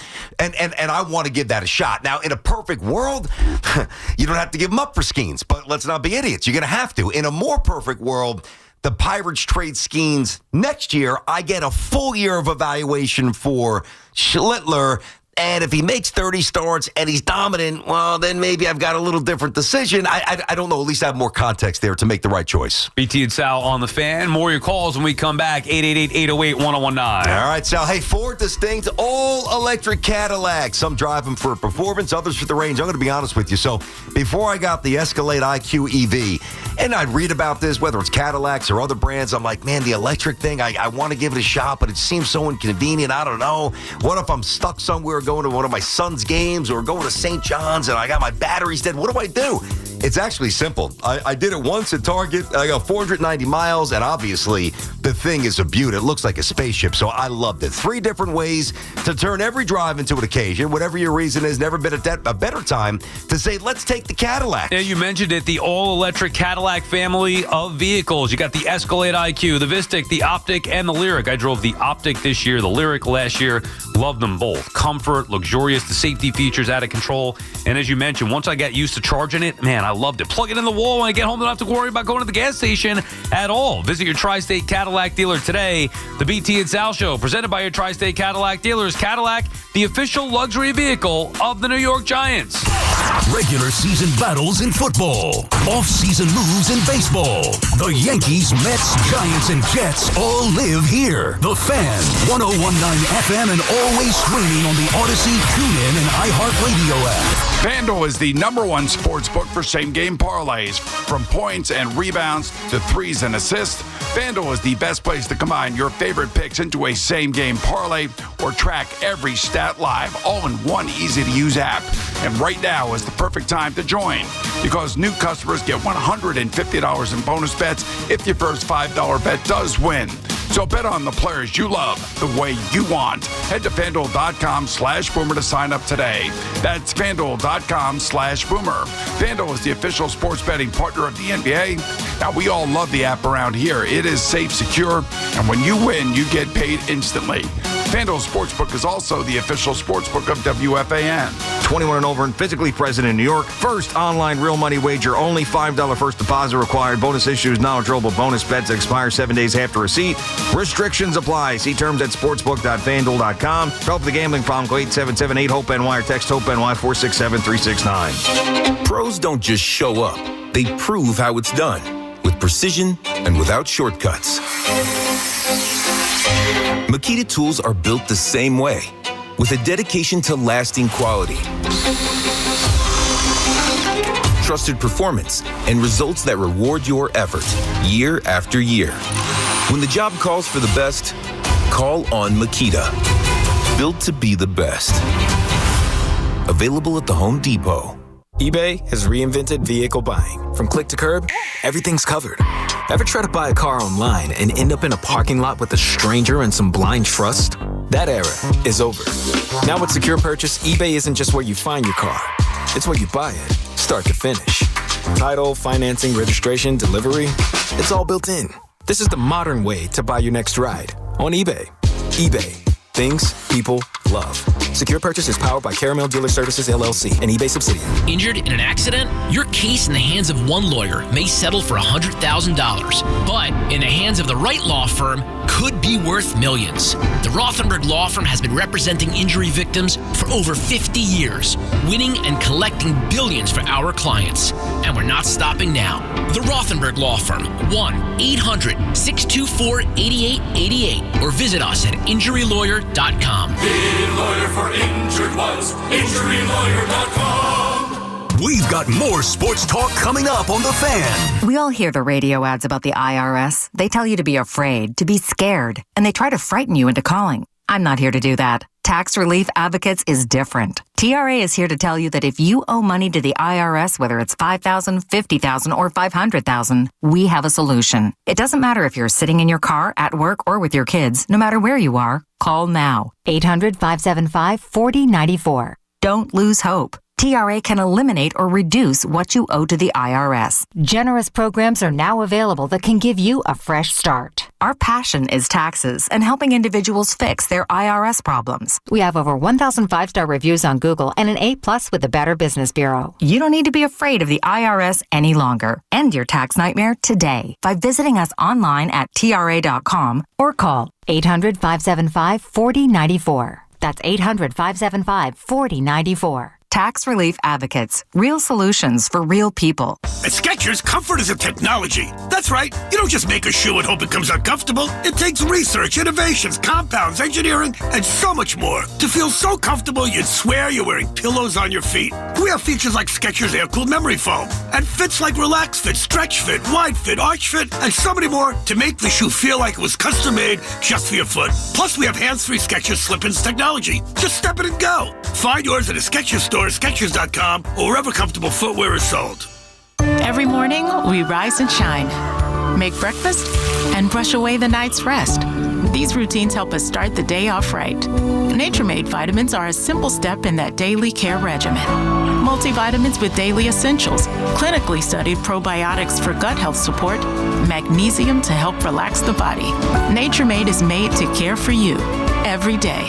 These statements have not been evaluated by the Food and Drug Administration. These products are not intended to diagnose, treat, cure, or prevent any disease. Football season is here, and just like winning teams, your engagement should be all about the best. So if you're ready to pop the big question this season, why not visit the experts at London Jewelers? With top-notch professionals and cutting-edge technology, London Jewelers can help you select or even design the absolute perfect ring. So whether you're starting over or starting new, let the professionals at London Jewelers be a part of your journey. Visit any one of their convenient 6 locations across New York and New Jersey. London Jewelers, serving you and your family since 1926. Get connected with WFAN to talk about your favorite teams. The Fan on the Odyssey iHeart.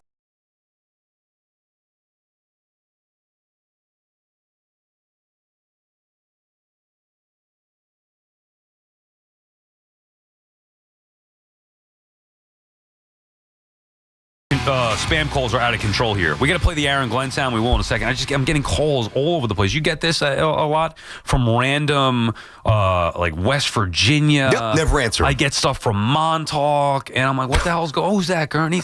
Yeah, it's all over the place. They're trying to sell you a $4.7 million mansion. Why don't you pick up? Maybe you can afford it. You put your phone number on one paper to buy a house, and it's like I get random spam calls for 3 years. Let me tell you something. I never answer my phone. Unless it's one of my parents. Yeah, even that. Or potential. Sometimes you really don't fake talking. Like my dad will call me a lot of times in the car after the show, and I'm like, I'm exhausted, but I do pick up most of the time. Yeah. So it's like one of my parents or like Janet, because she doesn't call, she'll text. Otherwise, I don't pick up. I can't stand talking on the phone. It's just annoying seeing it, and then it goes to voicemail. All right. Anyway, speaking of annoying, Aaron Glenn, he seemed annoyed with the media yet again. I mean, that's been the one constant. Jets couldn't find a way to win for the first 7 weeks. Then they've won 2 in a row. Players have come and gone. The one constant has been Aaron Glenn having issue with the media. Here was his response to the first question about the injuries that the Jets may have. I'm going to pass on talking about injuries. Since Rich, he's not here, has all the answers, so you guys can get all the injuries from Rich. I guess he was talking about Rich Cimini, obviously, who covers the Jets. He's still with ESPN, Rich? Yeah. He covers the Jets for ESPN. So then there was a natural follow-up because obviously Glenn didn't answer the question and wondering why we got to talk to Rich. Go ahead. Ask Rich. Well, I'm telling you to ask Rich. Well, you better call him. No disrespect to you or Rich, but we want to hear from you. You guys have been here. You guys have been hearing from me, but now since we're just reporting stuff, that I haven't said, then maybe you should ask him. All right. This one annoys me here. This is utterly unnecessary. Now, first of all, if Rich's report is right, and I don't see any reason why it wouldn't be. Like if Garrett Wilson's out 3 to 4 weeks, okay? No IR, but he's going to be out 3 to 4 weeks. So if that timeline is anywhere in the neighborhood of being accurate, then Aaron Glenn looks even worse. Now, if we come out after the Patriots day, after the game tomorrow night, and they resume, and he speaks to the media next Tuesday, and Garrett's healthy, and there's a chance he might actually play the following game, well, now Cimini's report looks ridiculous, which, by the way, I don't think is going to happen. Now, that is so petty, what Aaron Glenn is doing. He's just being a jerk. He's being a bully at that point. Now, I'm okay with the quarterback stuff because they're asking him questions and he's trying to build this bubble of whatever around his team and get separation from the media because he doesn't want to get dragged into stuff. It took me a minute to understand that. I do, and I support that. But that was a guy who was just abusing his power yesterday and just being a prick, quite honestly. I was consistently of the belief of I don't care what he says as long as he wins, and I don't care how the media responds to it. Once he started messing around with the quarterback situation, that's where he started to lose me a little bit. Just name the starter. It's not rocket science here. You got It's Montana and Steve Young. Exactly. You got two crappy starters. Tyrod Taylor, who can't throw, and Justin Fields, who can't throw. And I'm not trying to disrespect those guys. That's the reality of the situation. Now, even after Fields has success, he still wouldn't name the quarterback. So now it's become a game. And this is to a whole different level of... Here's the bottom line. Regardless of what anybody thinks, Aaron Glenn is not doing himself any favors here. He should want to be putting himself and the organization in the best spot possible to have success. And by going at the media in this direct way, all right, fine, you don't want to name the starter? Fine. Who cares what I think? You don't need to name the starter. You want to play that gamesmanship? Okay, go do it. This is now picking a fight with the media because he has an issue with Cimini, which likely comes from a leak from somebody in your own building. Yep. So you're mad at the wrong people, and the media is not going to respond well to that. And if I had to guess or bet on the likelihood of how this whole thing is going to end up, do I think that in the end, Aaron Glenn and the Jets are going to be the winning organization and prevail?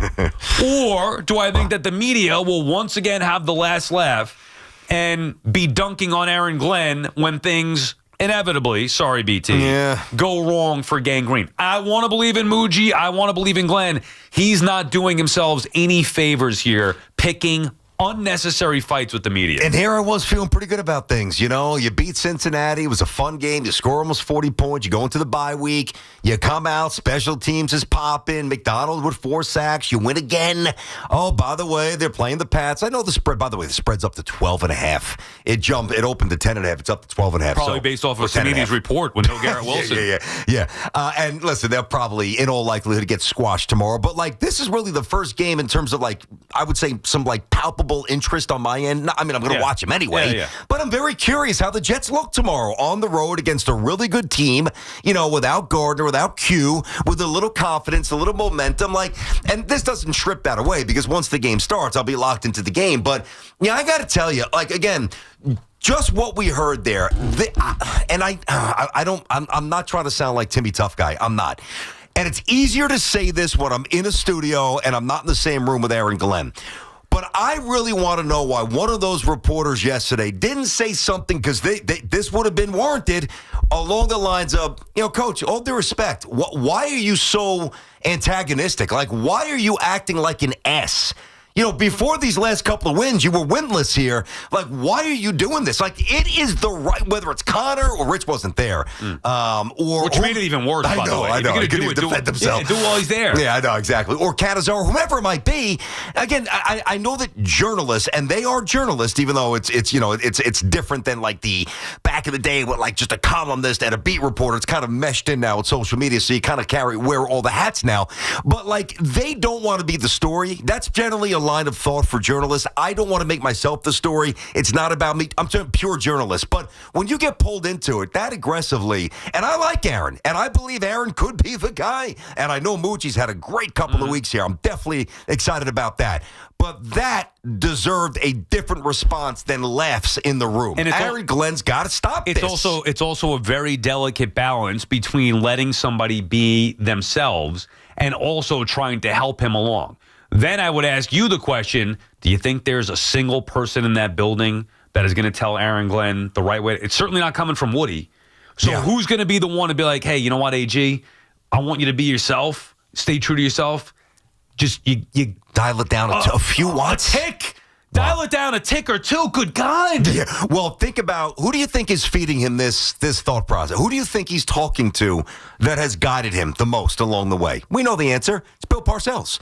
Now, the difference with Parcells, number one, now I don't know what it was like when he had 3 wins his first year coach of the Giants. I'm sure it was holy hell because I know he almost got fired. So he wasn't like the tuna and the cool quote and owning the press conference until he started to win a little bit. But the difference with Parcells is that he can kind of make you feel important while still jabbing you. Yeah. He had that perfect balance of storytelling and New Jersey cool and New Jersey tough and all that stuff. And again, Aaron does smile during some of this, so he disarms it to an extent. But really, he's coming across as a bully now, and it is unnecessary. And the way that I would start to do it would just be asking, okay, you don't want to answer questions about the quarterback or the injury. Why are you 2-7? Why does your team... Why can't your quarterback throw?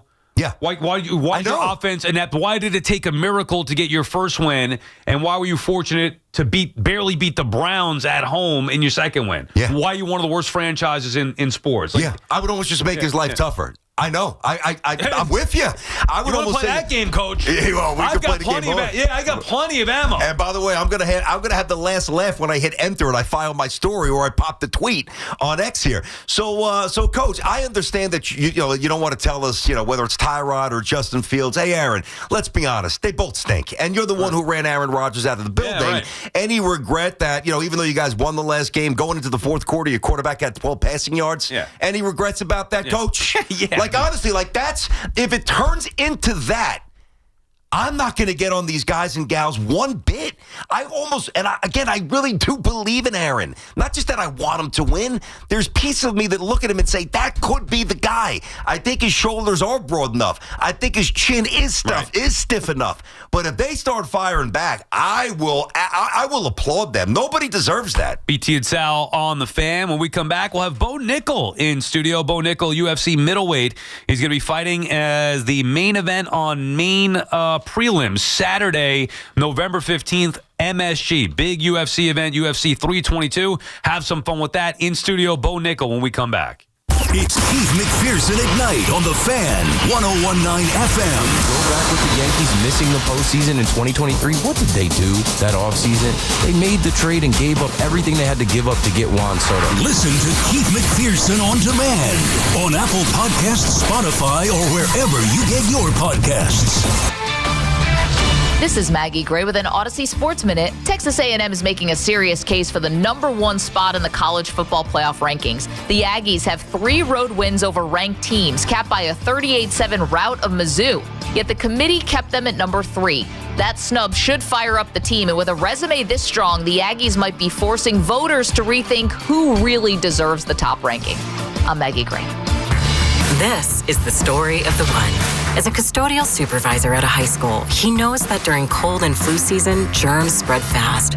It's why he partners with Grainger to stay fully stocked on the products and supplies he needs, from tissues to disinfectants to floor scrubbers. Also that he can help students, staff, and teachers stay healthy and focused. Call 1-800-GRAINGER, click Grainger.com, or just stop by. Grainger, for the ones who get it done. I didn't ask to be thrown in the streets with nowhere to go, but I did ask for help, and Covenant House was there for me.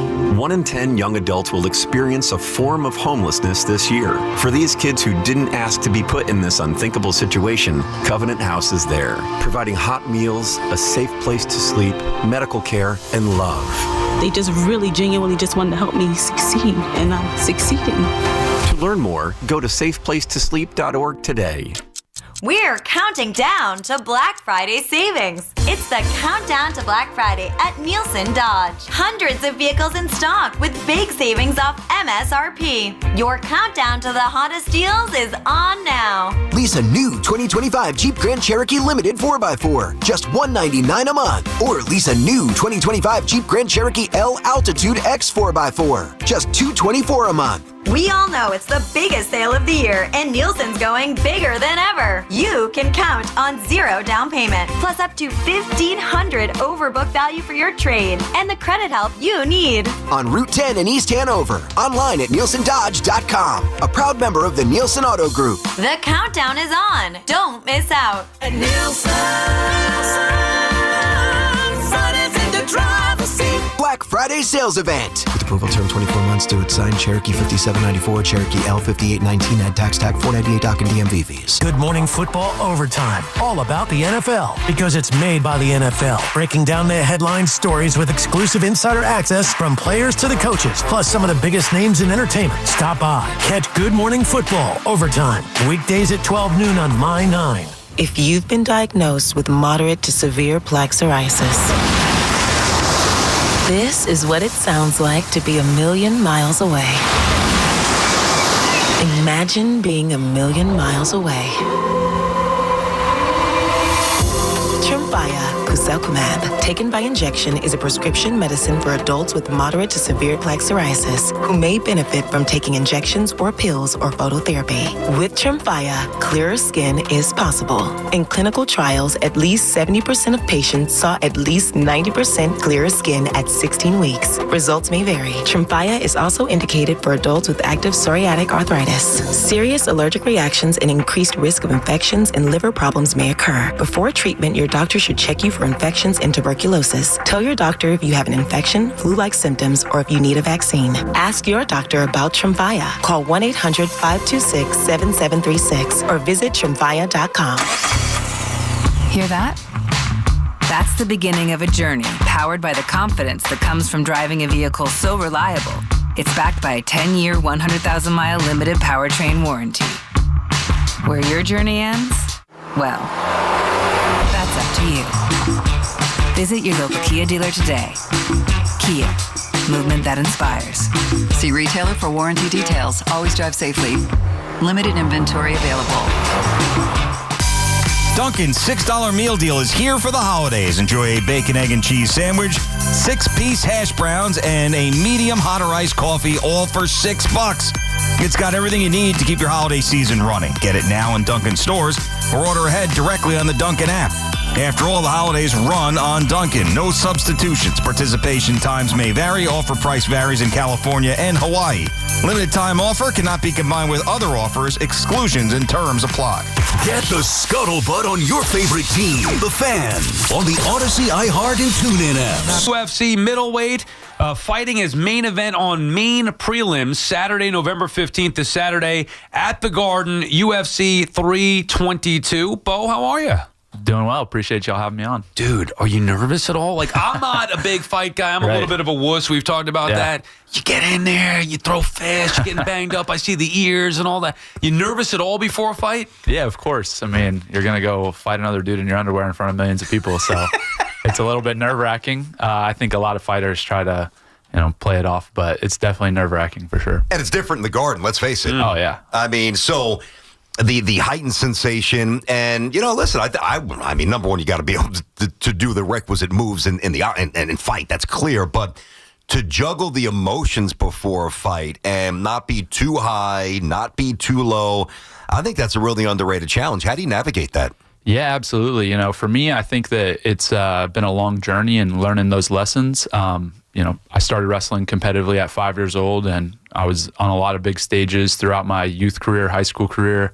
I was actually able to compete in Madison Square Garden when I was a freshman in college at Penn State, and competed here again last year. And so I think it's just through experience for me that I've been able to develop a lot of confidence. And it's not really like controlling your emotions necessarily, but it's being able to like understand like the feelings that you have and like just know how to deal with them, because those feelings are going to come, and it's just kind of how you decide to respond to them. And for me, it's like a lot of self-talk and just build a lot of confidence from my training and all the time that I put in. So, for me, that's really been the way I deal with it. And I think, it's working out. How did how did the wrestling turn into UFC for you? Why not just go be? Right. I know you did some stuff with Hulk Hogan, co-founder of Real American Freestyle, which was an unscripted professional wrestling league launched in 2025. Yeah. How do you go from childhood wrestling to UFC combat? I was always interested in fighting and in the UFC in particular.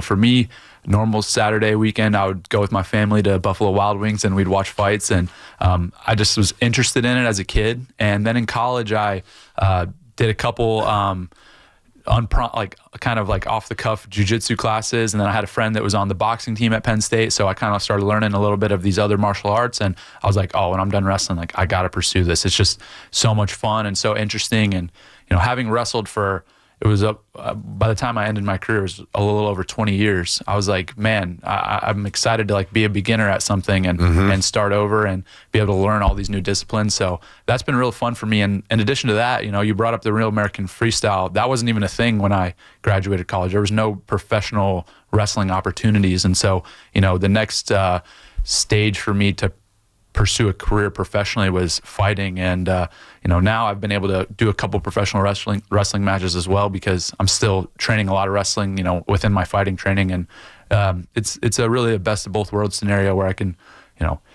focus on fighting. That's the main priority in my career, but then also get a couple matches here and there. Bo, a lot of parents, and obviously a ton of parents listening to us now, they have young kids. And before you get on the football field or even the soccer pitch or certainly on a baseball diamond, one of the first things that kids do is taekwondo or jiu-jitsu or something. In terms of self-defense and just overall physical health, what do you think is the best entry into that for a 5 or a 6-year-old boy or girl? Yeah, I think that the way I look at it, the first thing that's most important is being able to control your own body. So a lot of wrestling training starts out with, gymnastics, tumbling, basic stuff, forward rolls, cartwheels, balance, things like that. So we promote, a lot of just being able to control yourself before you control somebody else.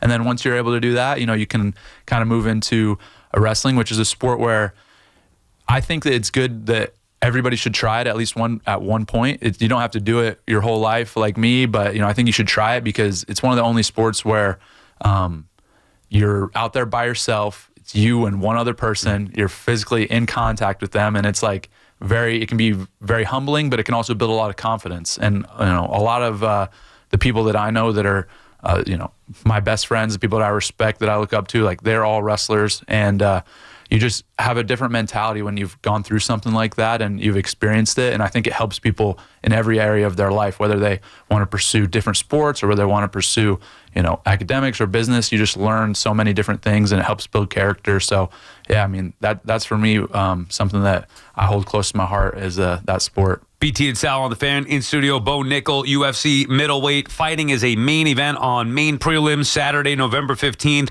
at the Garden, UFC 322. What's the feeling like walking around knowing silently? Maybe the ears would be a giveaway, but knowing that if somebody steps you the wrong way, not that you need to do anything, but knowing that you could just, you know what I'm talking about? Yeah. No, I feel relaxed, I feel pretty much like I'm chilling in most situations. But the interesting part about fighting. Anybody ever try to get loud with you a little bit, or not really. Nobody tried to test you in a bar, because you don't look physically imposing. You don't look like a mean, intimidating person. So I would think that some people would see you and say, you bump into him at the bar. What? I wouldn't do this, but get out of my way. Who's this chump? And then of course you wreck him. Well, I live in State College, Pennsylvania, so it's a small college town. I obviously went to school there, so it's kind of a place everybody knows me, and they have people follow wrestling in that area, so they all know me. So if I ever went out, there would be times where I would see a dude looking at me and I'm like, yo, what's up with this guy? What you looking at me for? And then he'd come over and be like, yo, big fan, man. I'm like, oh, wow. It turns out I'm the dick. I'm the one that's ready to do it. But no, in all honesty, fighting on a daily basis and training, it takes that out of you. I don't have any desire to go fight people on the street or in bars. I'm just you kill somebody, you go to jail. Yeah, I'm just not interested in that because it's I just did it for 2 hours. So it's kind of got it out of my system. But it's got to be a good feeling knowing that if somebody did stab you, I think oh man, I'd be screwed. This guy could pummel me. I'm running the other way. What happens on the subway if somebody steps me the wrong way? Yeah, no, I definitely. You know what I'm saying? Not nervous at all. It'd be more of a situation where it'd be all right, how do I disable this guy without like really hurting him too bad. So you're taught to diffuse rather than like this guy would want to smash somebody's head against a bar, just a wooden bar. What else did you play growing up? Like what other sports? Obviously wrestling was big. You play football, a little baseball, hoops. What'd you do? I played a ton of different sports. My dad played college football. My mom played college basketball. So I grew up playing football, running track, swimming, baseball. Wow. I did pretty much everything. The sport I did for the longest outside of wrestling was football, and I went to high school in Texas, so it was like religion down there. So. Oh, yeah, my wife's from Texas. I know it well. Oh, yeah. Yeah. So, I went to Allen High School. We had one of the best football teams, high school football teams ever. I think we were 3 years in a row undefeated, number one team in the country. Did Stafford go to Allen? Do I have that mixed up? Kyler Murray. That's right. That's right. Matt Stafford was maybe like Austin. Okay, yeah, I know he's from Texas too. Yeah, go ahead.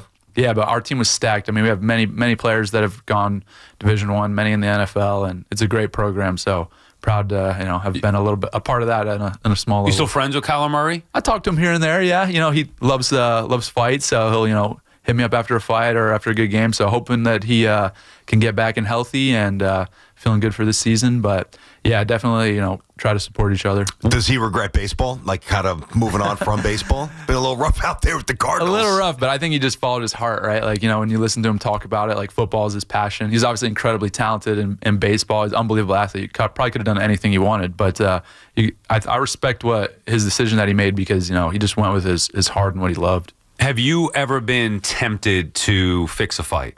That's a big thing now. We gotta get into it. It is a thing. But for me, no. I'm not really interested. Nobody's ever come to you with the opportunity to? No, never anybody has come up to me. Maybe they just would assume that I wouldn't do that because it's really not of interest to me. Back when before I was in the UFC and everything, I definitely bet on fights, and I felt like I had a good insight as somebody that was an athlete. Obviously now we can't bet on fights anymore, but it was always interesting to me, figuring it out. And I think now with the way the lines are, people are getting a little, the odds makers are a little sharper. And but I think there was a lot of money to be made back in the day. So, like I said, I don't follow it as much anymore, but I used to bet pretty frequently. Well, so he fits right in. He likes to bet. Right. There you go. Part of the BT and Sal crew. So I think that it's almost easier to throw, maybe not easier to actually execute the throwing of a fight, but to get entangled in that kind of a situation because you think about what's going on with baseball and some of these knuckleheads in the NBA making millions upon millions upon millions. Now, you can obviously make good money in the fight game, but it's not quite as prevalent as some of the more mainstream sports. So if there's a temptation to cut a corner, make 15, 20 large over the here, supplement your income, I would think that the UFC and boxing to a lesser extent is very vulnerable. Very. Yeah, I mean, you could look at it that way. I think that in one sense that, when you're looking at team sports, there's so many different elements and factors that have to go right for you to be able to fix a game. And the fight is just one guy, right? So, that definitely makes it easier. But I think a lot of guys just have too much pride. Like, there's too much on the line to, go do that. Not to say that, obviously, that it would never happen ever. But I think most guys, when you're going into a fight, it's like, of course, you want the money, but it's also like your pride, your ego, your reputation on the line. And in addition to that, right, we've seen some consequences for guys that have been caught, and it's severe. It's like it's over for you. You're never fighting again. So there's a lot to consider there. But yeah, overall, I feel like the motivation for winning a fight is a lot bigger than the motivation to make some extra cash. Just to follow up, so we saw with baseball, obviously do a prop bet. All right, $1,000 on a ball. I could spike it in the dirt. I could throw it 7 inches high. There's a ball, bet one. When a fight is fixed, is it you just tap out early? You actually feign hitting somebody? Like, how would you even throw the fight in the octagon? Yeah, you got to get beat up. So you really got to just take a lick. No, and that's you're just going to get smashed. Yeah, that's the thing. It's not like another sport. So I mean, I feel like there's situations. Yeah, maybe you could tap out early, but it would be so obvious, right? Like, you see sports like the WWE, or you see a fight on a TV, and it's obviously very different from a real fight. And so I think that, from my perspective and my eye, like watching fights, I would be able to tell immediately. Like if a guy was like gonna lay down, like I would be like, oh, that guy laid down. Okay. Yeah. Okay. Sell me on why UFC over boxing. I mean, it's just so much more organized. The UFC's done an amazing job of like putting together consistent events. It's just when the UFC says they're putting on an event, it's going to happen. Everybody's going to get paid. Like, things are going to be orderly, and they're so professional. In addition to that, I think fighting MMA is just much more exciting. Like, boxing, you have big gloves, 2 hands. You can throw a left and a right. That's pretty much all you got here. You can move around, but with MMA, right, you're punching, kicking, knees, elbows, takedowns, submissions. Like, it's just so much more of a complete sport in my mind, and it's more natural and exciting to me, right? Like, I do watch a lot of boxing, and I enjoy boxing the same way, I enjoy wrestling or kickboxing or other martial arts, but MMA is so complete and exciting, and it really is a test of, like, who's the best fighter, right? I think you can be a better boxer than somebody, but not necessarily be a better fighter. Huh, that makes sense. So you're coming off your first loss, right? First loss ever. So thanks for bringing that up. I don't bring that up. I wouldn't do that. Hey, 113 straight before that. Keep me humble. Keep me humble. I got you. That's kind of where I'm going. So, like, of course, the training shouldn't be different coming off a win or a loss. It should still be the same level of focus and want and tenacity. And I'm sure that you're as close to that as you can be. But human nature takes over. I'm sure you're on some level, you're embarrassed, you're frustrated, you're disappointed. Totally. So how different is the training and the focus going in after a loss? Yeah, it's definitely different. I think that when I look back on my career as an amateur wrestler and as a kid and coming up, like, I always, I didn't lose a lot, but when I did lose, it like really, it hurt me and it like hit me hard. And at the same time, it was like a massive motivator for me. And I definitely feel that with this last fight, that it's been a massive motivator for me. I feel more motivated than I ever have. And it was just really, for me, more of a learning experience of, how to, what I need to be doing in training and preparation to be prepared for the fight.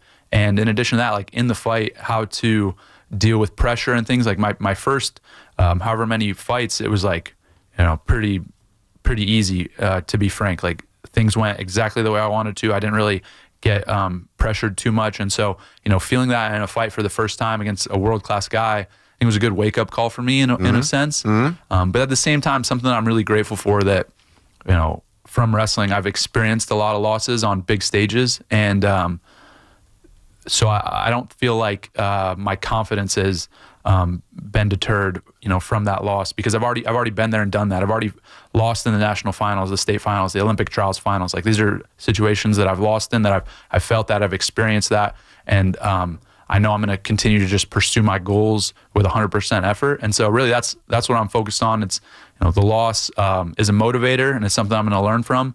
But at the same time, like, it's just get back on the horse and on to the next one. Couple more for you here. Bo Nickel in studio, UFC middleweight, fighting his main event on main prelims Saturday, November 15th at the Garden, UFC 322. What's the opponent like this? Are you big favorite? Where are we at with that? Yeah, I think I'm a maybe 2-1 favorite, something like that. I may lay those odds hearing you speak here. You coming off a loss? I think you should hammer it. That's a good. I'm in, dude. Okay, now I'm sold, Bo. I am watching this and I am betting on it, guaranteed. Right on FanDuel. Let's go. Yeah. It's been interesting. You guys, I don't know like how much, if you followed like my career, and especially in the betting markets, but it's been very interesting. I came out as in my first couple fights as like, it was like biggest favorite of all time, like back-to-back fights. I was like minus 3,000 favorite like a couple times. And, it was really interesting. So my first fight, it wasn't in the UFC, but it was on Dana White's Contender Series. They screwed the odds like bad. I was like 3-1, and it really should have been like 50-1. Whoa. And a bunch of my buddies laid a bunch of money on me and cashed out crazy. And that's legal. Your buddies can do it. You can't have anything. Well, at that point, I could even bet on myself. Oh, so the UFC changed fairly recently. Fighters used to bet on themselves all the time.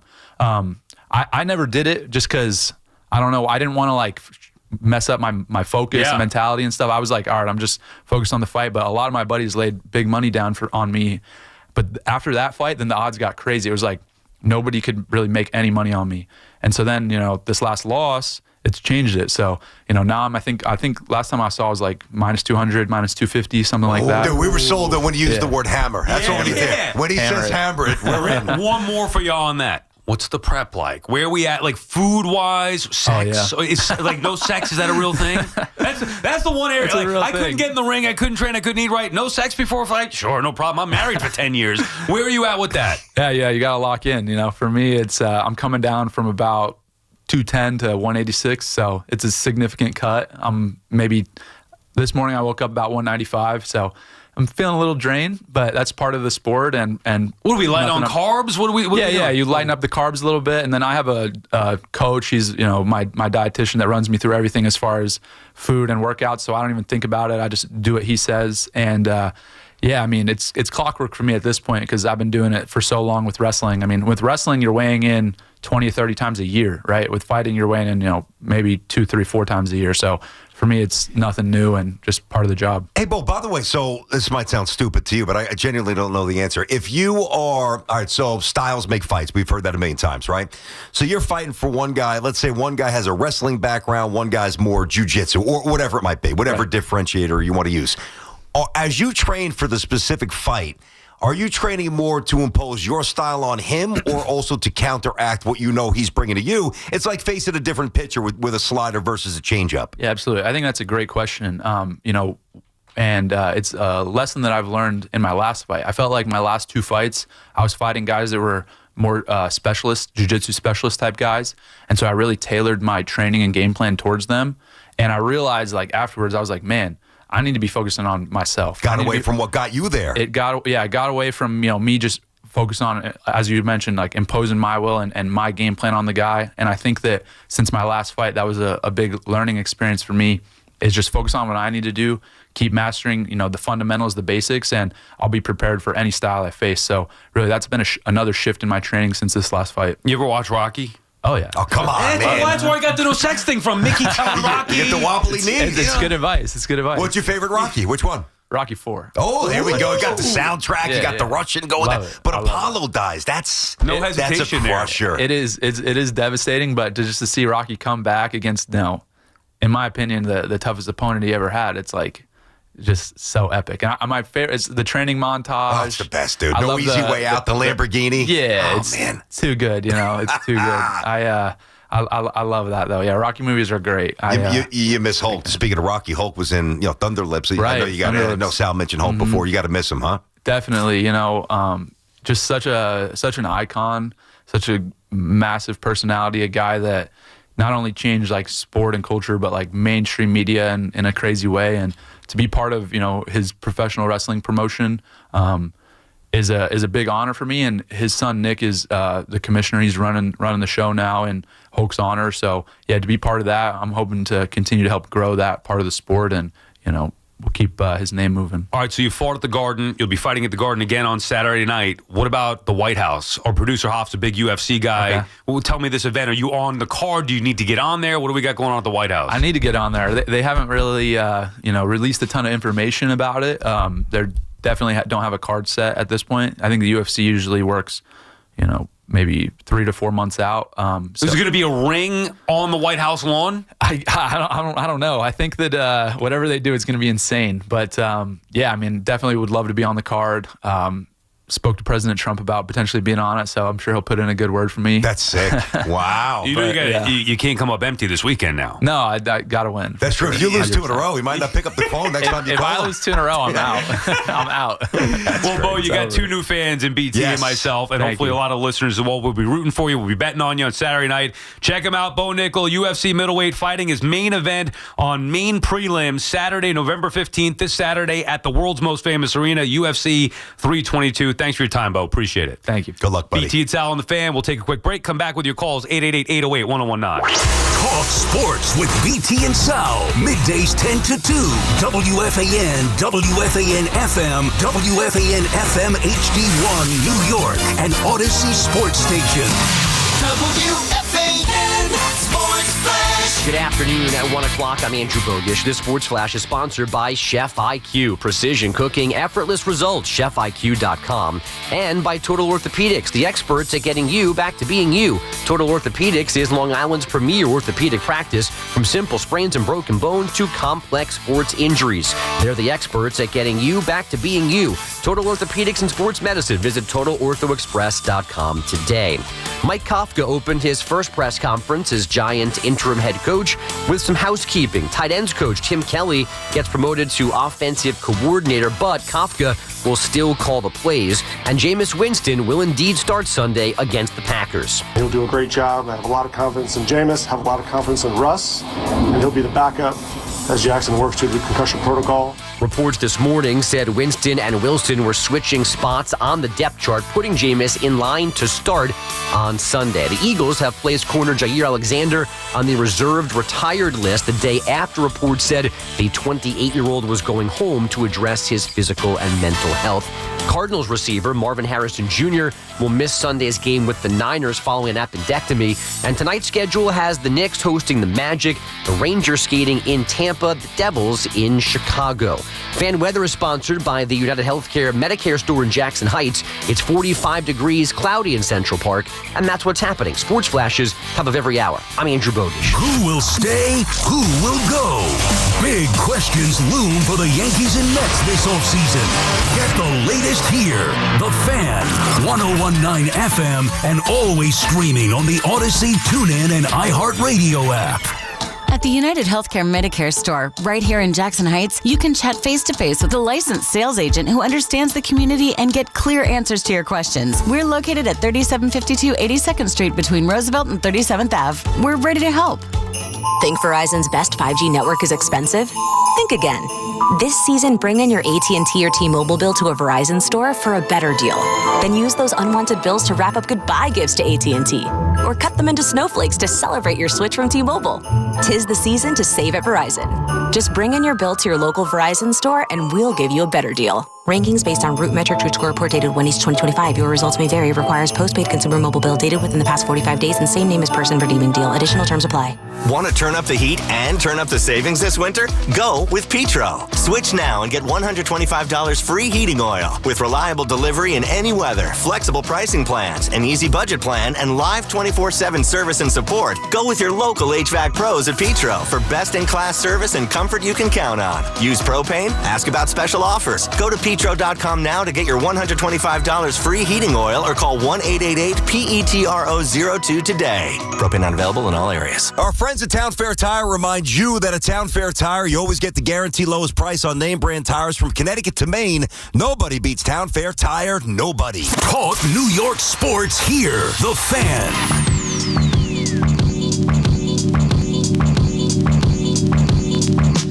BT's out back on the Fan. That was fun, wasn't it, BT? Bo Nickel. How about that? I enjoyed it. Didn't make the bed yet, but I will come Saturday night. Dude, he put me in a wrist lock. I was messing around with him, and my wrist is still stinging with pain. I swear to God. You always got to... What? You want to get some advice? I know, but then, like, you start grabbing his wrist, and he looked at you like, come on, bro. And then I'm thinking, just lay off. He's like the prized possession here. We got money riding on this thing now, Saturday night. I'm just getting tips next time you get loud. I mean, I could just save the energy. I could just, instead of having to throw a punch at you, I could grab your wrist and make it easy. We will go from Bo Nickel to Jay Leno coming up in 10 minutes here on the Interesting show today. He was good, man. Bo was a humble guy. And listen, all kidding aside, when you use the term hammer, when he says hammer me with the bet, we're hammering him. We're going. This might be the biggest bet I've made this year. We're going in. I liked his answer to your question about how he bounced back from a loss. Mm-hmm. So I was already sold in that moment, and then I brought it up thinking it'd be funny to joke about it. He's like, "Oh, I'd hammer it." Yeah. Our eyes lit up, man. I didn't need much pushing. So that's like insider trading to us. We're like, that's all we need to hear. We're in. That is tremendous. Well, it beats betting on the ponies. I can't talk to them. Can't interview. I know. Ponies, I couldn't bet them I have no idea how to bet horses. Apparently neither do you, based on how you did this summer. I got destroyed in Saratoga. No, but I do like looking at the horse and looking in the eye, and I kind of talk to him, silently through my own. I'm like, all right, guy, we got him here. We got him. Don't worry about it. And this guy, you could actually get it from, and he said it himself, and hammer it. All right, well, we will. And he can't lose. Well, knock on wood. I don't want him to lose now. I want him to win. Forget about the bet, but he's not going to lose 2 in a row. Tell you that he's going to crush him. The discipline here, what do you say? He's 3-1 favorite, something like that. The discipline here is just they're different. That's the thing. They're different. Imagine the diet leading up to a fight. Like it's intense, man. Yeah, it is very intense. And then afterward, I should ask him that. Afterward, does he go nuts? Oh yeah. I know Connor used to go. Actually, Connor probably went nuts during training too. McGregor. You talking about? Oh yeah. Connor McGregor after a fight, he'd be walking. He said that what? Is he still alive? Yes. Maybe Ricky Hatton. I'm sorry, I got him confused with Ricky Hatton. Okay, yeah. Remember No, Ricky Connor's Hatton? I do. Who fought the boxer? Yeah. I remember Did he Ricky. fight Mayweather? Yes, he did. Yep. Yeah, so I was just saying. No, Connor's alive and kicking. Connor's up there with a bottle of scotch right after the fight. I mean, he's different than our boy Bo. Hoff, you're going to this thing Saturday night now? Yes. I'm very happy about that. You going to bet him as well? You got to bet Bo. You have to. Bo Nix. Oh, yeah, Bo, 100%. He should be a no. A big Bronco fan as well, we found out off the air. Big game with them, with the Chiefs coming up on Sunday, so looking forward to that. Chiefs are going to smoke So them. you usually bet on these, Hoff, or no, the UFC fights? I do. I hit some, but the thing is I get excited. I think I know really a lot about MMA, so I go and I do these 6, 7 parlays. Right.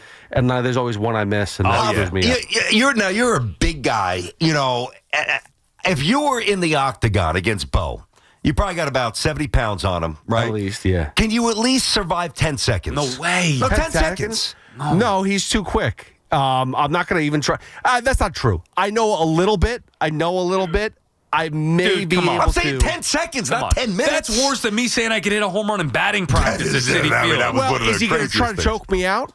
Well, if he's going to choke me out, I could probably give it 10 seconds before you die. Right. Yeah. Because I should be able to know enough to try to engage with to buy 3-4 seconds. Yeah, exactly. Well, that's what I'm asking. Now, if he comes with a temple shot as soon as the bell rings, you're not making 10 seconds. I should be able to parry that too. I should be able to. No. Now you sound crazy. Why? If Bo Nickel comes out with the intention to deliver a shot to your temple, I know how to block a little bit. You're not blocking Bo Nickel. You're not gonna block us. You're not blocking him. He almost broke BT's wrist in 2 seconds here during the break. Thumb down, right? Was that what he's saying? Absolutely. I know thumb down, but it still hurts. After the picture, BT's like, "Oh, come on, man, show me some moves. Show me." I didn't say it like that. Don't come on, dude. I didn't say it like that. How'd you say I don't know how. I didn't quite say it. BT, I feel like every wrestler that comes in here, BT's always like, "All right, show me something real quick. Yeah. Show me how to do a figure 4." Well, that I could do. I could actually do. I learned that when I was 7. Greg the Hammer Valentine. I could actually do that. Gallo was telling us a story yesterday in the newsroom about when Charlotte Flair was. Oh God! About how was I hitting on her? Can you explain? No. He said you would something with the figure 4. Would you ask her to put her in the figure 4? I did. I actually begged her to put me in the figure 4. Yes. I didn't ask her. She said no, and then you kept going. I don't know. And then he gave it to Gallo. That's a couple years ago. That's actually how they ran into each other. He was on the floor with Gallo giving him a figure 4, and then she turns the corner. I can do the figure 4 on command right now. The only thing I could do. I could. I was able to do the Razor's Edge. I did that to my brother. Razor's Edge. Yeah. That's funny when I asked What time Charlotte is to do Jay that. Leno? My God. 1:20. Okay, so maybe we want to break in 5 minutes. We're gonna break here. The BT and Sal show on the Fan is presented by your Tri-State Cadillac dealers. Cadillac, the official luxury vehicle of the New York Giants. Hoff, did you hook us? We're all going as a show. Oh, do you want to go? When is it? Saturday night. This Saturday? Saturday. Go. Hey, I don't wander from the crib that much. You guys been dating for the last 4 months, going out everywhere. Who? You two. The bar. We went Friday night. The Ranger game we were going to go to. BT, if I asked you to go to that charity thing, which I did and did, it wasn't. If I asked you to go, you would have said, "I'll get back to you." No, then about 3 days before, you would have been like, "I can't get that." No chance you would have gone to that. No, you guys are selling me short. If you would have asked me to go to a Ranger game, not interested. Honestly, even a Knick game, not interested. Charitable event for you, I would have been there. You didn't ask me. You didn't ask me. I didn't bring it up. You didn't ask me. I would show up for that. No. Don't say no. I would have shown up for that. On a Friday night, I don't think so. You can say that now. We'll never know. You didn't ask me. He was afraid to ask you. I was like, why not? What do you mean afraid to ask me? What would you say, yes or no? Well, no, but you pull the strings. You pull it around a little bit because you don't. The thing about BT, the thing about BT is you have good intentions. Oh, thank you. Intentions. I'm incredibly well-intentioned. You're going to want to do it, but you won't have a decision until about 2 days before. By that point in time, it's already done. Well, that's possible. I'm going to grant you that. That's fair. That's kind. All right, you stay out of this one. I know where you're going. No, listen, Hop. That's true. I can't commit. Sal commits on the spot. Yes. Now for that, for that stuff. For him, I would have done that for you. I've actually done guest bartending a bunch. It's fun. I probably would have taken an Uber because I would have actually leaned into it to that extent. That was like an hour away, though. I know. It's a long drive, but that's different. And plus, was Georgie there, by the way? Was Santiago there? No, he was not there. I thought he wanted may him have to be there, but I think they had an event or something like that. Not an event. I think they had a tournament that weekend or something like that, so he was not able to get there. I would have been there for you. I would have been. I swear to God. But the other Ranger games on a Tuesday, I'm not going. No interest. So the theme, to sum it up, the theme Hoff dropped the ball on that because he did not ask you. I dropped the A-Rod ball with you. Was that what you were teeing it up for? Next. I know. Go ahead, finish. You dropped the ball with the A-Rod. No, we're all ball droppers, but you. Exactly. The defense. That's it. This guy. Oh, he turns it into a Sal positive. That's what he was doing. I could see it a mile away, Hop. We know him by now. BT and Sal on the Fan. When we come back, Jay Leno will join us. It may be the offseason for the Bombers and Amazons, but there's no offseason for Yankees and Mets talk. Get the latest here. The Fan, 101.9 FM, and always streaming on the Odyssey, TuneIn, and iHeartRadio app. I'm Chelsea Messenger, helping you beat the books with the BetMGM Network. Play of the day, and the NBA is continuing to roll with one of the hottest teams in the NBA. We're taking the Knicks, laying 3.5 at home over the Magic. New York has rattled off 5 straight wins and stands at a perfect 7-0 at home this year. The Magic are just 5-6 this season, despite being favored in every single game they've played. Bet smarter, beat the books. Download the BetMGM app. Please gamble responsibly. Hey, I'm Mike Slater. My dad passed away at the age of 63. It's out of nowhere. Had a stroke. Super hard, obviously, for the whole family, but my dad had life insurance. This is why I have life insurance for my family, for my wife and 4 kids. And the best place to get life insurance is ethos.com, because you can do it in 10 minutes. And there's no medical exam and no blood test, just a few health questions. Get life insurance in 10 minutes so your family is protected. Ethos, ETHOS, ethos.com/play. Nissan trucks and SUVs are built for next level adventure. Too much gear? Dirt? Rock? Sand? Get in a Nissan truck or SUV and feel unstoppable. Whether you want to take your next level of adventure in the Frontier Dark Armor, the Pathfinder, the Armada, or the Rogue, you'll be ready for what comes your way. Nissan. #1 in new vehicle quality among mainstream brands by J.D. Power. Now get 0% APR financing for 60 months on the 2026 Nissan Rogue Platinum. Visit jdpower.com/awards for information based on 2025 model year 2026 Rogue from new dealer stock. 0 down payment, 60 months financing at $1,667 per month per thousand financed. Down payment may vary, subject to NMAC credit approval. Not all buyers qualify. Dealer contribution may affect actual price. See dealer for details. Ends 12/1/25. Think about it. You take thousands of steps every day. Shouldn't every single one of them feel amazing? Well, with Arch Fit hands-free Skechers slip-ins, they can. Skechers teamed up with podiatrists to design a shoe that provides amazing arch support for all-day comfort. And best of all, you get all this comfort, stability, and support with the ease of Skechers slip-ins technology. Just slip them on. There's no bending down and no struggling to tie your shoes. Just step in and go. Try Arch Fit hands-free Skechers slip-ins at a Skechers store, Skechers.com, or wherever comfortable footwear is sold. Looking for the lowest price on name brand tires? Get to Town Fair Tire and get the guaranteed lowest price on any name brand tire. Nobody beats a Town Fair Tire deal. Nobody. Name brands at discount prices. Town Fair Tire.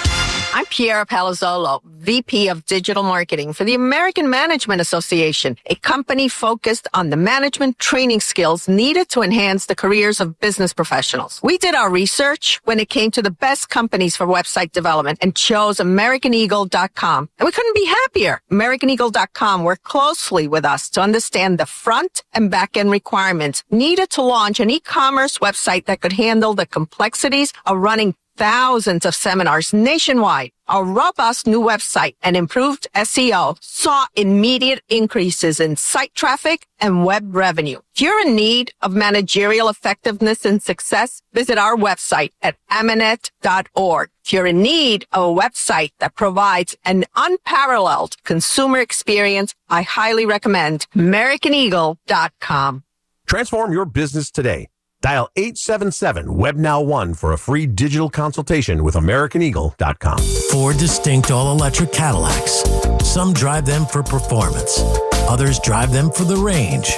And some drive them because it's the only way to make an entrance. 3 different ways to turn every drive into an occasion. Whatever your reason, there's never been a better time to say, let's take the Cadillac. The all-electric Cadillac family of vehicles. Escalade IQ, Vistic, Optic, and Lyric. Visit your Tri-State Cadillac dealer today.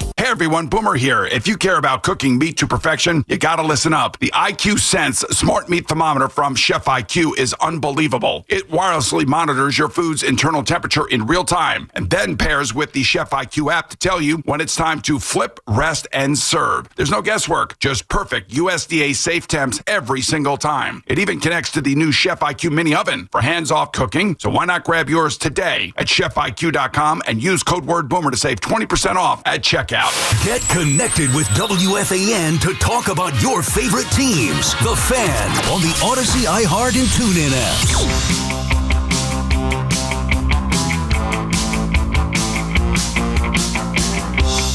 BT, it's out back on the Fan right now. It is an honor to be joined by Jay Leno as the guests continue here. Now, Jay's going to be performing Friday night, November 14th.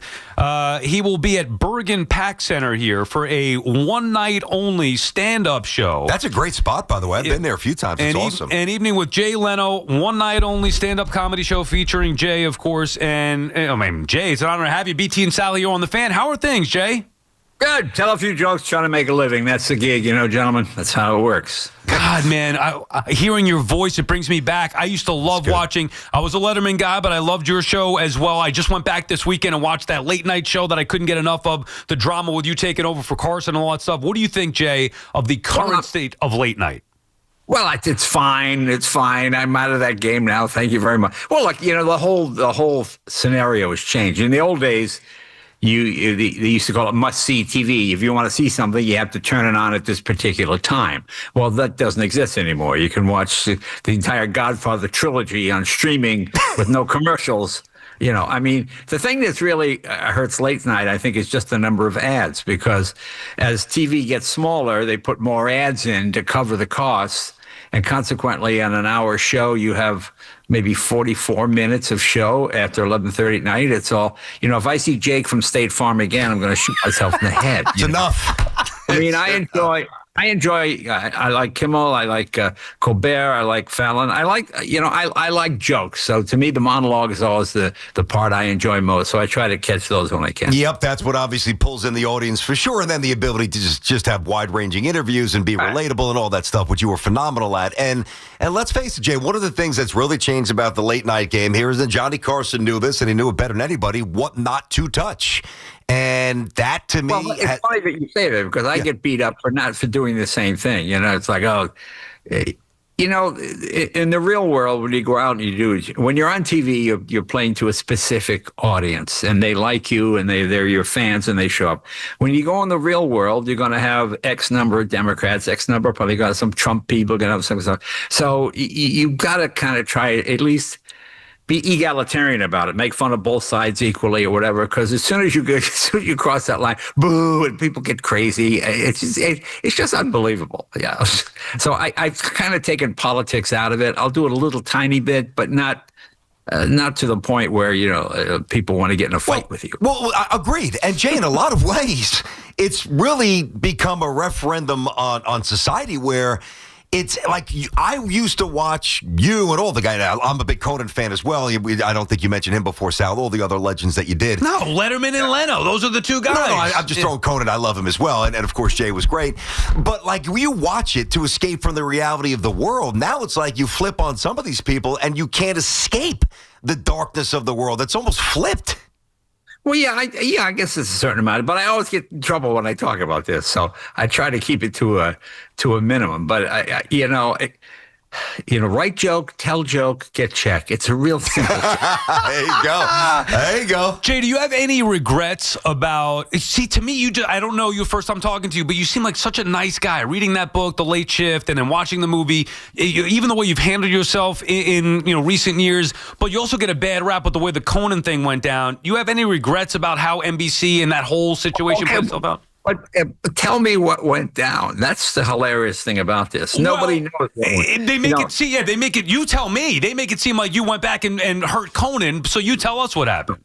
NBC came to me one day and said, Conan wants the Tonight Show, blah, blah. I go, all right, fine. So we made a deal to leave. Okay. In the interim, Craig Ferguson came along. And Craig was competing against Conan. And then in many cases, he was beating them. And then Zucker calls me, goes, we think we made a mistake. I go, guys, it's your mistake. What do you want me to do? Well, we don't know what we're going to do. Well, all right, fine. So then I left. Okay. And then it wasn't getting enough. Look, ultimately, you pull your own weight. I certainly didn't do anything to get in the way. I didn't think I'd get the show back. They came to me and said, this doesn't seem to be working. I said, all right, we'll call Conan and see what he wants to do. And then NBC came up with this another brilliant idea of having me do a half-hour monologue. And then I said, run it by Conan. If he wants to do it, I'll do it. And Conan didn't want to do that. And then one thing. But my favorite thing, I was in a meeting with NBC, and I said to them, I'm just curious. You know, I've been number one for the last sort of 12 years. Why are we making this change? And one of the NBC executives says, we want what's above number one. Yeah, that's brilliant. I said, what is above number one? I just started to laugh, and then they realized how stupid this is. I said, guys, whatever you want to do is fine with me, okay? Yep. And they come along. Then they decided to try the Jay Leno show at 10 o'clock. I said, I don't think it's going to work because then the affiliates want the monologue at the end of the show, so it leads into their news. I mean, just all these kind of... It was just NBC trying to have their cake and eat it too. And consequently, you know, it kind of drove a wedge between Conan and I. And I don't really comment on it. I nothing but praise for Conan. He's a very funny guy. He's a good comic. He's good. I enjoy him, okay. But it's just what happens, you know. It's like I tell people, who do you tackle? You tackle a guy with the ball, okay? It's not personal, and that's what it becomes. And when you're business like NBC, they're in a business to make money. See, here's what they had. They had a hit with Letterman, and they had a hit with me. So they realized if they got rid of Letterman and moved him down, there's no rule that Letterman made a gold mine out of a dead area where there was nothing at 12:30. So they said, we got to keep him here. So okay. Then Conan came along, and Conan, I have to look for rough spots, held the mantle just like Letterman did. And they said, well, we got two guys that are each doing well. What do we do? And they just tried to put Band-Aids on it to keep both of us happy for the longest amount of time. And ultimately, it didn't work out. Yeah. So, I mean, listen, Jay, you were amazing, but you were no Magic Johnson. I mean, the Magic Hour, I mean. I like Magic. You know, I like Magic. We all do. The show was terrible. The Magic Hour. I sent some of my writers over there to work for him. Okay. I got you. You know, I like comedy. You know, it should be the funniest or the best or whatever wins. I mean, that's basically what it is. And you don't stifle the competition, you know. Magic was a good, he just wasn't a comic. I got you. It's like me playing basketball. Yeah. Who was your all-time favorite guest, Jay? Oh, you know, it's funny. I like politics, so having presidents on, especially meeting guys before they were president. I mean, one of my favorite things was Hillary had the nomination locked up. She had it. And all of a sudden, Barack Obama shows up. Now, the interesting story on Barack, do you know who Philip Crane was? I don't. No. Philip Crane, I think, was a congressman or something from Chicago. Okay. Caught having sex with his babysitter. Jeez. So I got that. Well, he's out. Then Alan Keyes, the black Republican conservative, ran to fill Crane's Democratic spot. The Democrats, we got to get an African-American guy to go against Keyes because it's a big African-American audience. And, hey, how about this Barack Obama guy, the community organizer? So they brought Barack Obama in, okay? Like I always say, if Philip Crane hadn't slept with the babysitter, Obama wouldn't have been president, you know, but that's just kind of a funny thing that way. Okay, so then I see this guy announce. I go, let's get him on I call him up, and I said, hi, this is Jay Leno. I'd love to have you on the show. Well, thank you, Jay. I appreciate that. You know, he goes, okay. So he rents a car. He flies out here, rents a car, drives himself to the Tonight Show because he's not famous now, you know. And he walks out on stage and says, Jay, my name is Barack Hussein Obama. I'm running for president of the United States. And I said to him, well, let's see. Okay, a black guy from Chicago, his middle name Hussein. I said, you shouldn't even have to campaign. I just think you'll win just based on the Hussein thing alone. And, you know, he's a pretty funny guy and sarcastic, and he liked that. And we became friends. Okay. So I even got his cell phone number. I keep in touch. Okay, fine. Well, then he wins. And as a nice gesture, he agreed to come on the Tonight Show as president, which is the first time that it ever happened. And the difference between driving a rent-a-car and coming on as president, okay, the whole parking lot is tented, meaning from a satellite, when the limousine pulls in, you can't see where the limousine goes in like 2 acres of just tenting. Okay. And he comes on. There you go. Now, here's the best part about growing up in a small town and having the same idiot friends since 8th grade. I'm telling my friends this story, right? I said, well, President Obama gave me his phone number. Let's call him up. Oh, God. I go, guys, we're not going to call him up, okay? No, you don't have it. No, you shut up, man. You don't have it. I do have it. So I show him in my phone book. I cover the phone number. So you see, it says President of the United States. And then I said, well, okay, what time is it? Okay, it's 3:00 here. It's 6:00. All right. So I dial the number. Hey, Barack here. Mr. President. Yeah, it's Jay Leno. What can I do for you, Jay? Just here with some of my friends. Lose this number, Jay. Click. We were talking with Jay Leno, who will be performing at the Bergen Performing Arts Center in Englewood, New Jersey, this Friday, November 14th, 8 p.m. An Evening with Jay Leno, a one-night-only stand-up comedy show featuring Jay, of course, the legendary comedian. Couple more, Jay, for you, as we do appreciate your time here. So you mentioned Letterman before. You still talk to Dave at all? Occasionally. You know, I've been a huge Letterman fan.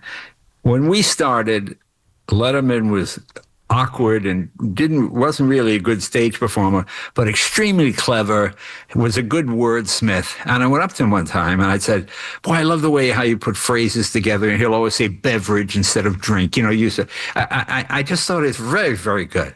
And then he said to me, well, how can you be so confident on stage? Don't you get nervous? No. So we kind of took from each other, you know, and we learned from that. Like when I would do the Letterman show, Dave always gets nervous for a show. So I would go down, I'd buy a huge meatball sandwich in New York, right? And I'd wait for Letterman to come around the corner to make up. I go, Dave, try this meatball. He goes, no, I'm going on. I'm not done. No, Dave. And I just keep pushing it in his face, you know. And then I would bring the meatball sandwich onto the show and, you know, take a bite and the meatball would fall off on his desk and he would get all pissed off. And I mean, it was just so much fun to do because the planned material we had was fine, but the ad-lib stuff with Dave's ability to be quick-witted it was the most fun time of my entire career because every 4 to 6 weeks I would do Letterman and I'd always try to do something that would kind of get under his skin. Like Letterman was once in a magazine called Success Magazine. He was on the cover. So I carry it out and I go, folks, you see this? Dave's on the cover of Success Magazine. Boy, it's unbelievable. Dave, and Dave's going, yeah, you put that down. No, Dave, this is really impressive. So, and I say, you know, Dave, I'm on the cover of a new magazine. I pull out a magazine called Super Success Magazine, twice the size of Dave's, with twice the size picture, right? And of course, Letterman didn't really know that was going to happen. So he really started to laugh, you know, and he starts digging. And, it was just so much fun. It was my favorite time. It was a magical time. And by the way, you know, we ran through so many of these names here, contemporaries, legends. What'd you think about Arsenio? I loved Arsenio's show. Arsenio and I do want to go on the road together. I'll tell you a funny Arsenio story. This would be that because we were competing against each other. Oh, you know, that kind of thing. So I watched Arsenio's opening show, and he's got Brooke Shields and a bunch, you know, kind of. I think Clinton, not President Clinton, the jazz guy, you know. So I'm watching his monologue because you want to watch the other guys to make sure you don't do the same joke. And he says, on my show, it's going to be about the music, about the funk. You're not going to see Barry Manilow's ass on this show. That gets a huge. So I watch all the shows every night, getting close to Christmas, and I see Arsenio come out. Okay, next week on the show, Barry Manilow will join us. I'm like, oh, Barry Manilow, this is great. So I call it, and I haven't spoken to him in months. I call his office, and I said, hi, Jay Leno for Arsenio Hall. He don't want to speak to you. Well, I think I have something I think he'll want to hear. I don't think so. So, hey, what do you want? So he's on the phone. What do you want? Why are you calling me? Why are you bothering me? I went, ooh, next week, Barry Manilow on the show. And he fell off the chair laughing, because he realized, on TV, you need every guest. You can't just say, I'm just doing hit people. I'm just doing this, that. And any argument we had disappeared. Ooh, Barry Manilow will be joining me on my show. And it was just so fun. In fact, we've done a bunch of dates around the country.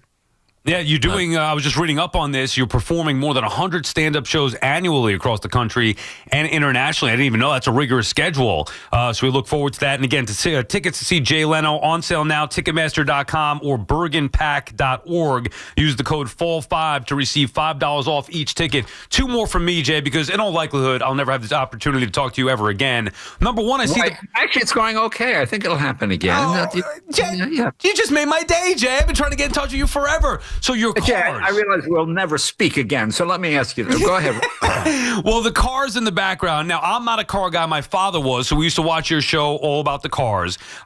Since my father has passed, I know how difficult it is to upkeep with the cars. He had 3 of them. You've got like 30,000 of them. I know you love it, but how do you maintain all those cars?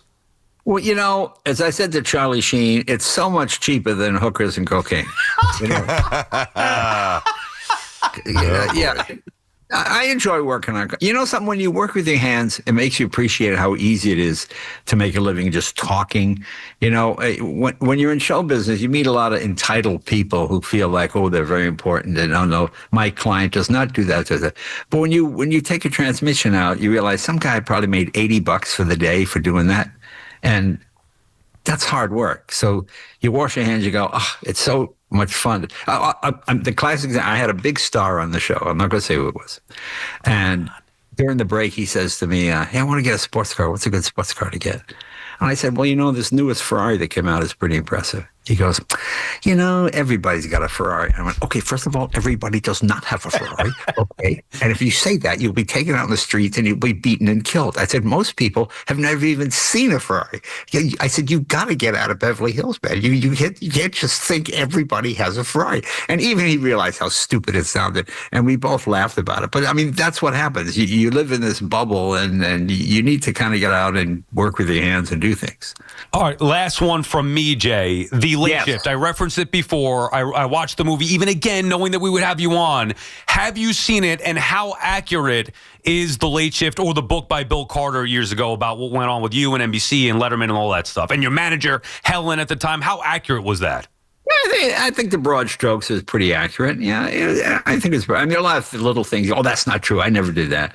There's one line makes me laugh. I said to my wife, "Honey, would you get me a cup of hot coffee?" I've never had coffee in my life. I can't stand hot coffee. So I laughed at all the little things. But I think for the most part, in that broad stroke thing of show business, it's probably pretty accurate. Yeah, you've seen that. BT, you got to watch it. The Late Shift. It is incredible. I got to get into it. Jay, I got to be honest, man. This is great. It's a real treat. You're a legend. We appreciate it. Go check Jay out this Friday night, Bergen Pack Center, BergenPack.org for tickets. Use code FALL5 to receive $5 off each ticket. Hope to do it again, Jay. Thanks for your time. Yeah, we'll do it again, guys. Thanks. Talk to you soon. Thank you, Jay. The great Jay Leno. How about awesome. that? Those stories. That was way better than I thought. It's funny. Like sometimes I'll get lost in YouTube, and sometimes I've gotten lost whether it's. And I wasn't a huge you love Letterman. Yes. I liked him, and then I kind of got a little tired of him. Whatever, humor's subjective. It is what it is. And I was definitely more of a Conan, like a quirkiness, The Simpsons. I just love Conan, like the body mannerisms, like that element of physical comedy. And I was a big Jay Leno fan as well. And I liked Ferguson too. But I'll go down a rabbit hole on YouTube, and like some of the old stuff, like Andre the Giant on early Letterman, or Macho Man was a regular guest with Arsenio. Some of that stuff is gold, man. Those interviews were amazing. Letterman is, for me, a dream guest. So to get Jay Leno, and by the way, the one thing about him, I feel like Jay's, I don't know Dave personally, but I just feel like based on a lot of the stuff, Jay is such a nice guy, approachable, and there is even that, like you see the humility, and wow, not everybody's got a Ferrari. Like you got to.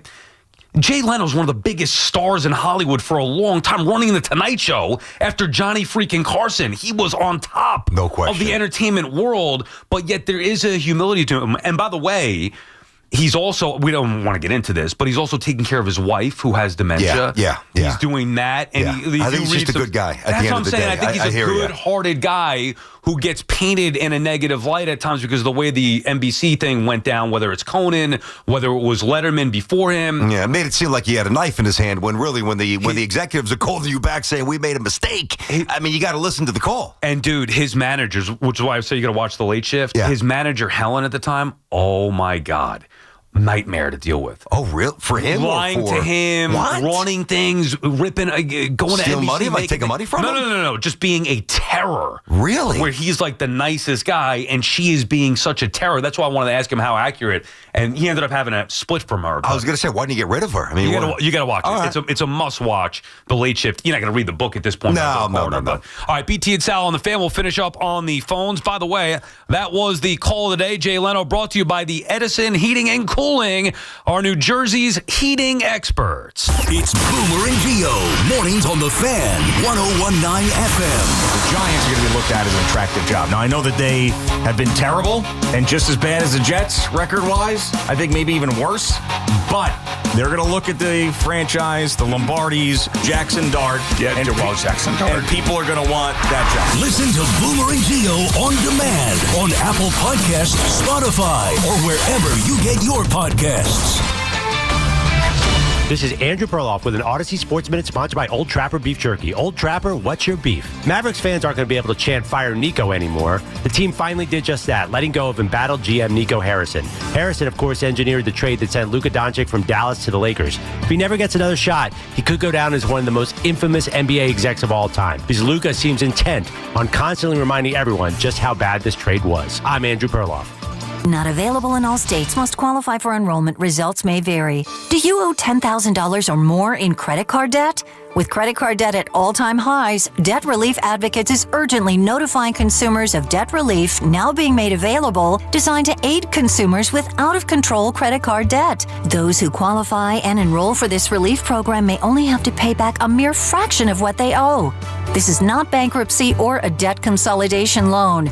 This is a relief program that credit card companies would rather you not know about, as it could end your debt nightmare and save you lots of money. Consumers owing at least $10,000 in credit card debt can now take advantage of this debt relief as the cost of living skyrockets. For free information and to learn what debt reduction you may qualify for, simply go online and visit DRA.com or call 800-474-1811. 800-474-1811. That's 800-474-1811. FanDuel is the #1 sportsbook for same-game parlays, from points and rebounds to threes and assists. FanDuel is the best place to combine your favorite picks into a same-game parlay or track every stat live, all in one easy-to-use app. And right now is the perfect time to join because new customers get $150 in bonus bets if your first $5 bet wins. So bet on the players you love the way you want. Head to FanDuel.com/Gio, that's G-I-O, to sign up today. That's FanDuel.com/Gio.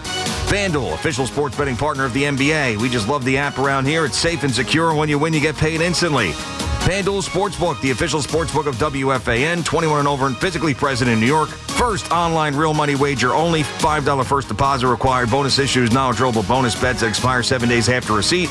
Restrictions apply. See terms at sportsbook.fanduel.com. For help with the gambling problem, call 877-8-HOPE-NY or text HOPE-NY 467-369. You can't count on much these days, but you can always count on Sundays with the NFL on CBS and Paramount Plus. Watch your local NFL game live every Sunday this season, all the way through the AFC Championship game. Visit ParamountPlus.com/NFL to get started today. Dunkin's $6 meal deal is here for the holidays. Enjoy a bacon, egg, and cheese sandwich, 6-piece hash browns, and a medium iced or hot coffee, all for $6. It's got everything you need to keep your holiday season running. Get it now in Dunkin' stores or order ahead directly on the Dunkin' app. After all, the holidays run on Dunkin'. No substitutions. Participation and times may vary.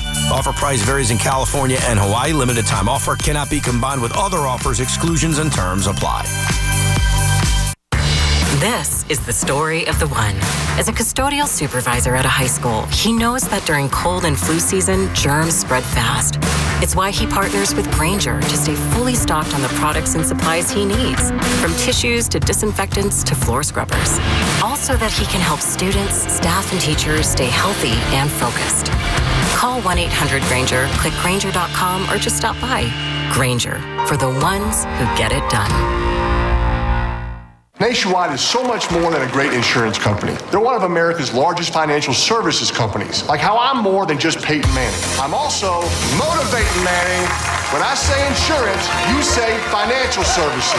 Insurance. Financial services. Insurance. Financial services. Now when I say Nationwide, you say is both. Nationwide. Is both. Nationwide. Is both. For your insurance and financial needs, Nationwide is on your side. Nationwide Investment Services Corporation, member FINRA, Columbus, Ohio. Think Verizon, the best 5G network, is expensive? Nada que ver. Bring in a bill from AT&T or T-Mobile to a Verizon store today and we'll give you a better deal. ¿Y ahora? ¿Qué vas a hacer with all those unwanted bills? Pues, how about a full-scale origami version of the Statue of Liberty? Fuera de broma. Bring in your AT&T or T-Mobile bill to your local Verizon store in New York City today and we'll give you a better deal for you and tu familia. Rankings based on RedMetrics root score report dated 1H2025. Your results may vary. Requires postpaid consumer mobile bill from T-Mobile or AT&T dated within the past 45 days. Bill must be in the same name as the person redeeming the deal. Additional terms apply. Get the scuttlebutt on your favorite team, the Fan, on the Odyssey, iHeart, and TuneIn apps. All right, BT and Sal back here. A little Run DMC. There you go, a little Aerosmith as well. 1:45. We'll get back to the calls here. 888-808-1019. Start wrapping it up. Evan and Tiki up next. Time, though, it is the Johnny's Report, brought to you by our friends at Sullivan Papane. Of course, St. John's coming off a tough loss against Alabama. I'll tell you, Bama I knew they were good. They're better than I thought. So St. John's 1-1 on the year. They dropped from 5 to 13 in the AP poll. I knew they would drop a little bit, and they should have. Alabama scooted up here. Up next for the Johnnies Saturday. Get a chance to get healthy again. William and Mary. That's in Queens. And then Bucknell next Thursday. And then it's off to Vegas for an absolutely loaded, star-studded field. So it's not going to get any easier anytime soon. And I just saw this before. St. John, and it's funny because Patino talked about, I think he said this last year, Sal, that they were going to move away from recruiting any high school kids. Let's face it, I don't know how many more years Rick has doing this. So why not get players who are already fully polished, hit the portal? Well, he's hinted over the summer he might change that philosophy a bit, and I just saw this about an hour ago. They got a commitment from one of the, I don't even have his name, Adam Quindock, I believe is how you say it, top 50 guard in the country. So he picked St. John's over Nova, LSU, and Oregon, and Illinois. So St. John's obviously going to be very good. I know St. John's fans were disappointed about the Alabama game. It is a long season. Johnny's will be fine. Yeah, it was scheduled for a reason. He wanted to have them test that different size and length and the way that they play in the SEC to get them prepared for the tournament. There's a plan. Every step of the way, Patino's got a plan, so it doesn't matter the result of that. They're not going to have as successful regular season as they did a year ago, but they will be more successful in the tournament. BT and Sal, at least that's what I think. BT and Sal on the Fan, 888-808-1019, the number to call. So I just saw a note here as I was scrolling through social media during that break. This is a report from John Heyman of the Post that the Mets have interest in free agent Cody Bellinger. Heyman also downplayed the possibility of the Dodgers making a strong run at Edwin Diaz, which he says could be a good fit for the Mets. But anyway, the Mets have interest. So we could say that they should. We could think that he's going to come back to the Yankees. But at least according to Heyman, the Mets have interest in Cody Bellinger. Smart. I mean, to me, everything that they're trying to do to get better defensively, to get a little more contact, to get a little more positional versatility, I think it starts with that. I think now, I don't think they're going to get him, but I think the fact that they're going hard for him, and by the way, if they do get him, and it's never going to sting like Soto, it's never going to feel like that again. But if the Mets swoop in and take Bellinger again, like take another Yankee player, I'm going to be pissed, man. The Yankees better not let this happen. Especially one that was such a great fit for the Yankees. What I will say, and again, we got to try to divide the two. Yankees need him back. I think he's a perfect fit for the Yankees. I can't imagine Bellinger leaving for the Mets. Not the way that I did with Soto. I think it's a different circumstance. However, from a Mets perspective, if we woke up tomorrow and they signed Cody Bellinger, I don't think they could have a bad offseason as far as the lineup goes, because he's at the very worst, at the bottom, insurance for Pete Alonso, and you'd rather have a center fielder than you would first baseman, not to mention he could do a little bit of both. So there isn't a player to me who provides the insurance for Pete that Bellinger does. I think he automatically makes them a better team with or without Pete Alonso. And obviously the idea would be to bring Pete back on top of that, which is why I say the floor with Bellinger to me cements that at least they won't. I can't guarantee they're going to get 2 starters. I think they will. That's obviously a huge part of it, a separate part. But if they get Cody Bellinger, I don't think they could have a bad offseason as far as their lineup construction goes. That's why I say it should start there. Because if you could get that domino to fall, that it does set a lot of stuff up. Hey, by the way, just to wrap it up, the Johnny's Report brought to you by Sullivan Payne, New York strong, from the court to the community. Remember the name, Sullivan Payne. The other thing, too, Sal, it would do, like, if Bellinger becomes Mets property, like, I don't love the way this sounds now because there is no Bellinger, and I don't think that you guys get Tucker. I don't even think you guys make a real play for Tucker, nor do I really think the Yankees go bonkers after Tucker. But if you're going to give Carson Bench a chance to win the job, which I like, I think that that's smart, well, if you just go that route and you don't have a Bellinger or another outfielder brought in and Benj isn't ready and it's just Taylor again and there's no Bellinger and no Tucker and it's Nimmo and it's Soto and it's Taylor in center, I or it may be even Bader, I still don't love that. At least if you have Bellinger, like, okay, and you lose Pete, he could be your first baseman. If you have Bellinger and Benj is the real thing, well, Benj could play center. Maybe you trade Nimmo, Bellinger to left, Bellinger to first. It opens up a million options. Or how about this? Bellinger, now remember, every lineup, it's not the same. So it's not going to be every day, same thing, Bellinger in center field.